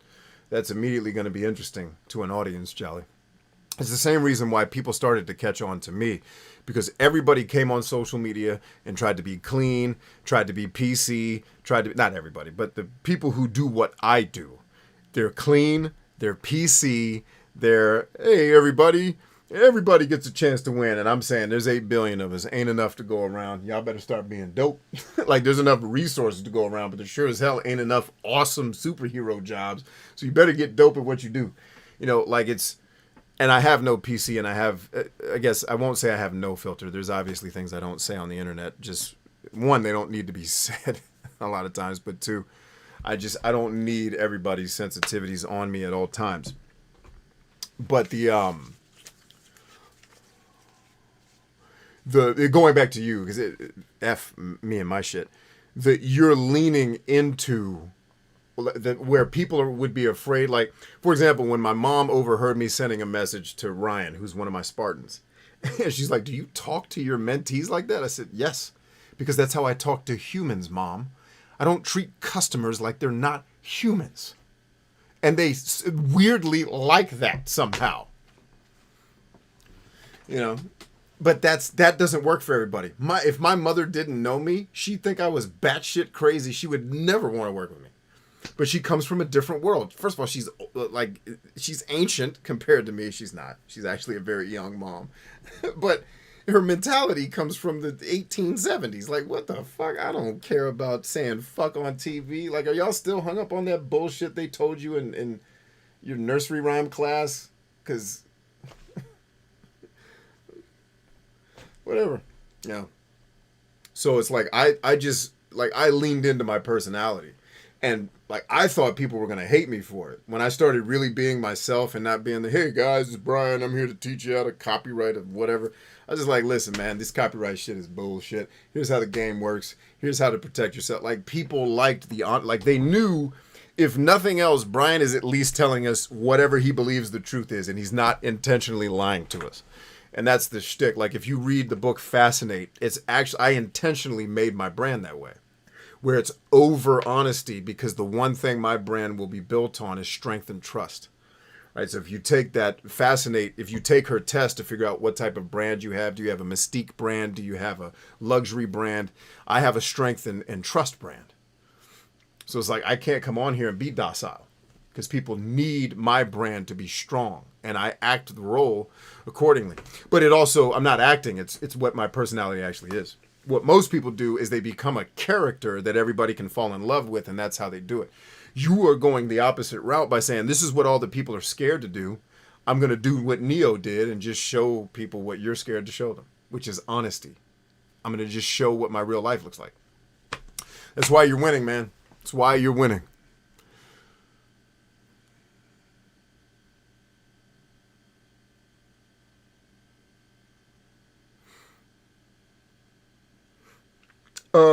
Ryan, I think what you're talking about as a stat is the sanity stat that they use in Darkest Dungeon. I think there are games that have done some version of what you're talking about. For those who have played Darkest Dungeon, because I haven't, is what Ryan's talking about there as a PTSD variable in the game. Isn't the sanity variable similar to what Ryan's talking about?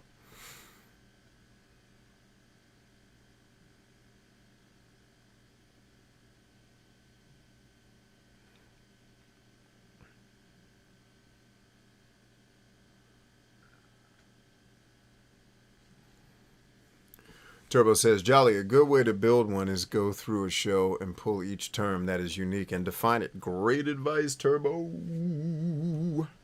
Great advice, Turbo. All right, it's 11:09.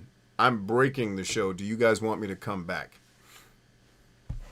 That is the question I will leave, because I'm leaving this part of the show, and we'll eventually shut this stream down, but I'm going to take... Sorry, I muted my mic on that. I'm going to take a quick break. I'll come back and read the comments, and then I will shut this show down, and we will either start a second one based on your votes and how I feel after I take this break. And then I'll shut the show down, and if we're going to do another one, I'll start the next show. That said, I'll be back in a minute.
All right. All right. All right. How many shirts did y'all buy?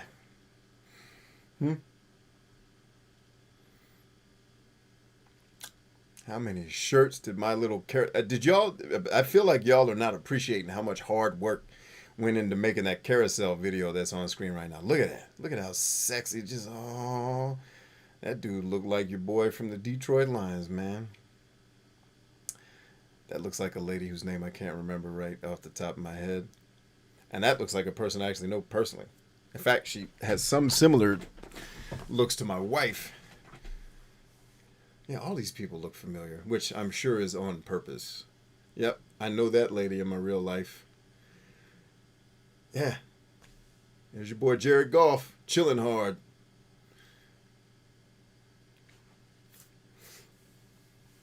Oh, man.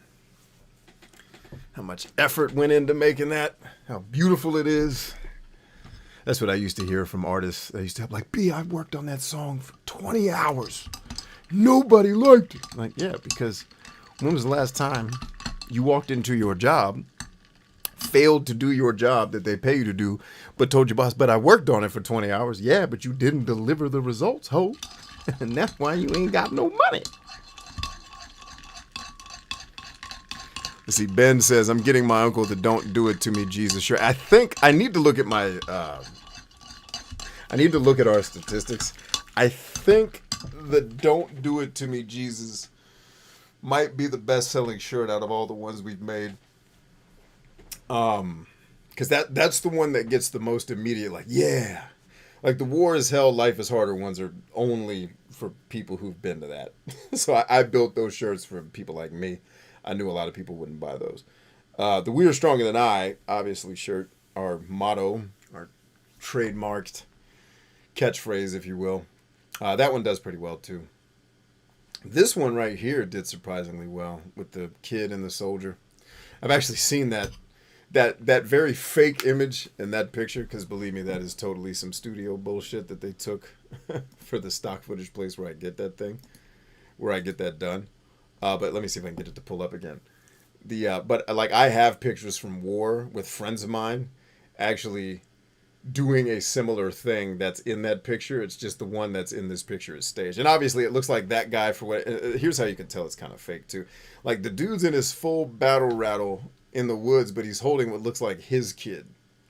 It's like, what? Your kid's not going to be at the war with you. And if you're at home, you're not going to have all your gear on. So it's obvious that the image was taken by a bunch of photographers that don't know much about the military, who were trying to convey, hey, this gruff, hardcore guy still loves people. But I actually have pictures of, like, my buddies handing out food to kids on the battlefield, similar to that. So it was kind of, when I saw that image, I was like, oh, that's pretty cool. It's reminiscent of one of my boys. I think, you know, like, newspapers and magazines were following us around the war, so a bunch of my boys made it into, like, news publications and whatnot. I'm sorry, I totally hit the wrong button here to try to talk to you guys. So yeah, anyway.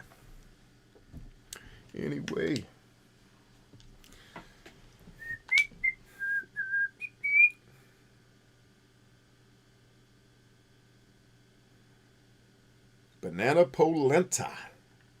Why not just call it grits? Why you gotta be fancy? Next thing you're gonna tell me you're making homily. Like, that's not grits. It's technically not grits, because in the South we like to call things different even though it comes from the same source. Okay. Let's see, I'm getting my uncle. Yeah, the Don't Do It To Me Jesus shirts are popular, though. People seem to like that one. Hip says, welcome back, B. Thank you. Thank you.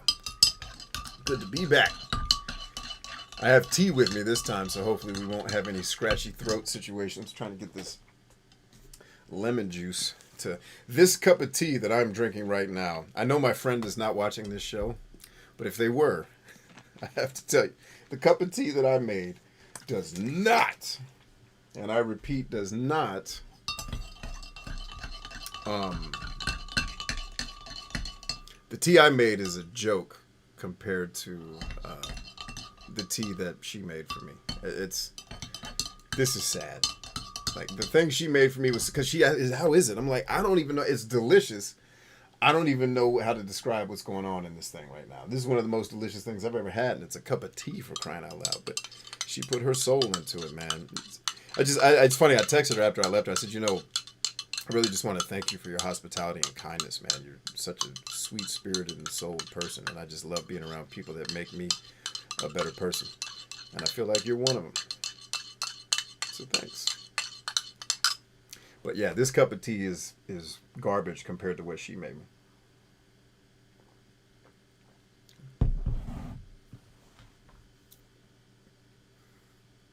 Clem's heading out. Take it easy, Clem.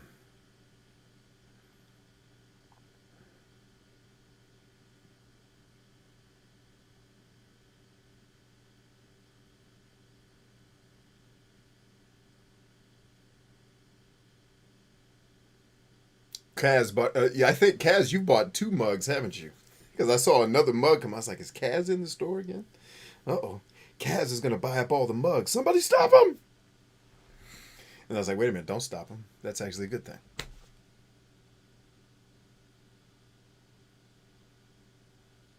Homily, however you say it, it's usually larger. Yeah, I think so. Pretty sure it is. It's all still cornmeal. I don't know why we have to call it different things, but, nerds and science and all that. No. I don't think I was being. I totally. You don't have the context. I was throwing a Good Eats Alton Brown joke at you. It's a joke from one of his shows that he goes down south, and they're making Southern grits. He's like, that's just a bowl of polenta, and then everyone at the table, they throw him out of the house because he uses the word hominy and polenta synonymously with grits. Not exactly the same, no, but same family of food. It might as well be the damn same thing, at least in the way I see things. But that was his joke, was he called it hominy and polenta instead of grits, and the Southern people threw him out of the house. So are they exactly the same thing? I don't believe so. But I'm just poorly quoting a joke that I don't fully understand because I have never eaten hominy myself that I'm aware of.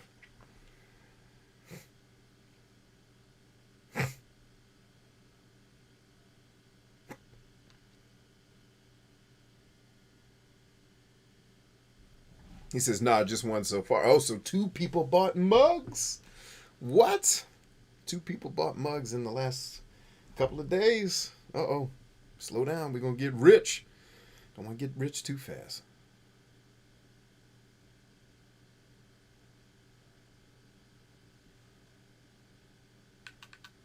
All right, so let's make a save point here in Madden.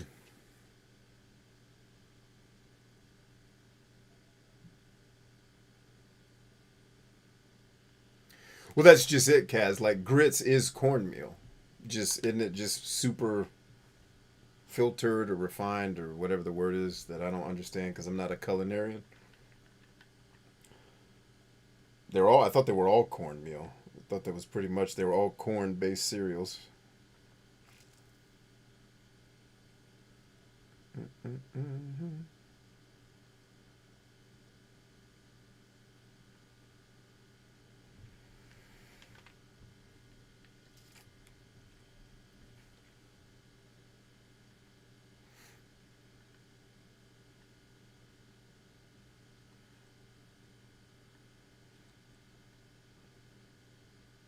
Let's see.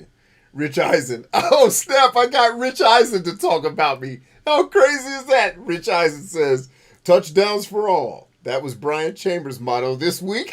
That is so spot on for how sardonic that. And he's one of the greatest at just delivering deadpan humor, like deadpan fuck you humor. Rich Eisen is one of the kings at it. And this is so perfectly written, like something he would actually say. Slow clap. Let me put on screen what I'm actually talking about. Let me respect my audience as I was once taught in show business. Back in my actual show business days, when I used to monkey on stage for money. Whew. Let's see. Yeah, so Rich Eisen's over here on the right-hand side of the screen. He says, touchdowns for all. That was Brian Chambers' motto this week. God, that's awesome. This is one of my favorite things about the game is just reading about these people talking about the players on my team. Like, he says that. Then Diana Russini, I'm actually not familiar with her. Or, yes, I am. I recognize her. Chris Chambers kept being targeted because he kept hauling passes in. What an effort. Yeah, and he was right here with us. So the Chris Chambers in the game, you guys got to see him play as himself, which I thought was kind of cool. I enjoyed hanging with the little man. And just watching his little heart come alive when he was doing things right. There's nothing better as a dad or a coach than to see when somebody's trying to learn something and then they get it right and then their excitement. There is no better feeling on the planet than helping another person find their joy. It just isn't. Not to me. I mean, that's my world. That's my bubble. I don't know what y'all's great feelings are, but I don't have a greater one than that for me. And then Matt Miller says, Chris Chambers was everywhere today, loading up with 17 receptions, the 9th best single game total in history. Yeah, we did target him quite a bit. Rich Eisen goes on to say, Washington has to be thrilled about Andrew Chambers, that's my dad, the running back, number 37, toppling the single season TD mark. Oh yeah, he's had that. I didn't think that was me. 8 wins, big deal. When this team is 9-4, maybe someone will have an honest conversation about their many flaws. Damn, what team was he talking about? Was he talking about us? Wow, we got a skeptic.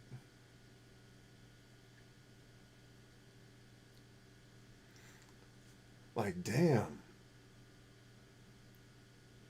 He's talking about our team's many. Well, we have a lot of flaws. For instance, our strategies are incredibly simple.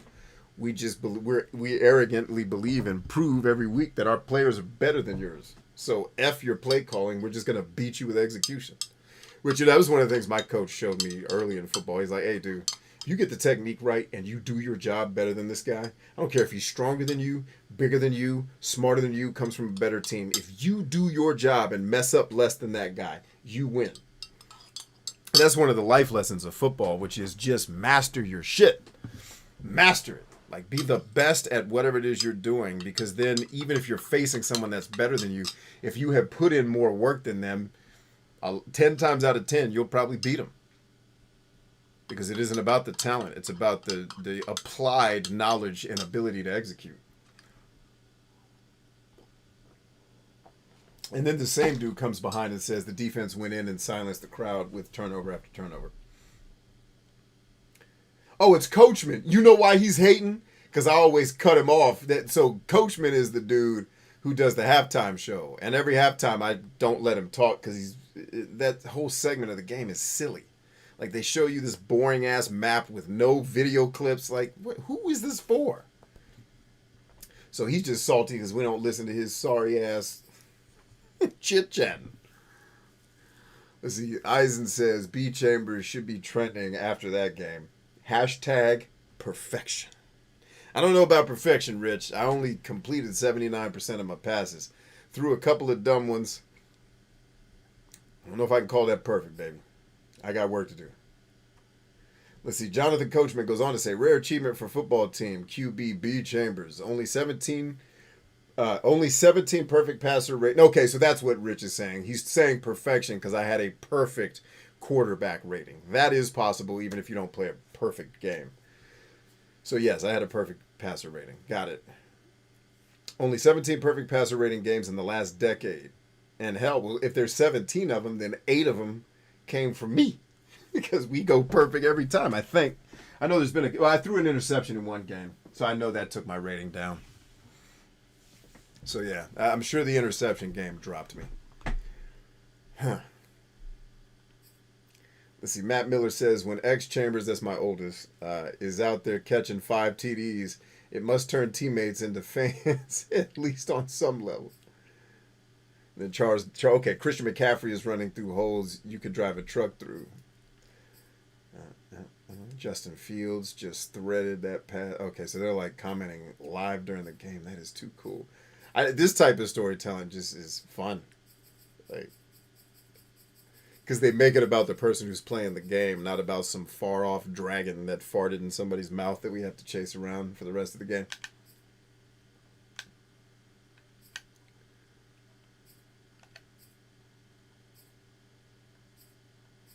Anyway. Yeah, I'm sure. We're good.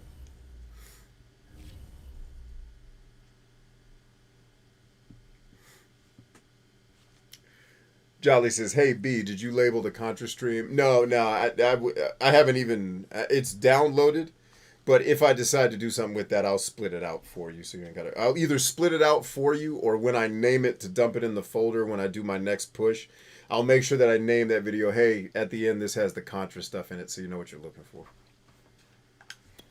Because was there anything particularly good in the? I mean, the Contra stream was only 11 minutes.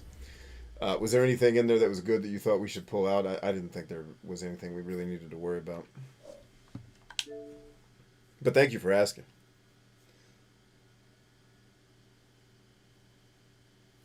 See, Jonathan Coachman, he has one of my favorite wrestling stories of all time. Was he a wrestler? Was that his sport of choice? Wrestlers are some badass dudes, man. They're the toughest mofos I've ever gone up against in any athletics. Like, wrestlers are always the worst. I love them when they're on my team. I hate playing against them. They're the tough. I'm telling you, they're the toughest mofos in athletics. I don't know people because I'm trying to think. Like, football players are tough, but we wear a lot of pads that allow us to be kamikazes. Wrestlers just grab each other's balls and hug for dear life. That's man shit. When you can hug another man in your draws for minutes at a time and hump that dude, like, I'm gonna hump your ass up out of this ring, bitch. That's man shit. Humping a man ain't feminine, bro. That's man shit. You gonna hump another man in your draws? That shit is gangster. I can't do that. As soon as I saw the outfit for wrestling, I said, oh, my shit. Do they make a, like, this is gonna be an issue, bro. The crowd is gonna get more than they bargained for in this leotard. Oh, man.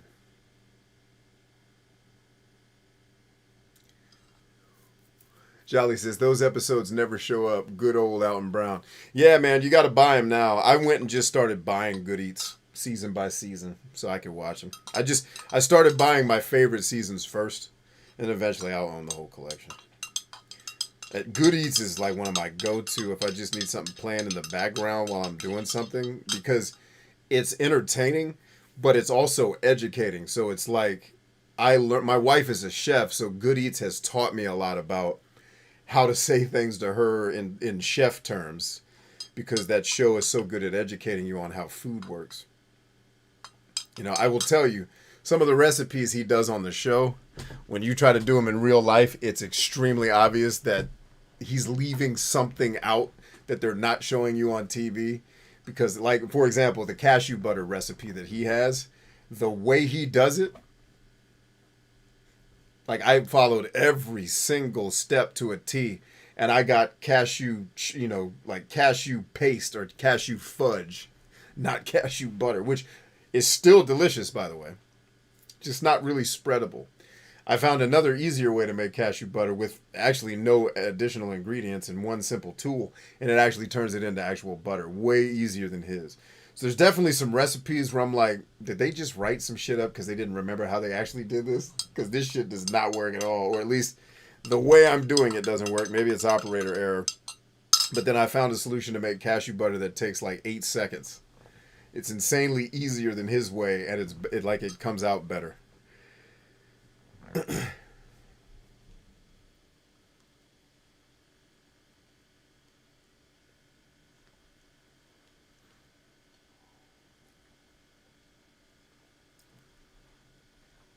Said, not really good. It was just a decent run to make a point. Nothing for TikTok or YouTube stories. Okay. Then I wouldn't worry about it.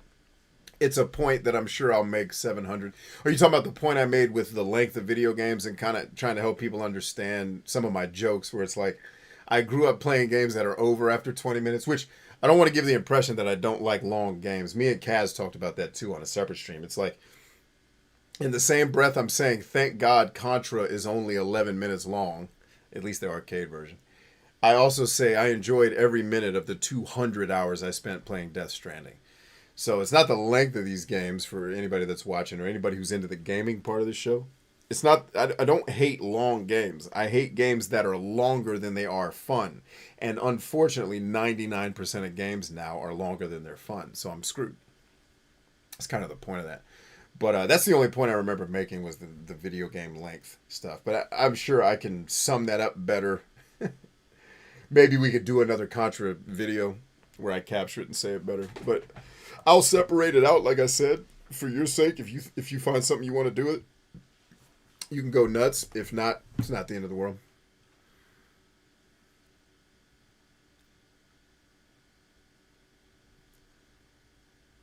Tristan says he came up as a commentator for WWE. I didn't know. Oh, Jesus. That's why I recognize his voice. Because the whole time he's on Madden, I'm like, I don't know who this dude is, but he sounds familiar. And because I don't watch wrestling regularly, ever, I've watched it a couple of times, but his voice is very unique. I bet you that's why his voice is familiar to me, because I've heard it before. Yeah, you meant pro wrestling. No, it's cool, man. I think that's awesome. Good for him, man.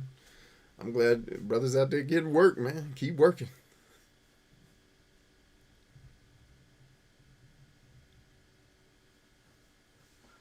He says you got to be strong. You got to be strong, bruh. On either side of that equation. You can't be no punk. You got to be ready. You got to be stretched out and oiled up. That's work. That's gangster shit. Anybody calling people soft for that, I'm like, shit. You ain't never met no real ass gangsters. That's your problem. These cats over here, they the real gangsters.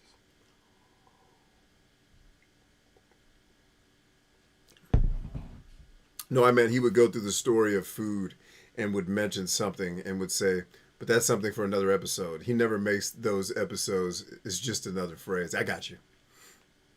Yeah. I feel you on that. He does, because he does that all the time. And it's funny because if you listen closely, there's a couple verbal crutches I have on my shows that I totally just lifted from Alton Brown, and that's one of them. I say often, and that's another show. That's straight out of Alton Brown.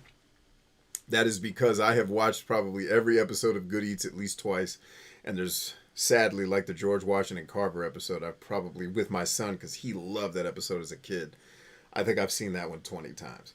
So there's a couple phrases I lifted straight from my time hanging out with Alton Brown. And a lot of what I started to learn about show business came from him documenting his process, where it was like, I mean, I had been in show business way before.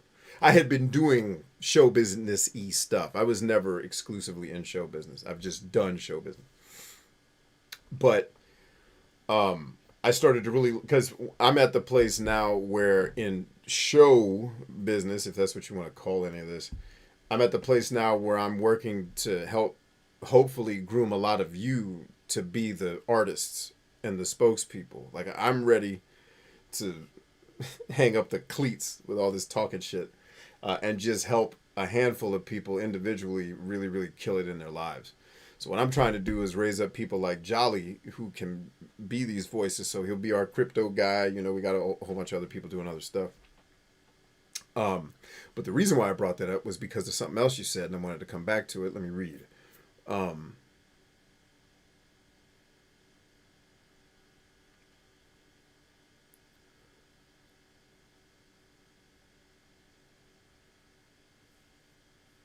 But I was saying about how Alton Brown started to show me, like, this is how this is done, right? When he says things like laughing brains or learning brains, i.e. game therapy. I spent a lot of time trying to educate people on the internet, not realizing that very few other humans live like me, thinking that every day is their last day.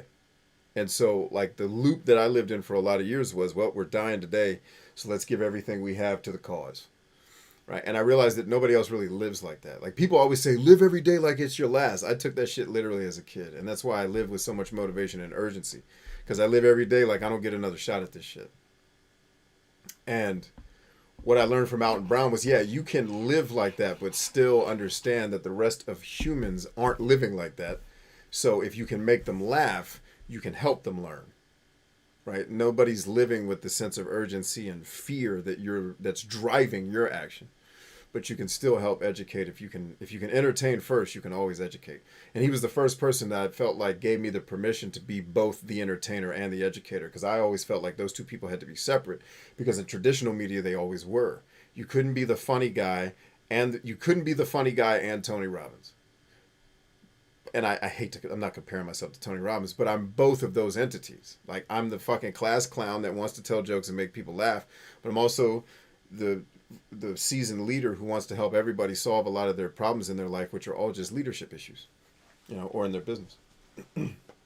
But Alton was one of the first ones I saw, and Conan O'Brien too, mesh. I can be funny and I can deliver something that helps people, and you don't have to keep those things separate. You just have to find a way to give it to the people in a way that they'll accept, which is why, like, when I first started telling jokes, when I first started showing my more personal side of me on the internet, it was off-putting to people. It was like, oh, that was offensive. Like, it's just a joke. Like, I get that you think I'm super PC because the stereotypical image you've created of me is this educator who is this Puritan person who doesn't ever do anything wrong. He doesn't ever have a bad thought. Nobody thinks that, but you associate your educators with being these bastions of altruism and goodness. And it's like, well, no, he's just an asshole like everybody else. And that's what I wanted to project, was like, the guy who's pretending to be the guru with the suit on, and I did this in one of my coaching courses online.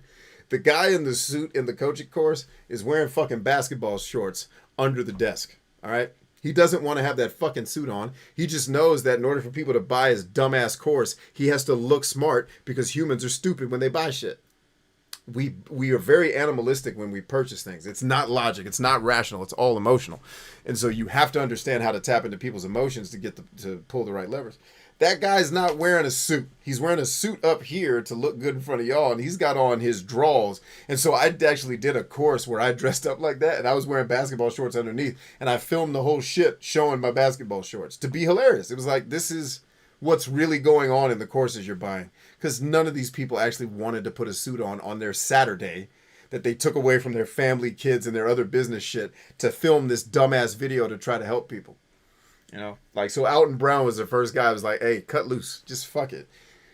Do what you do and just find the angle to do it to mesh your shit together. And when he breaks down how he built it, he's like, I'm going to take Mr. Wizard, Monty Python, and Julia Childs and mesh them into a show. So I said, okay, what do I do?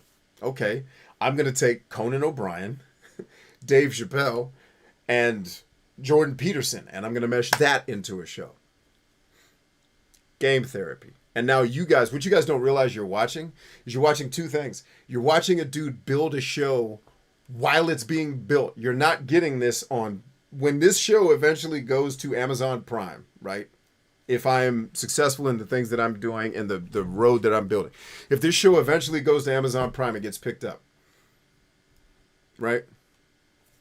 Like, it's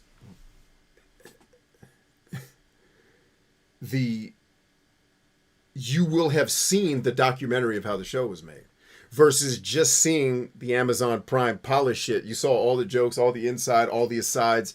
You got to see it while it was being made. Now, I have no plans to get this on Amazon. I'm just saying, if that were a trajectory that became available, you got to see it while I was making the sausage. The second thing, all my shows like this, all of my live shows do, I use the same I use the same training methods that comedians use. So I'm not a comedian, but I am a public speaker, right? And so in order to get material and work on material that I would use in public speaking environments, I have a show that now becomes my workshop. So I get to work out jokes with all of you before I ever tell them on a stage. So the next time I touch a stage to give a talk anywhere, right? All the jokes I'm telling, all the things I'm saying, I've said them 100 other times on shows, 100 different ways to figure out where the actual funny is. Or if I'm trying to teach something, how to get someone from here to this thing I'm trying to help them understand. And this show was me trying that joke and trying a joke and trying until it finally made a lot of people laugh. Got it. That's the joke. Put that in the show. Right? So when I started studying comedians, I'm like, they workshop the way a musician practices. The difference with a musician is when I was a musician, you don't get shows to practice. You have to go into a garage. But I flipped that. I was like, well, every show is a practice. Like, I don't want to treat it like practice. I want to show up and give the people what they paid for. But I should still be treating it like training. Like every time so what I would do is get my manager to give me the CDs. I've told you guys the story after my shows. And I would listen to it in the car. I'd listen to my guys. I'd listen to the drummer. I'd listen to the band. I'd listen to the leader. And I'd listen for my parts to figure out, okay, am I on time? Did I get my lyrics right? Was my timing keeping up with Greg on the drums, or am I off a little bit? And how can I make that better for the next show? Maybe it's I need headphones instead of monitors, or an earpiece, or that never became a thing. But it's trying to basically break down my work so that I can make it better every time I get on the stage. And it was funny. I told my manager I was doing that, and I just thought that's how athletes train. Like, I need repetition in order to be good on the field. I got to do this 1,000 times. And I told him that was my method. He's like, bruh, if I could get the people I managed to work like that shit, we'd all have Grammys and shit. And he wasn't talking about our band. He also managed, he had a business and stuff. He's like, I ain't never seen nobody work that hard to sing some lyrics on stage, but like, damn. I was like, but you get it, because my manager was a Marine. I was like, but you military, bro. You know how we do this. It's training. He's like, yeah, I got it. I just ain't never seen no artist do this shit. I was like, well, because I'm not an artist first. But anyway, so you're getting to see, even if this becomes nothing, you saw a blueprint of how something could be made. Right?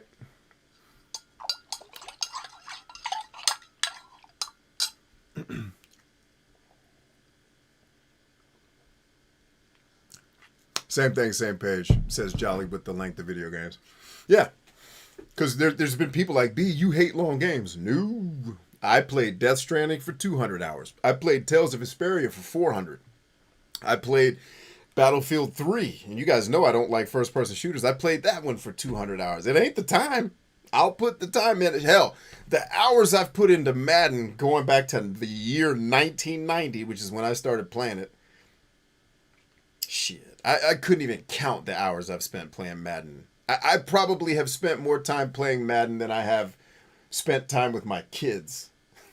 Because my Madden life goes back to damn elementary school. Shit, like, Madden been at this a while. So that's the shiznit. Like, yeah, the hours in Madden, I don't even think I could wager a guess. Well, I could wager a guess. Let's say I put in at least an hour of Madden a week in my childhood all the way up to college. So that's however many years that was times 52. So right then and there, let's just say that was, let me just capture my high school years, because my Madden goes back to before high school, but we'll just do high school. So 4, right? So we're doing 1 hour a week. That's 52 weeks times 4 years. So by the time I got out of high school, I had already probably played Madden for 208 hours. Well, no, because I had been playing it before I got to high school. So by the end of high school, yeah, I had at least 200 plus hours in Madden. So I didn't play much of it in college. I didn't play much of anything in college. I came back to playing sports games probably a 4-year gap. So then you come back, war happens, you come home, and then video games. So I'm thinking, how many years? Let's just say I played an hour of Madden every week. That's not true, because I've gone years without playing it, but let's just say since the year 2000, let's see, is that times 52 or times 4? 17 years times 52. Let's say that. Yeah, 884 hours is the minimum I've probably put into Madden somewhere. So it's not the length of the game. It's can you hold my attention for the length of the game. I say that jokingly. I agree with you, man. I just thought it was, I have the calculator pulled up like, let me do the math. Let's see. Jolly says, outside of my grandfather, Alton taught me to think outside of the box. I've seen every single season of Good Eats, and the new season loved it. Yeah, me too. I haven't finished the new season yet. I need to. I think life just got really busy when I was trying to watch that. But yeah, Good Eats is probably my second favorite entertainment thing that's ever been made. It's probably my second favorite. It's that good.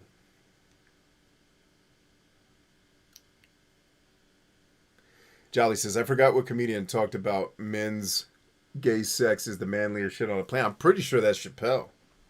I am pretty sure Chappelle has the male gay sex is the most, because he was talking about, because when I was saying that earlier, it was just me channeling Chappelle. Like, he was saying, why do people think, because I think the premise of the joke was, why do people think being gay is synonymous with being soft? I think is the premise of the joke, because it's not.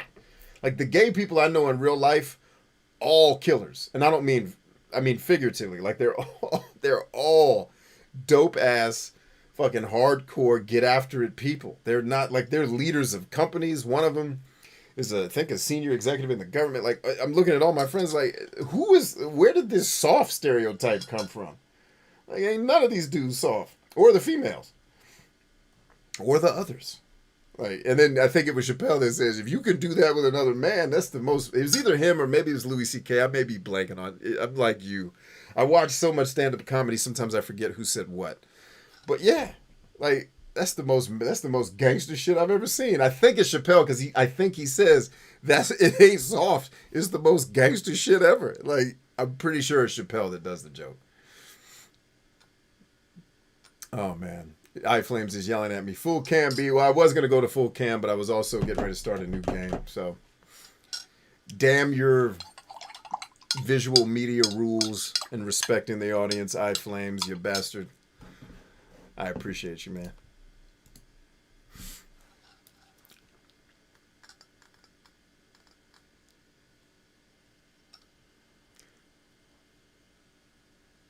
Yeah, he used puppets and diagrams for a lot of his... Yeah, for sure. For sure. Visual aids. That's why you always see me when I start talking, I go, oh, nope, I got to show, not tell. That's not on accident. It's the audience responds better if you're talking about something. If they can see what you're talking about, they make a stronger connection. It also helps hold their attention. So when I'm like, yeah, this game, I'm like, you know what? Let me grab the game and show it to you. Like, that's totally understanding the psychology of how humans pay attention to things. But thank you, Flames, for letting me know I was being an idiot.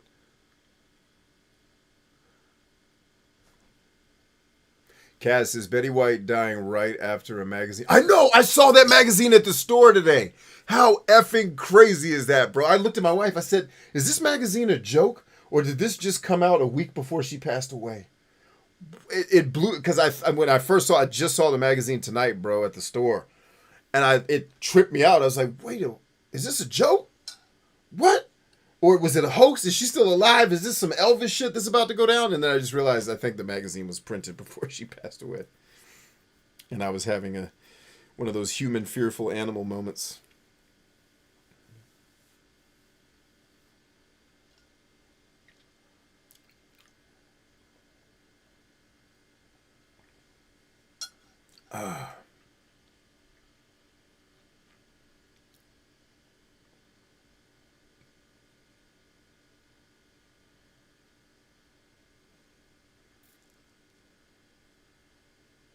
It's the comedic timing everyone should... Yeah, it's the comedic timing everyone should aspire to, is Betty White dying right after a magazine released a 100-year birthday issue, but right before she actually turned 100. It is. Like, you couldn't have written... Like, nobody would have thought to write that joke. It's just sometimes life is the comedy, man. Yeah, Hip says, am I playing another game? I was trying to pull up Crackdown, but I got so busy talking to you guys. Jolly says, taking a dick is gangster. Women do it all the time. It is gangster. Yeah, Miko told me I had to change one of my jokes. She's like, stop using vagina as the brunt of that joke. She's like, vaginas are strong as shit. And the premise of your joke is that it's soft. Like, the premise of your joke that you're using vagina as the punchline for is that the behavior of the people you're talking about is soft. She's like, but vaginas are tough, homeboy. Your joke is off. I was like, you damn right. You're effing right. I got to change. I said, what do I change it to? Balls. Balls makes total sense because balls are sensitive as shit. Oh, man.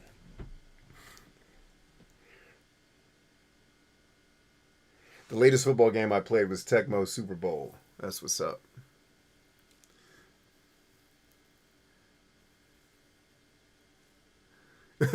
Damn, if it was Tecmo Super Bowl, then the last time you played football was what, 1988? I think is when that came out.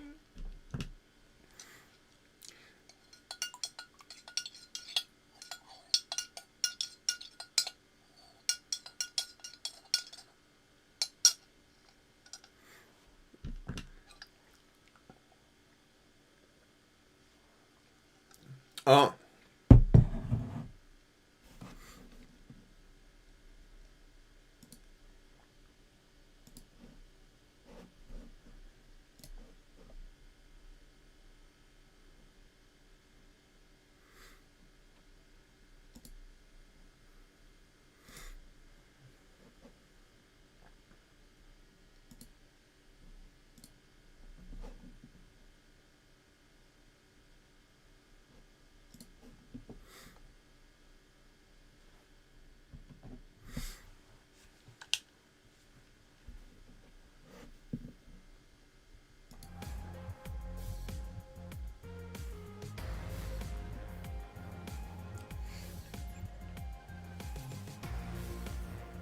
Wait a minute. What? Oh, no, it's agent, then it's world. I'm like, where is my stuff? I don't want to have to kick ass all night. One tizzle for your brain, mind. Get it going right. One tizzle, let me explain why. Hookers downtown know the game. I showed them how to pimp so they can escape the system. The Matrix has you, big boy. You got to get them.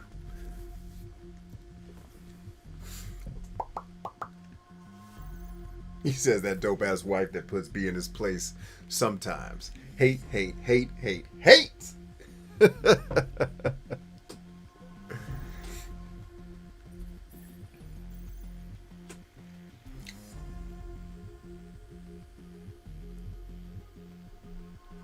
Is your character Terry Crews? iFlames. Every character is Terry Crews. There should... I said when I played this game, I didn't review it, but I said on a stream, I'm sure of it, that after I saw the opening sequence to this game, I said to myself, well then every video game should star Terry Crews.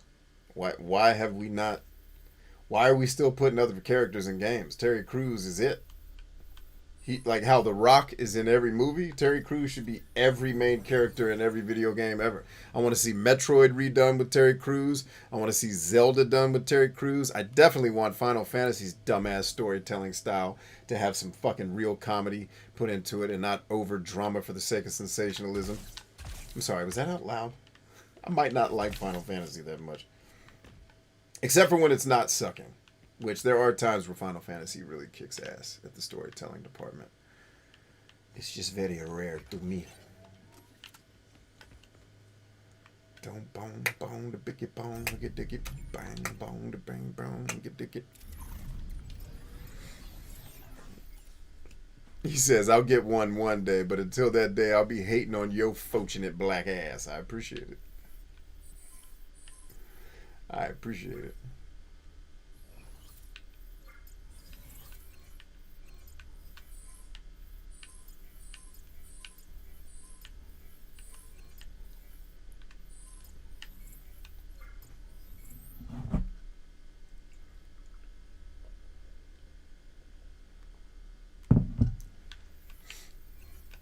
Alright, where are we going? What the hell?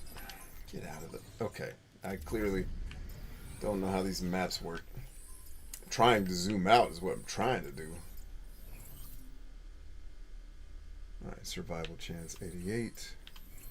I thought we did this one. Oh, that crap. I'm not messing with that on stream because it'll just be a cuss fest.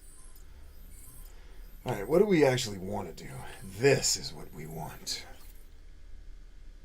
No, that's not it. So,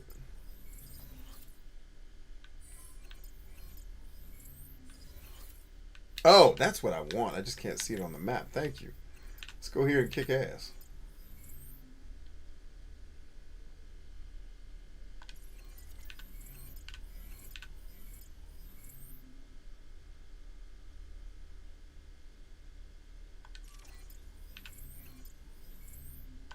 Oh, okay, so I did it and then it jumped. That is really weird. Let's go to work. I feel like I would have made the second jetpack system something different than L3. Like, if my double jump is out, why wouldn't you just continue to make my jetpack the A button? Why does it need to be a separate... I mean, I guess I need to be able to toggle between which one I want to do, so that I understand, I guess. Huh. I don't know how I would make that better. Gotta put some more thought to that. But I have effed up more jumps because this is tied to L3, and I hit L3 by accident all of the time.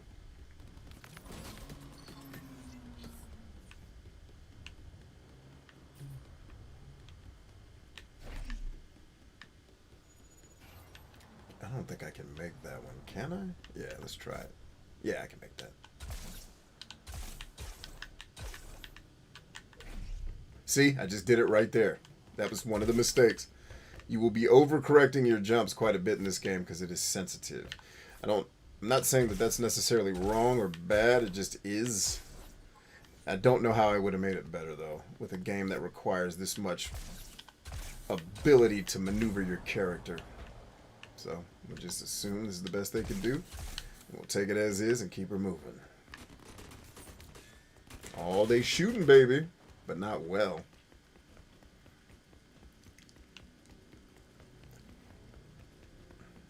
One of the things I love about this game is, like, literally just take whatever approach you want to take to get into these enemies. That's fine. This is where you want to run? Cool. And now I'm going to come at the side of this building, and I'm going to totally make this jump. Watch me now. So I just found a side entrance to this building going the way I wanted to go. Hallelujah, baby. Rock on.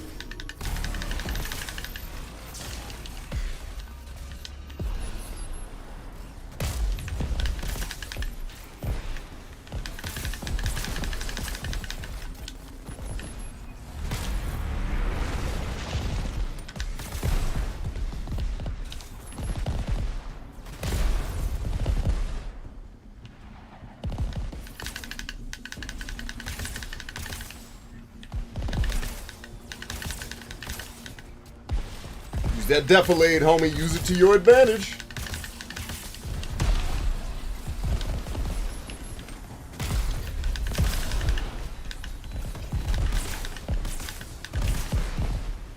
So this fight is designed to scare you more than hurt you with all the explosions going around so that you panic. But I'm not actually taking a ton of damage here. Actually, now I am. I need to focus.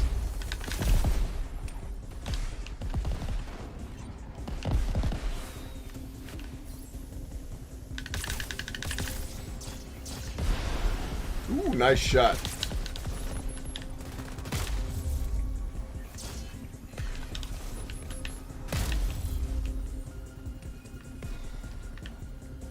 Oh, I see it. I see it. Eyes on.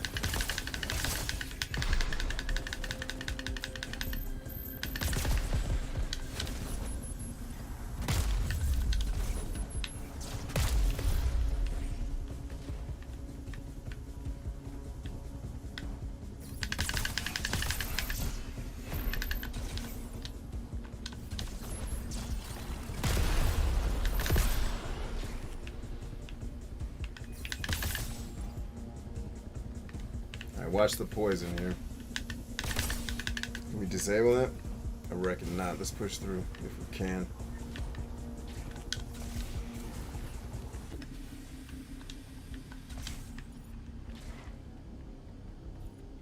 Aha. Did I just get the high ground on that ass? I did.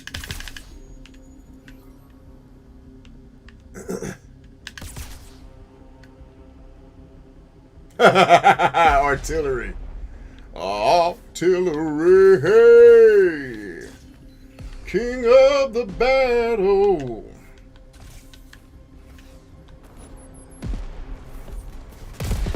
Peace, bitches. All in your ass. Love it.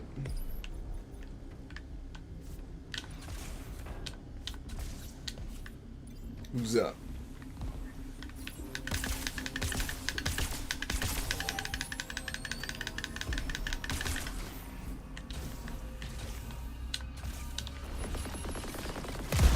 Woo!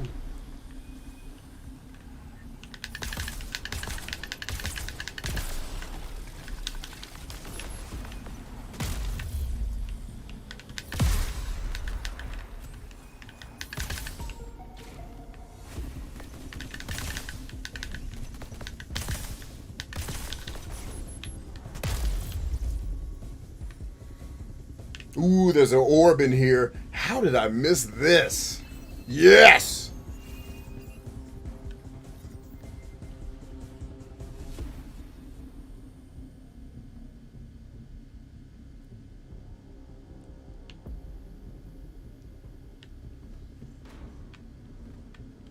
Yeah, I'm telling you, Flames. After I played this game, I couldn't fathom why every video game ever after this game was made didn't star Terry Crews. Like, and his character in this game is actually hilarious, as he is in everything he does.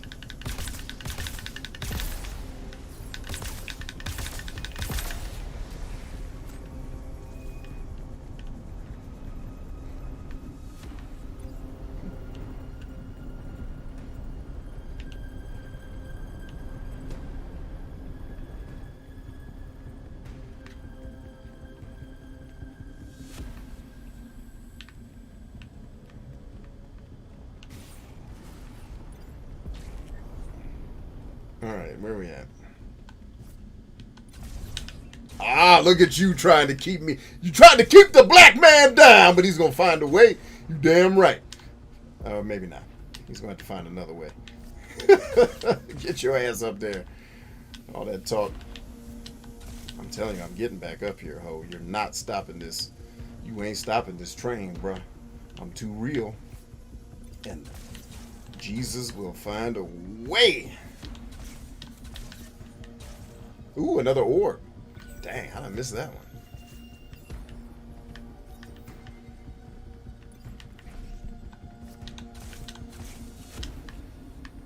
Alright, so those things are going to push me out. But if I use them to my advantage... Shit, I need just a little more than that! Oh, good. I timed my jumps wrong.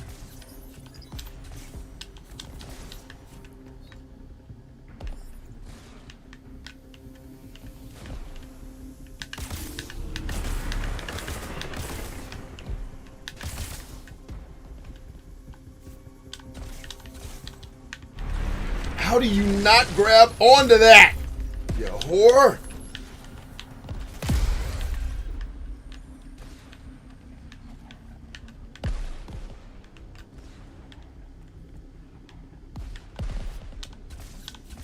Get there. Don't you dare fall off that other ledge, whore. Ah! Now we smoking. Shoot his ass on the way down. Fuck him. Why you gotta put on Bootsy in this? Why you gotta put on Bootsy in this?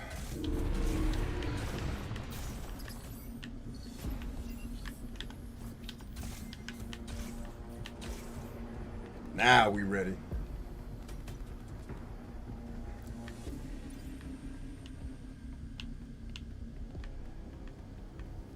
That, my friends, was an example of an environmental puzzle that was intuitive and didn't require the player to do 7 hours of trial and error to try to stroke their ego with how smart they are.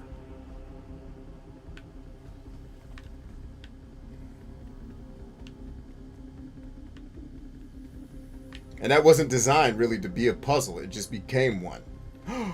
You can have fun solving problems in the game instead of parochial ass shitty Rubik's Cubes. Oh.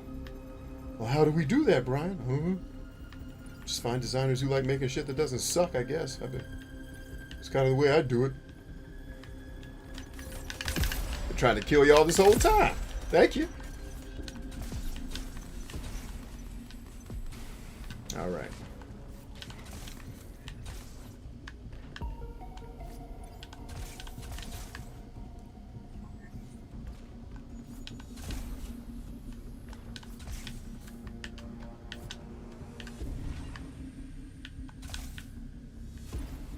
Scheisse. Woo! Cut that one mad close.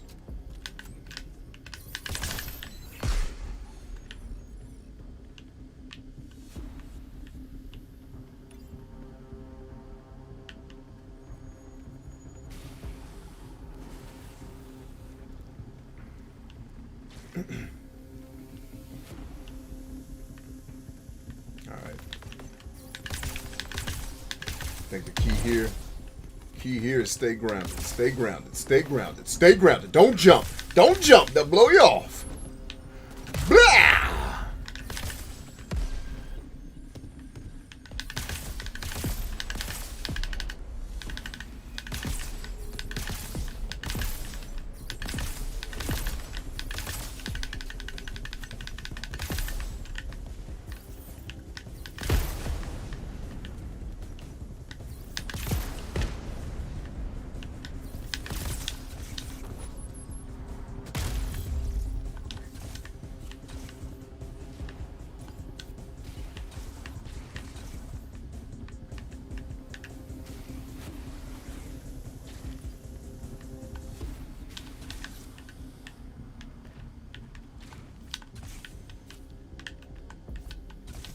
Also love that failure in this game doesn't cost you a lot of time because there's almost always a checkpoint close to your objective.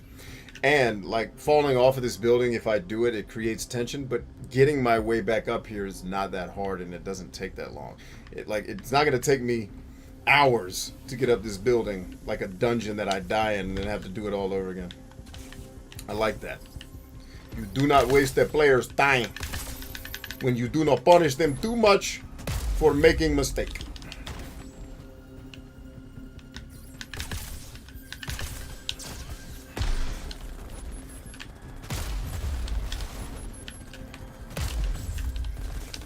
Oh, that's going. Oh.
How did that dude put so much distance between us over there? Ah, there's two of them. I was like, there's no way that dude can clip that quick. Hey, Mex! Yeah, Mex, come get this ass whooping that you need.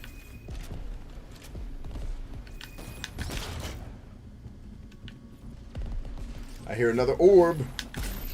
Roy Orbison in this joint.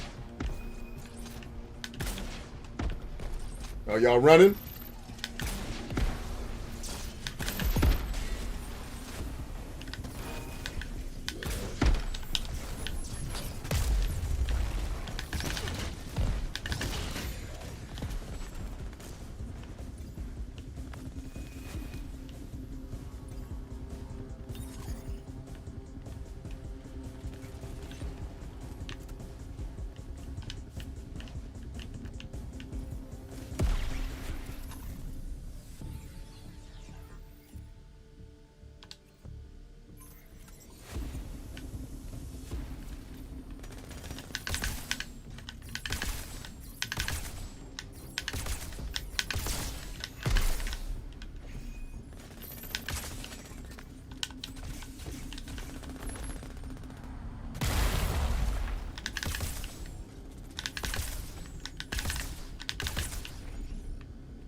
I like the athleticism is the word I'm trying to say.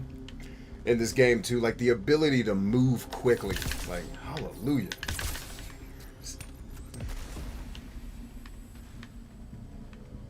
Is that another mech? Sure is.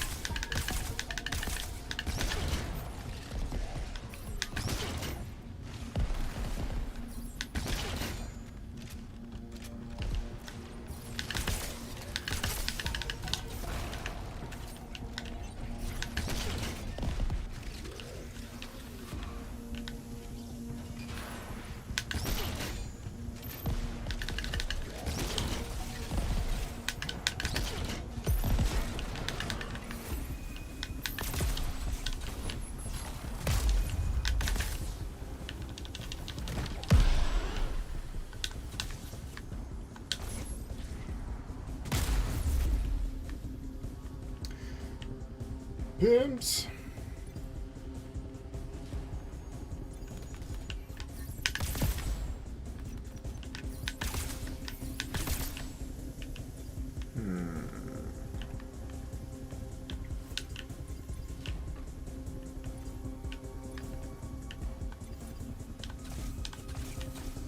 Can't do it, can't do it, can't do it. What can we grab onto? Anything? Actually, yes. Get that motherfucker. Hell yeah. That's how we do it. Gangster style, bitch.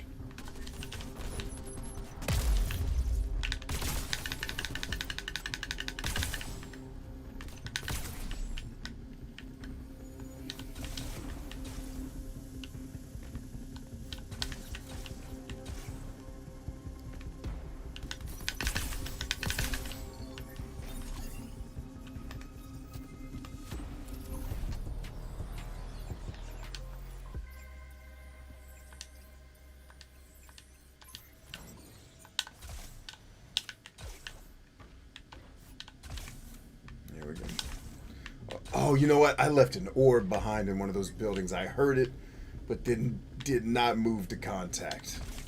Come on, Chambers.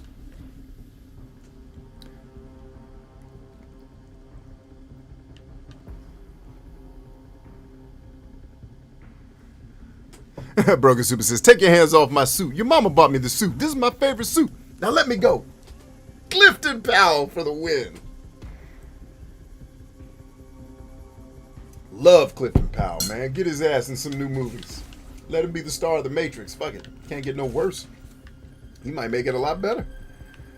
Although I love Keanu Reeves. I guess that's probably not what I'm trying to say. I just wish Clifton Powell had more work. All I'm saying, I love his work. How the hell is that how you gonna make me do this jump, ho? Y'all are some get.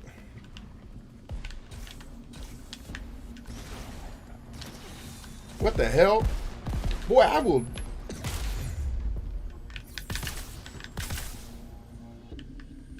Girl, I'll drink your bathwater.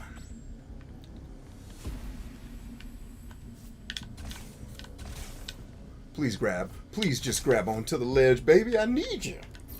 I need it, baby.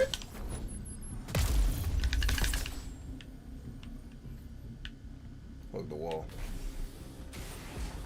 Oh, I thought I would dodge it, but allegedly not. Apparently not is the word I'm looking for, not allegedly.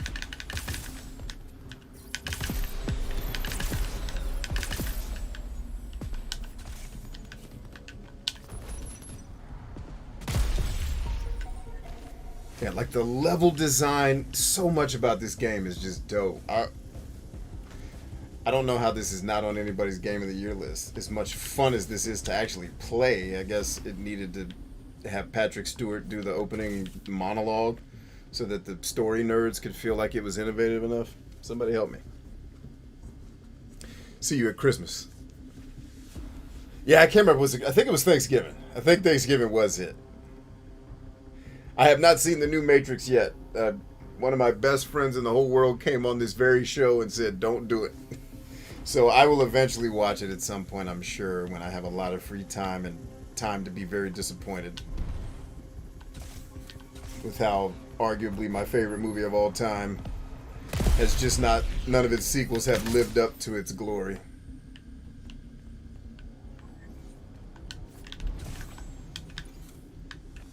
It's so funny, like 20-year-old me would play this game so differently than me now. Because knowing that video games, you're projecting yourself onto this avatar, like psychologically, I'm like, oh shit, I don't know if I can make this jump, man. I need to be careful and make sure. 20-year-old me would say, fuck it. That's why I suck at Call of Duty. You have to be 20 to be great at that game, because you have to be willing to take risks that are completely ill-advised and silly. And if you're a careful fighter, maybe I just suck too much at the game and haven't found a way to make it work. I don't know how people who are actually trained in the art of war do well at that game. Because you have to just be willing to say, throw caution to the wind and fuck it. I think. I could be wrong. I don't really play the game enough to be an authority on any of it. Actually, I did this wrong. Damn it! Get your ass back up there and do it right, ho. That's how it's done right. Shoot his ass on the way down. You ain't getting away from me, ho. I ain't the one. Shit, you think you're getting away, ho? You dealing with the wrong kind of pimps. You think I just let my hoes run amok? Shit. Killing. That's what we doing. It's the best kind of pimping.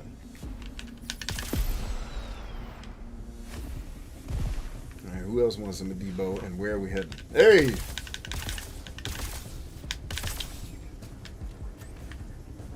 Where is my next objective?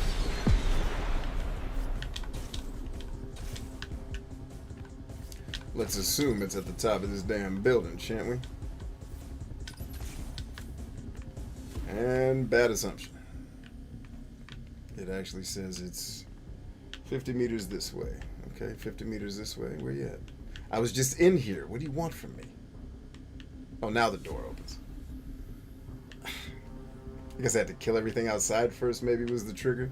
Uh-oh, cutscene! Don't see too many of those in this game, hallelujah.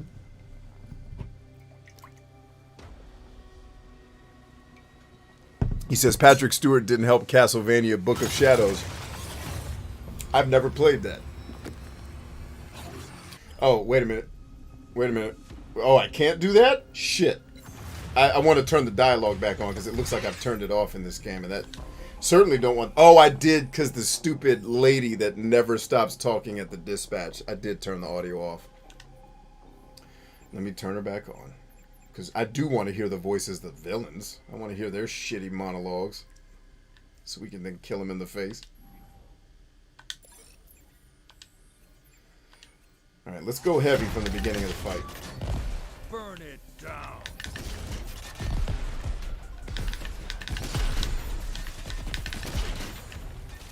Alright, now we have... Yes! Let's make new scars and see who survives.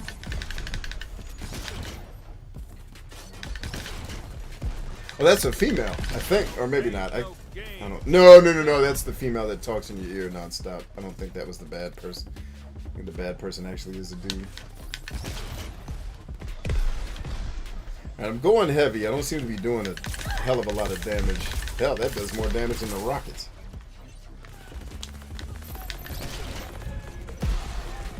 Unload, reload, repeat.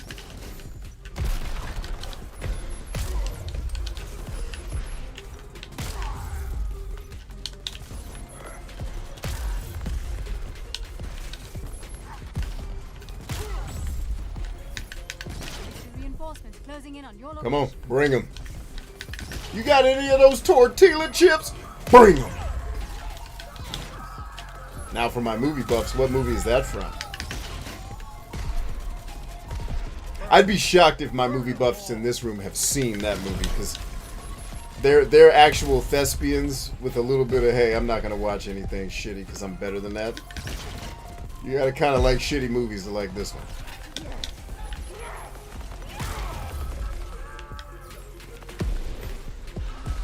Shit! I was not expecting her to be around that corner like that. I guess I should pay attention a little more. Right, we need to find cover. Hurry. Switch. Ah, we're down. Hold up. Check those perimeters, boy. Alright, good on the right. Good on the left. Hold it down. Let the shields recharge. I see her. Thanks for the heads up. I see her. Just trying to stay in cover so I don't get lit the hell up like I was just a second ago. I think I also have this on the hard difficulty, if I'm not mistaken, so it's a little easier to die than normal.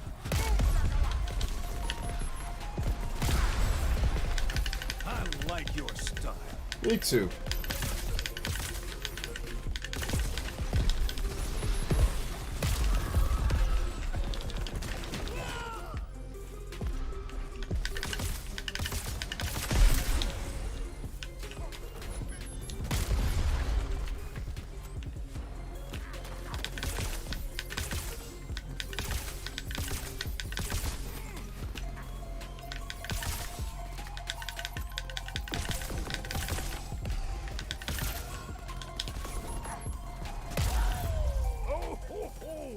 That hurt me.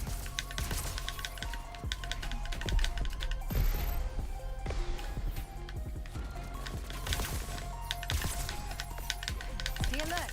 One, got reinforcements. And we got served. We'll hang the agent's corpse from my tower for all to see. I think that's the first time I've ever lost a boss fight in this game. Where does it start you? How far away? That's going to be the testament of a good game or not. Okay, right outside the front door. Look at that. No save points. Didn't need to save the game. It just started me at a reasonable spot to restart the fight after I failed. I didn't have to go back to a campfire that was 7 million miles away. I didn't need to lose all of the progress I built getting here. It's like, hey, try again, homie. I will.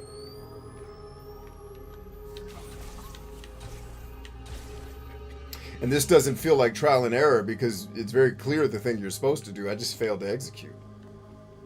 Let's get some. Alright, I started heavy last time. Let's start light this time. My favorite guinea pig is back for more punishment. Actually, let's start super heavy. Let's see what this can do. Because before her reinforcements come, if I can drop her big time, health-wise, then we'll just light it up. And we can get her minions to come faster and light up the floor. You're not going to hit me with that, I promise you. I'm too fast.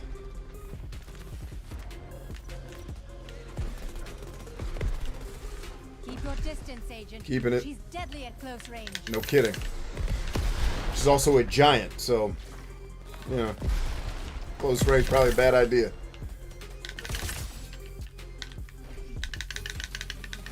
That fucking reloading in video games. Like, let me help you, game designers. You put reloading in here allegedly to add realism. Let me tell you what you actually added. Bullshit.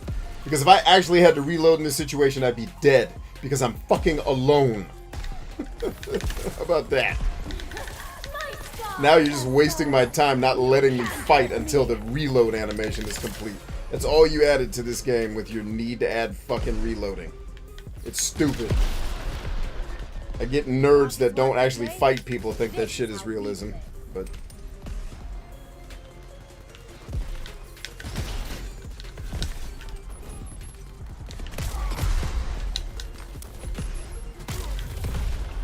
Oh, we about to be shook.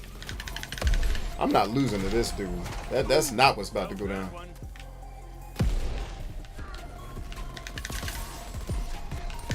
Damn! How'd they get so close so fast? I guess doing a lot of damage to her early is not necessarily the best way to fight. Heal up, agent. Trying and failing. It's not realism, it's modulating your damage per second. Oh yeah, exactly right.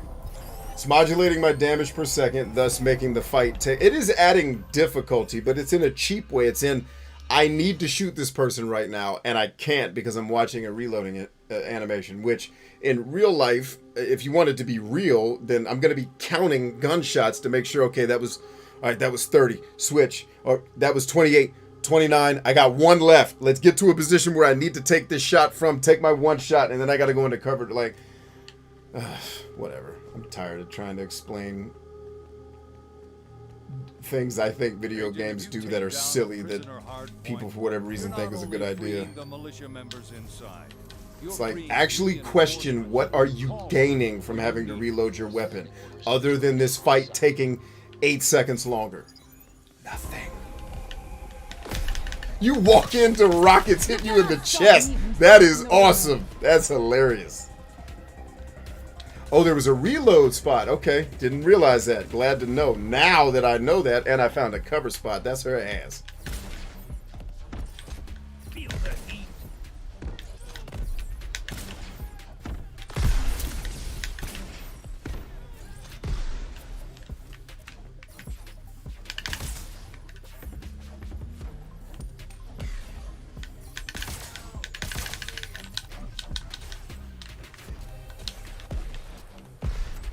Oh shit, I thought I was gonna be landing on solid ground, baby. Nope.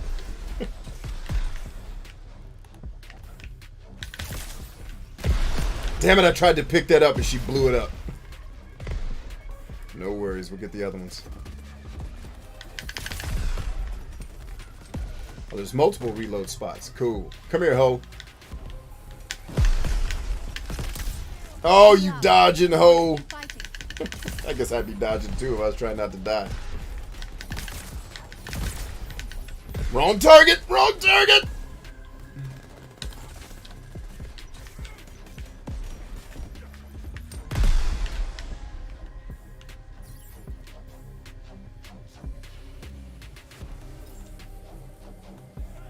Yeah, this game on the harder difficulty is actually challenging, man. At least the boss fights are. The regular fights are kind of whatever, but boss fights are challenging, baby.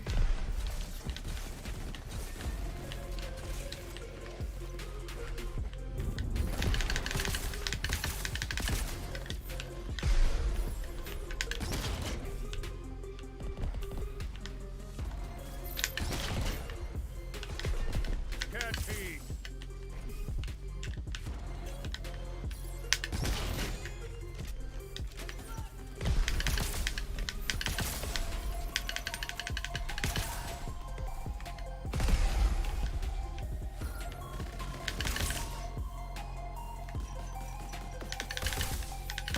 Keep moving. She'll close the distance quick and Let her. I'm going to go by her feet when she does. This gives me a point to get away from her. And she shanked me. I didn't think she was going to be quick enough to do that.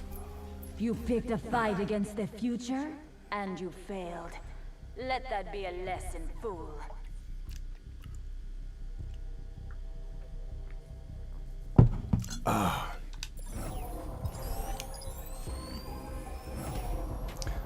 Let's see. iFlame says it's from RV. It is indeed. I love that movie. God, that movie's so good. And nobody gets it. Nobody gets why that movie is one of the best movies ever made. It's one of the greatest of all time. Just when you see Robin Williams carry a shitty film and actually deliver funny jokes, it's like a masterclass in just Robin Williams, basically. God, the movie's so bad but so good all at the same time. Agent. Do you think this will be any different?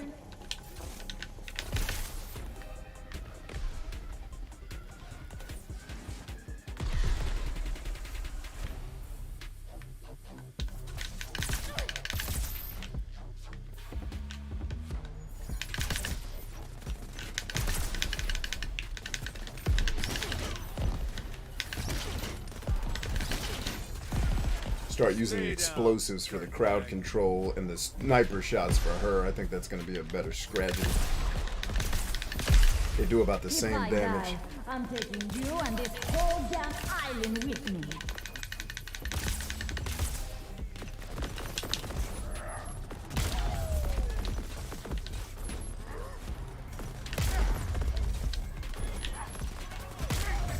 Ow. That had to hurt. It did for them.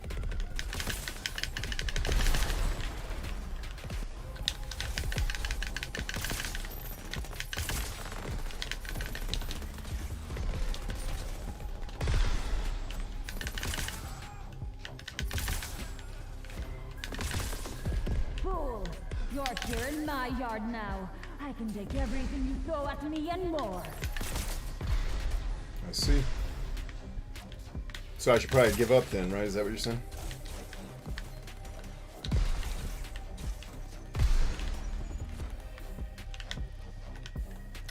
see that dude in the distance, but it's not letting me shoot at him. She likes the hurt, Hagen. So bring the hurt. And the reload right in the middle of when you need to shoot. Hey. Doesn't do anything but add tension and frustration.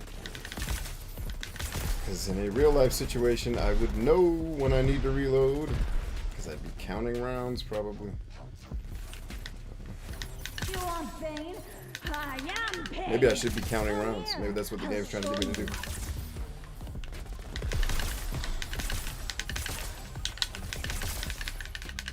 And reload, right when I need to shoot her. Fine, I'll wait 4 seconds and shoot her from somewhere else. Because realism.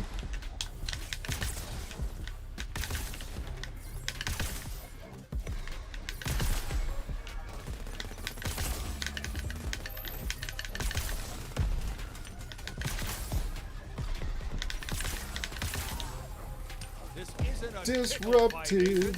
Hooker hoes don't know how to do things. You got to show them how to go and pursue things. Hooker hoes ain't self-starters. That's why they need pimps.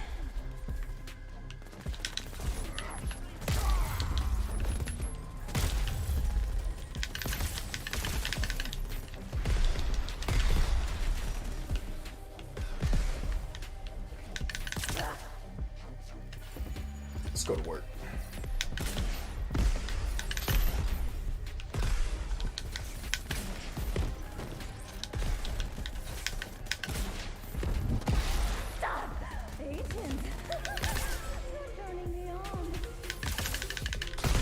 Damn, she's like 2 hits from her and you're gone. I didn't realize. No wonder she was beating the hell out of me. I didn't realize I didn't have more leeway than that. Gotta stay on the low ground, stay on the low ground, stay on the low ground, stay on the low ground.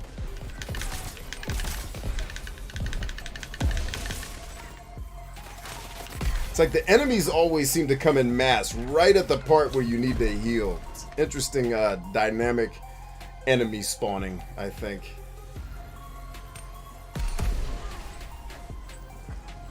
Oh shit, that grenade is draining me. How? They got drain grenades in this game? I didn't even know that shit.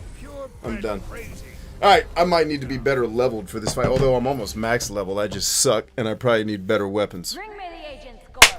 So we're going to leave it there. We'll come back and do it another time when we're in better shape. See what the comments are talking about before I let you wonderful people do your due. Go check on my wife right quick.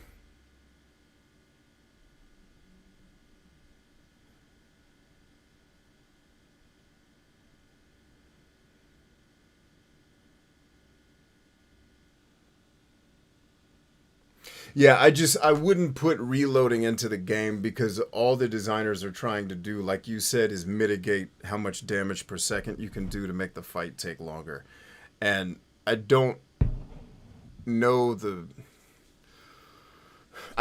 the optimal damage per second is to make the player enjoy the fight or whatever. But it's what I find with reloading is it's usually not noticed at all until it happens to you at a point where you really need it not to happen.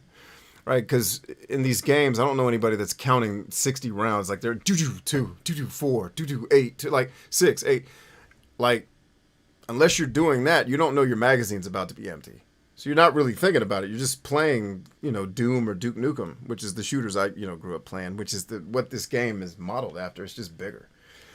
And so, and it's in third person instead of first person. So it's like, other than, like you said, mitigating the damage per second, what does the value add to the game? Now, what the nerds tell me is, well, it adds to realism. I'm like, well, have you ever been in a fight? Why are you talking about realism that you don't know anything about? Like, there's no, if you want, if reloading in that fight needs to happen, I'm certainly not going to do it while I'm running and being shot in the back. Like, it's silly to think that somebody's immersion is messed up just because they weren't made to hit. In this game, I think it's the LB button to reload. Let me test that. Or I guess because I'm full up on ammo. Yeah, it's LB. Right, so I guess I could just LB after every shot is what the strategy that'll probably work for this fight, because this is a 2-shot magazine basically. I'll just reload I will manually reload after every shot I take.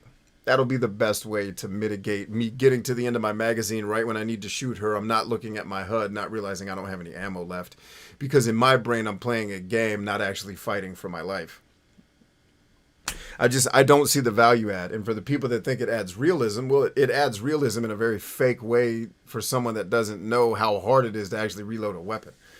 Under duress, it's very easy. You push a button and lock it in, but it's doing that while you're being shot at, and if you're not controlling your breathing and your heart rate's too fast, guess what your hand's going to be doing? This shit while you're trying to...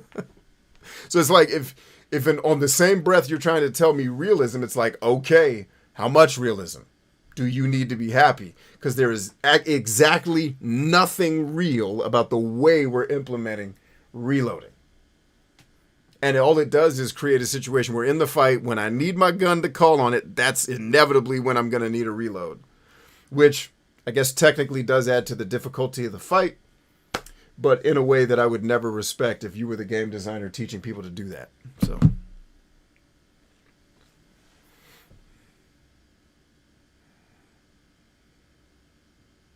See, Jolly says, I'm starting to shut it down. Y'all have a good night, and thank you for the conversation. Yeah, man, thank you guys. Cass says, I don't know who says realism, really. Make a lot of content on the internet. They'll come find you. The realism brigade will come. Brian, the carry limits are in there because it makes it more real. Oh, really? So you think it's real to carry 2 rifles on a backpack and effectively shoot a third rocket launcher from your shoulder while you have 2 rifles on your back and 700 pounds of other shit plus ammunition. That's real to you. Now, I know from the science side, the math side of the house, there's carry limits there, so you don't pick up everything in the world and ruin the game because the memory can't hold the your character carrying everything, which happened in that that game we played in Sweden, I can never remember the name of, where you fight all the robot dogs. It's just like the games literally start slowing down because you have too many things in your storage boxes. It's like, all right, I'm out. You know, so I get carry limits from a world that has infinite things that you can pick up. You need to be able to limit someone effing up the game. But, you know, in Cyberpunk, I really need to be in my inventory after every fight. And, you know, and to the game's credit, I also respect that, you know, Cyberpunk is for people who like Diablo, many of which probably also don't have obsessive issues where you don't like leaving things unfinished. So not picking up a lot of the stuff on the battlefield because it may be utilitarian is not something my personality is, oh, just leave this stuff. It's like, well, it's useful. And I just spent all this time fighting for it. Leaving it here makes me feel icky. And so the game is this tension between, well, if I don't pick up anything, then I don't have to do inventory management, but there's probably something here. And now I'm just frustrated and confused instead of having a good time. And so I think those things, for me, just add to the lack of enjoyment. Ryan says pain. I think so. I mean, honestly, making a good game is balancing the tension between the player feeling terrified and in danger and them overcoming the danger. That's why I think the Dark Souls formula works so well, because the stakes are always super high in every fight. And when you overcome that, it's like the pain that you can experience for losing when you win makes the win feel that much better. And that's kind of something in the Dark Souls philosophy that I agree with, which is these fights should be hard to do. I like that. I like the idea of these fights being, every fight's kind of like an intimate struggle with somebody. It's just I wish they weren't puzzles. I wish they weren't cerebral, ego, intelligence stroking activities. And they were actual training someone to do something that's just hard to pull off. Not training someone to do something that's hard to pull off because we made it obtuse. I don't know. And that's not an exact breakdown. I mean, some of it is actually just difficult. There are parts of Dark Souls where I was having the fights and enjoying it. Where it was like, this is... that's why I can't ever really get away from the game, because that's the testament, I think, to how good Dark Souls is I can't shut the fuck up about it. There's something great there, because I have not shut up about that game since I started playing it in 2014. I'm still bitching, you know? So there's something there that's great. I'm trying to wrap that head around. But I think you're not wrong, man. I think pain is definitely the reason they do it. Because me being frustrated feels so much better when I finally beat her at the end. So, yeah, there's probably something to that. I'm sure a lot of smart people sat in a room and said, hey, the reload, don't reload. What's the pros and cons? And the pros probably outweighed the cons. And I'm just on the list of people that's like, fuck the cons, man. Can I please just play Painkiller? And not have to pretend like I'm at actual war. Cass says, on that, it's a matter of having risk-reward of determining which items you need versus which you won't. You might need those healing items more than the immediate future. So long-term, you might need those values. Yeah, for sure. I think what the game does poorly is they give you too much of everything. Looter shooters are dopamine simulators. So it's just the idea of being acquisitive in a dangerous environment, because humans are acquisitive when they feel danger. If you don't believe me, every time we have virus spikes, go try to buy toilet paper or whatever the thing is that they're sold out of. Right? We get acquisitive when we get scared.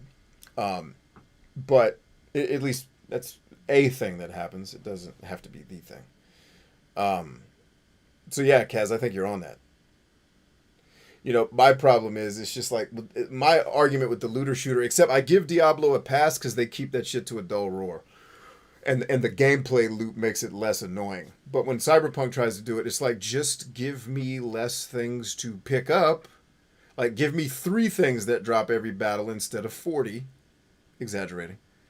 And this problem goes away. Like, I felt like Cyberpunk didn't balance the loot drops well for the type of game it is. If it were a Diablo game, it would make sense that everybody just dropped 30 pieces of equipment, and I'm going to kind of look at each one and say, is that better than the sword I have? No. But in a game that requires you to craft, and picking up all these weapons contributes to the crafting, it's like, well, leaving anything behind is a utilitarian faux pas. So me having to weigh, do I want these healing items or these guns in a context where I don't have context exactly for what's coming next? I don't have a scale to weigh it. So I'm just frustrated, wishing I could pick up everything and sort it later. But the game doesn't let you do it, so. At least not without encumbering you all the time.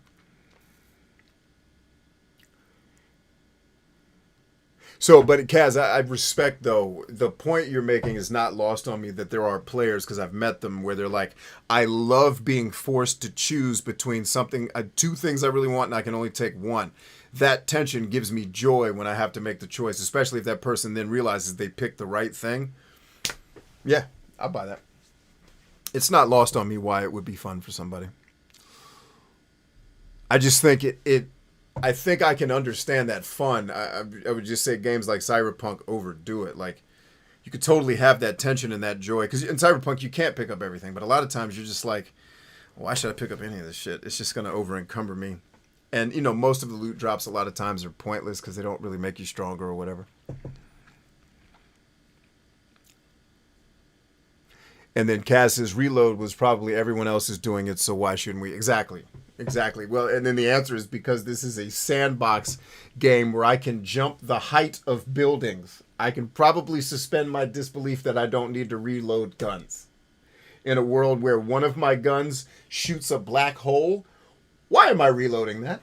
How do you reload a black hole gun? That's all I'm asking, is how does one reload a black hole gun? I'll wait on that.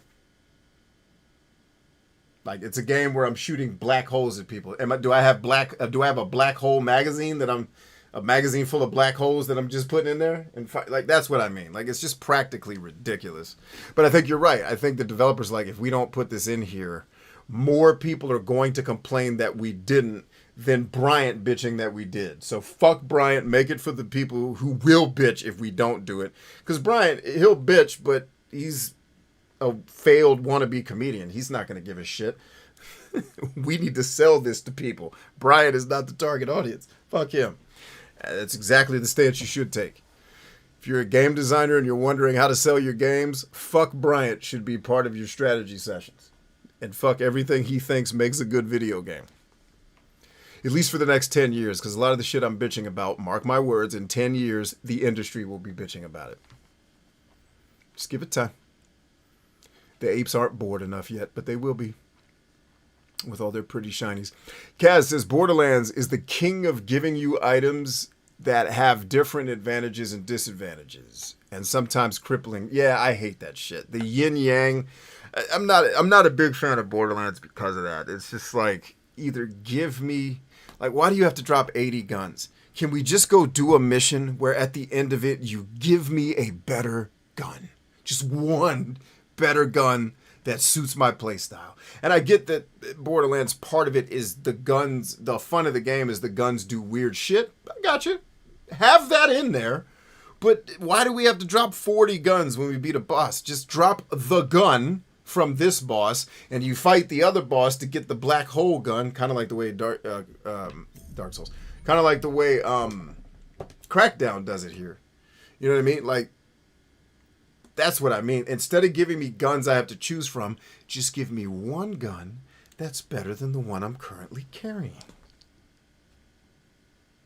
And everybody's happy. And then I don't have to sit at the battlefield staring at the ground like, well, this grenade does 20 times more damage, but it gives you gas, and then your teammates hate you and won't support you in fights. Okay, I don't, the designer who came up with that hates humans, and I think they hate their own life. They probably should be on suicide watch. Let's see, what's this other gun? This gun can shoot a black hole, but it kills you after 20 minutes. Like, who's gonna do that?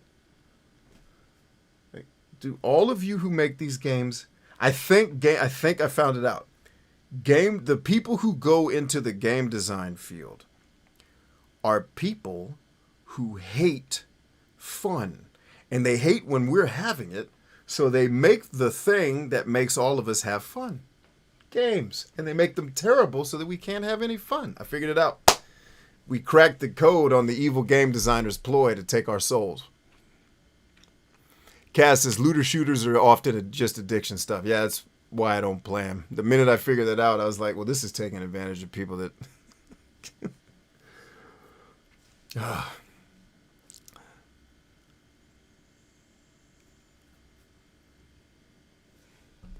right, I think we're done with the game. I can turn me on while we wrap up here.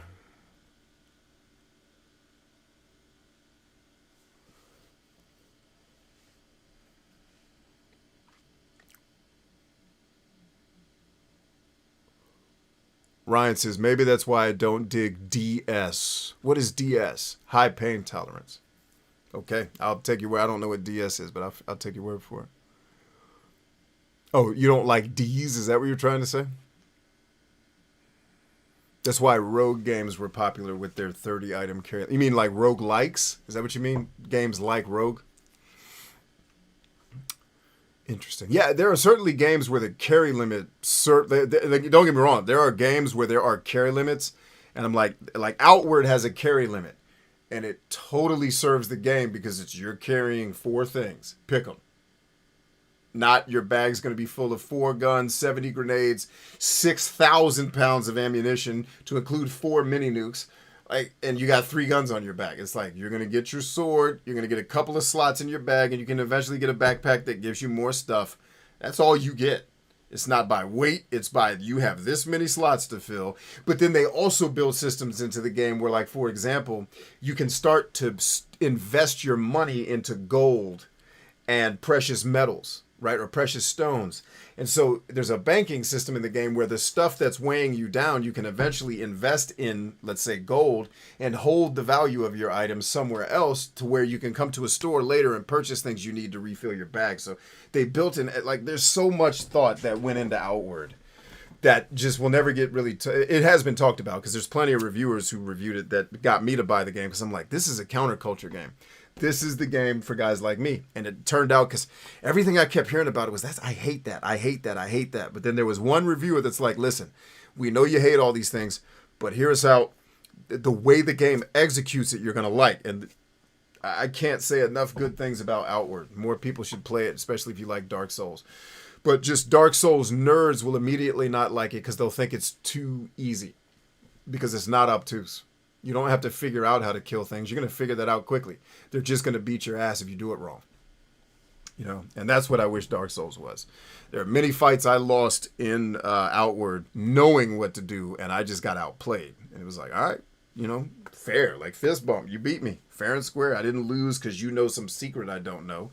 I lost because you beat the hell. So, yeah.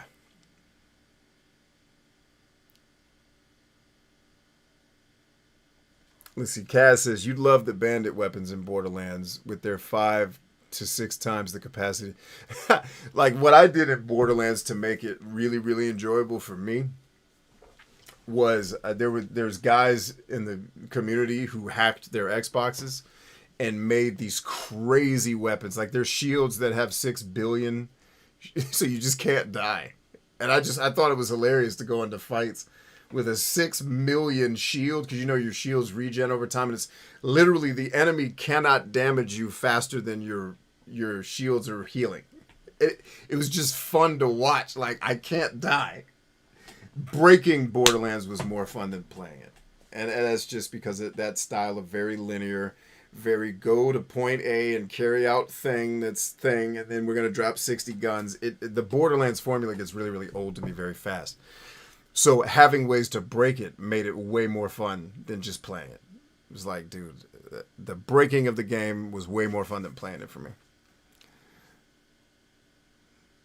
That's what Castlevania Circle of the Moon did. No new weapons, just levels that boost your attack. Yeah, I would have every video game where I would actually do it the way Ease does it, where they do introduce new weapons, but each weapon is a new relationship that you're building, and you evolve that weapon over time to make it stronger, and then you make yourself stronger.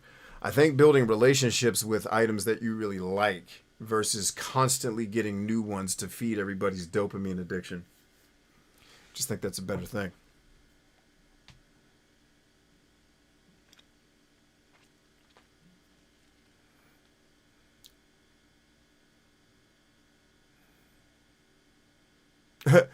Suba says, games are addiction injections. What about addiction is fun, LOL? Well, the addiction's not fun. It's just usually the carrying out of addictions comes with some type of pain relief, where the addiction for the person who's in it, the pain they're having in the addiction is lower usually than the pain that they're running from. And so the addiction isn't pleasant. It's just less hell than the hell they're currently living in. And that's the value system in the brain is off. And usually you help people beat that by helping them revalue and structure their life. Like, okay, let's get your value system right.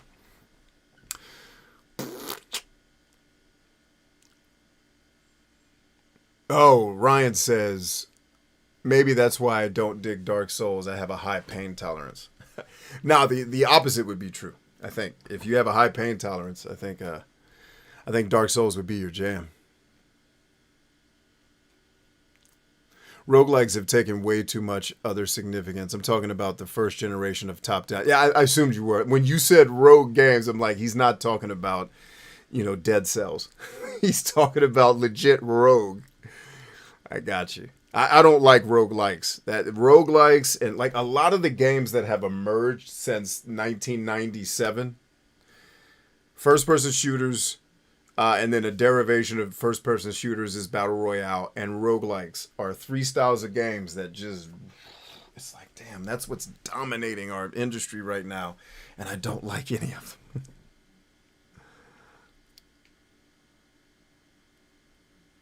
Angbon, Moria, and NetHack, yeah. Oh, I got you, Ryan. Yes. It's not the pain I'm experiencing. It's the frustration of having my time wasted by something that's clearly set up to stroke my ego of how intelligent I think I am.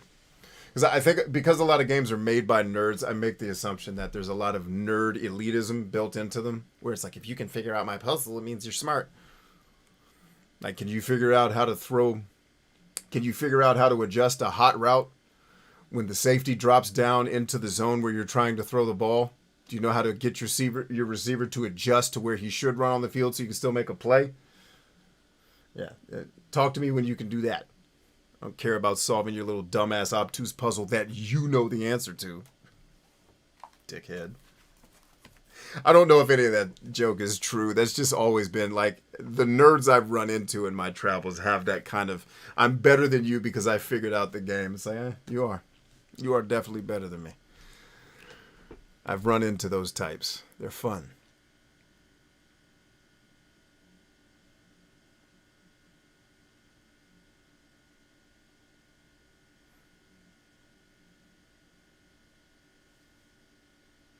Cass says, that's like Ratchet then. You're constantly getting new weapons, but also upgrading all of your old ones. Yeah, Yeah, I love, there's so much. When you sent me Ratchet,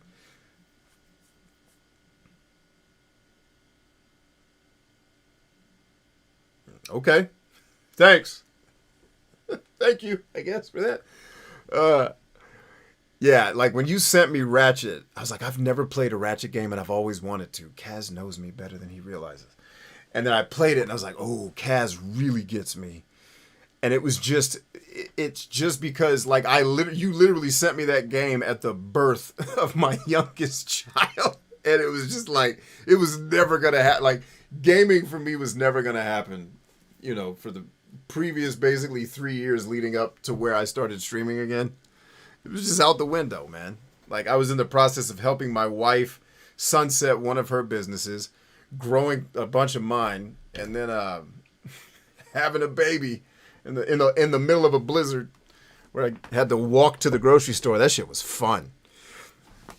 I had my rucksack and all my, you know, cold weather gear and had to go get groceries and put them in my rucksack and carry it home. I felt like a pioneer. I was like, this is how the old people did it. I'm a man today, bitches. I went and hunted for my family. Walked through 2 feet of snow. Like 2 feet's a lot. Where I'm from it is. In my rucksack. Because they don't clear the streets where I live, bro. You show. We live out in the country. Or out in the suburbs, rather.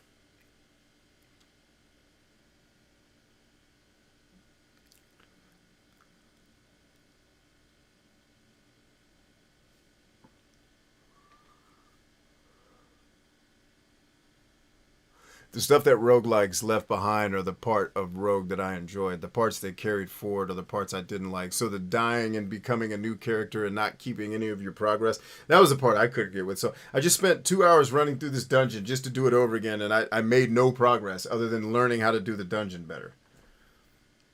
Okay. I get that this is a path to mastery, but what do I get at the end of the mastery other than a high five, you beat a video game? If you're going to ask me to do real work, there better be a payoff better than me beating a game. And that's where I can't really get with these modern video games have started to bring like life work into the games. And it's like, that shit ain't fun. Like, I don't want to get good at something that doesn't pay me or help my children get better. Like, fuck out of here. You know, and that's why I just don't have the endurance to play a lot of games. It's like, I'm not getting anything out of this other than my own ego being boosted because I figured something out for 5 seconds, which isn't a bad thing. I'm not saying that's wrong.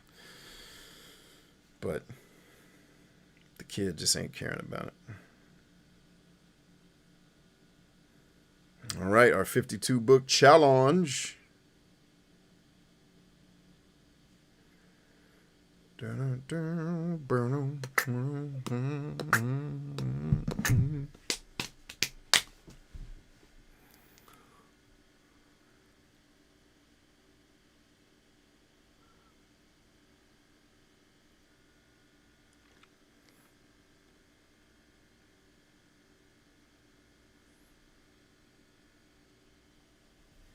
Only 22 minutes each way.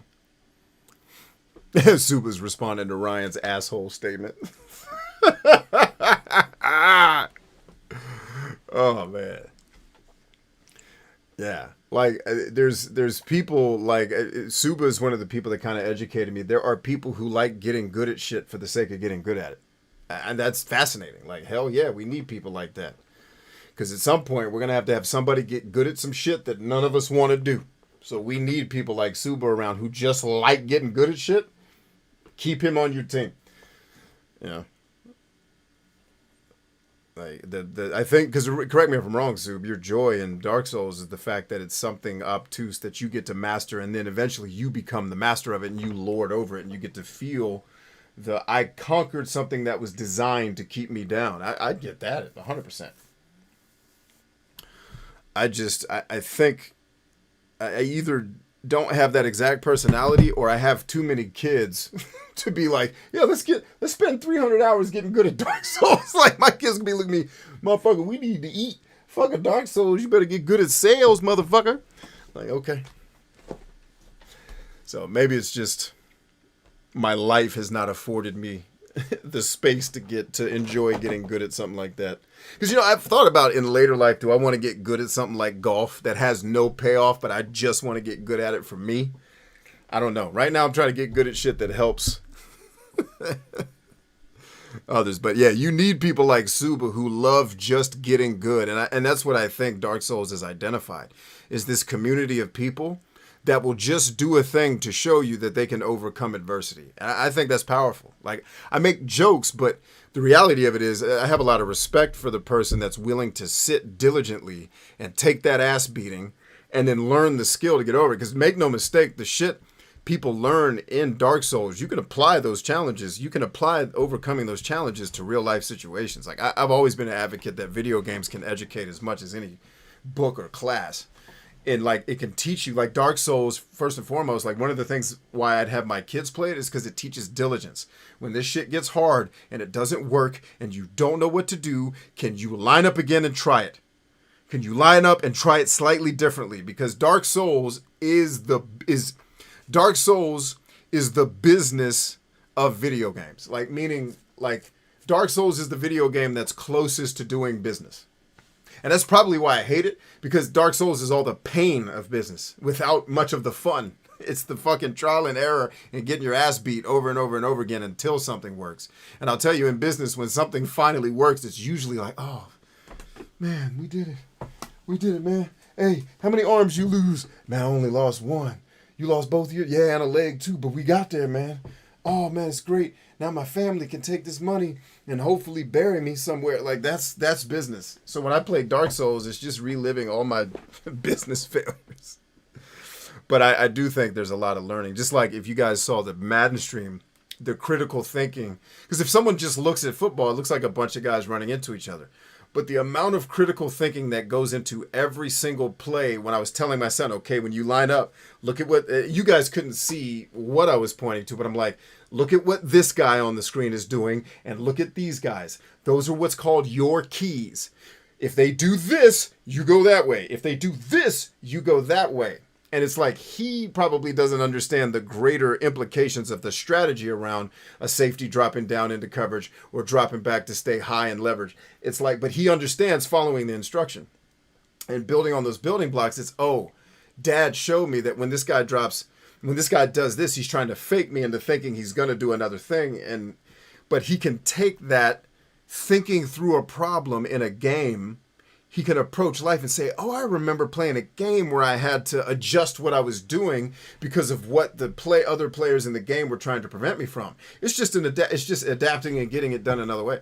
So, I think, like, if there's not already homeschooling courses that have Dark Souls as one of the things you do, because Minecraft already is in homeschooling. They use Minecraft to teach the Civil War. I saw my nephew/godchildren. I watched them go through, like, I saw the framework, or I logged into their Minecraft course in their homeschooling they were living out the Civil War scenes. I'm like, this shit is genius. They're using Minecraft to teach kids about the Civil War. That's fucking fantastic. Video games are powerful, man. Just like I think, I always joke about everybody turning off their social media, but let me give you the E=mc² of my social media is evil and it's fucking everybody up because it's being used for psychological manipulation. Let's talk about what I think the good implications of social media are, and I'm glad it's here. It's forcing humans to be around each other. And that is something for the last 6 million years we have never been good at. We're extremely tribal, scared animals. We go to work and we behave, but if I put you in a firefight, I can turn you into an ape in seconds. A scared, not knowing what to do crazy person. I can take you to some of the hells I've been trained to go to and you'll lose it. Right? But social media forces us to be around and be social with people that we normally would either avoid or be uncomfortable around. And if we're going to live in a world where more and more of it, the global economy, and I don't mean the money, but the moving around of people and resources is going to become internationally interdependent. We all fuck Democrats and Republicans, and that's why I rail against that shit.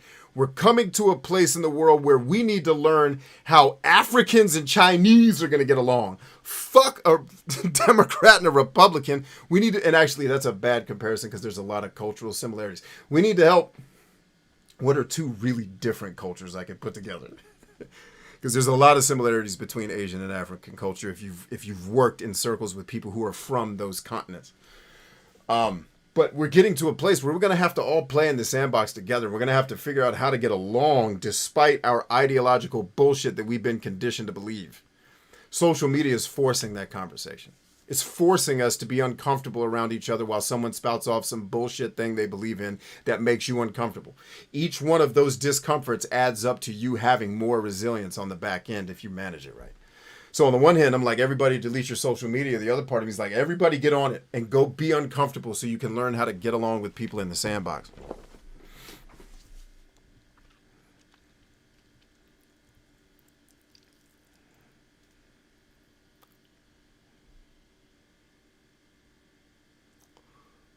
Supa says 100% accurate, as well as the transmutation of that pain and learning to the real world. At the time I started Bloodborne, I was in a bad place and relearning my... Dude, so Bloodborne literally did for you what rehab does for a lot of people, right? It took you to the basement and helped you realize, wait a minute, I'm capable. Now, I might only be beating a video game, but God damn it, that's not nothing.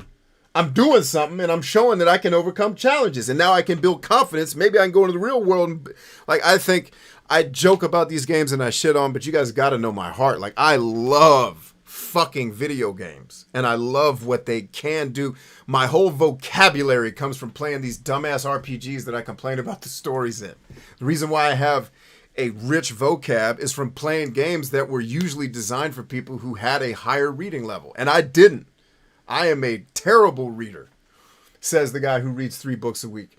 But I had to get there, you know. But anyway, for you, man, yeah, like I could totally see Dark Souls. And now Dark Souls for you becomes like a coach and a friend that you look back on like, yo, that was the thing that showed me, even if in a small way, that I'm capable, you know. That's one of the reasons in schools why they have kids put their stuff away. It's a very simple thing, but there are kids whose lives are literally so bad that just having that much control over their environment to put their stuff in their cubbyhole and keep it clean, it shows them organization, orderliness, diligence, and agency. Because at home, like, and I've worked with some of these kids, they're going home to a crack house where crack is being cooked and sold. And they're having to try to get through school hoping that their house doesn't get shot up from some rival gang. Like, I've worked with those people, man. So as much as I shit on shit, man, like, hear the jokes, but hear the heart, too. I got a lot of love for Dark Souls and what I think it does for people. Same thing with Zelda. I shit on those puzzles, but they're critical thinking exercises. You know? Seriously. I wouldn't, you know, discount that at all. But I'm talking to the guys that know all this stuff. I don't know why I'm saying it. I don't know, or maybe somebody who's watching who hadn't heard me say that before.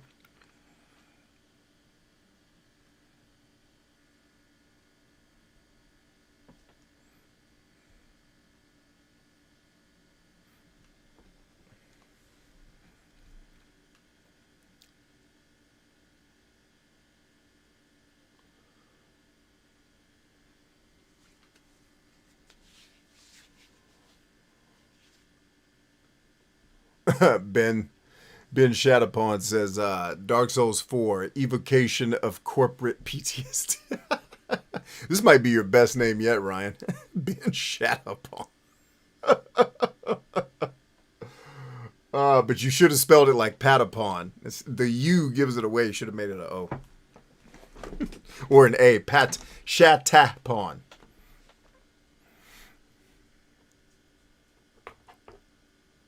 All right, cool. I'm going to take a quick, because I don't know if anybody's responding to the things that I just said. So I'm going to give you guys a couple seconds. I'm going to step out for a sec, come back. We're going to shut down. Be right back.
I don't see anything on my feed that says that. That must be a YouTube issue.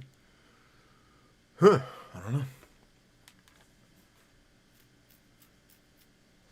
Alvis bin T. Shatterpawn.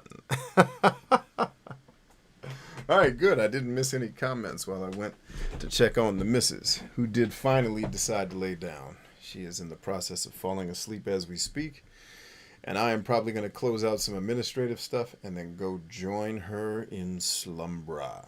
Man, this has been fun, man. I enjoyed talking with all of you tonight. Thanks for hanging with me. Thanks for adding to my positive mental and emotional state. Thanks for being my game therapy. Hopefully I gave you guys all a laugh, or at least a smile. Or if I made you angry, hopefully it was about something you need to change and not at me. And then that anger can be transmuted into energy that you can use to go out and kick ass at the thing you're angry at. Let's see. What are we doing here? Tomorrow. So my stream schedule got thrown off today because, like I said, I went to hang out with a dear, dear friend of my wife and I. Who came bearing blessing, and she always does. Guys, she's such a blessing to our life. When you get around good people, man, hang on to them. You know, and if you want good people in your life, get good. Do what the Dark Souls people do. When you get good, good people start to be attracted to what you're doing. And it's just that kind of like attracts like. And so if you want great things going on in your lives, get busy about doing great things. I'm not telling you that you need to be great today. You just need to be taking the steps that get you to the thing you want to be great at. And believe me, people who are great will see what you are up to, and they will want to be a part of getting you to where you are going, because they are still bearing the scars and the wounds that they incurred getting to their greatness. And there is nothing that a person who's been down those roads wouldn't do to help another person going through that same struggle, if they're even a halfway decent human being. I don't even need you to be a good person. Fucking Hitler would probably do that, for Christ's sake. You know, so, yeah, man. I appreciate you guys. Let's read these last comments. Suba says, LOL. Flame says, yes, sir. Thank you, B. Now, thank you guys, man. Ryan says, later, y'all. Hugs to Suba for being a good sport. Yeah, man. Suba's the best sport. Y'all need to not sleep on Suba, man.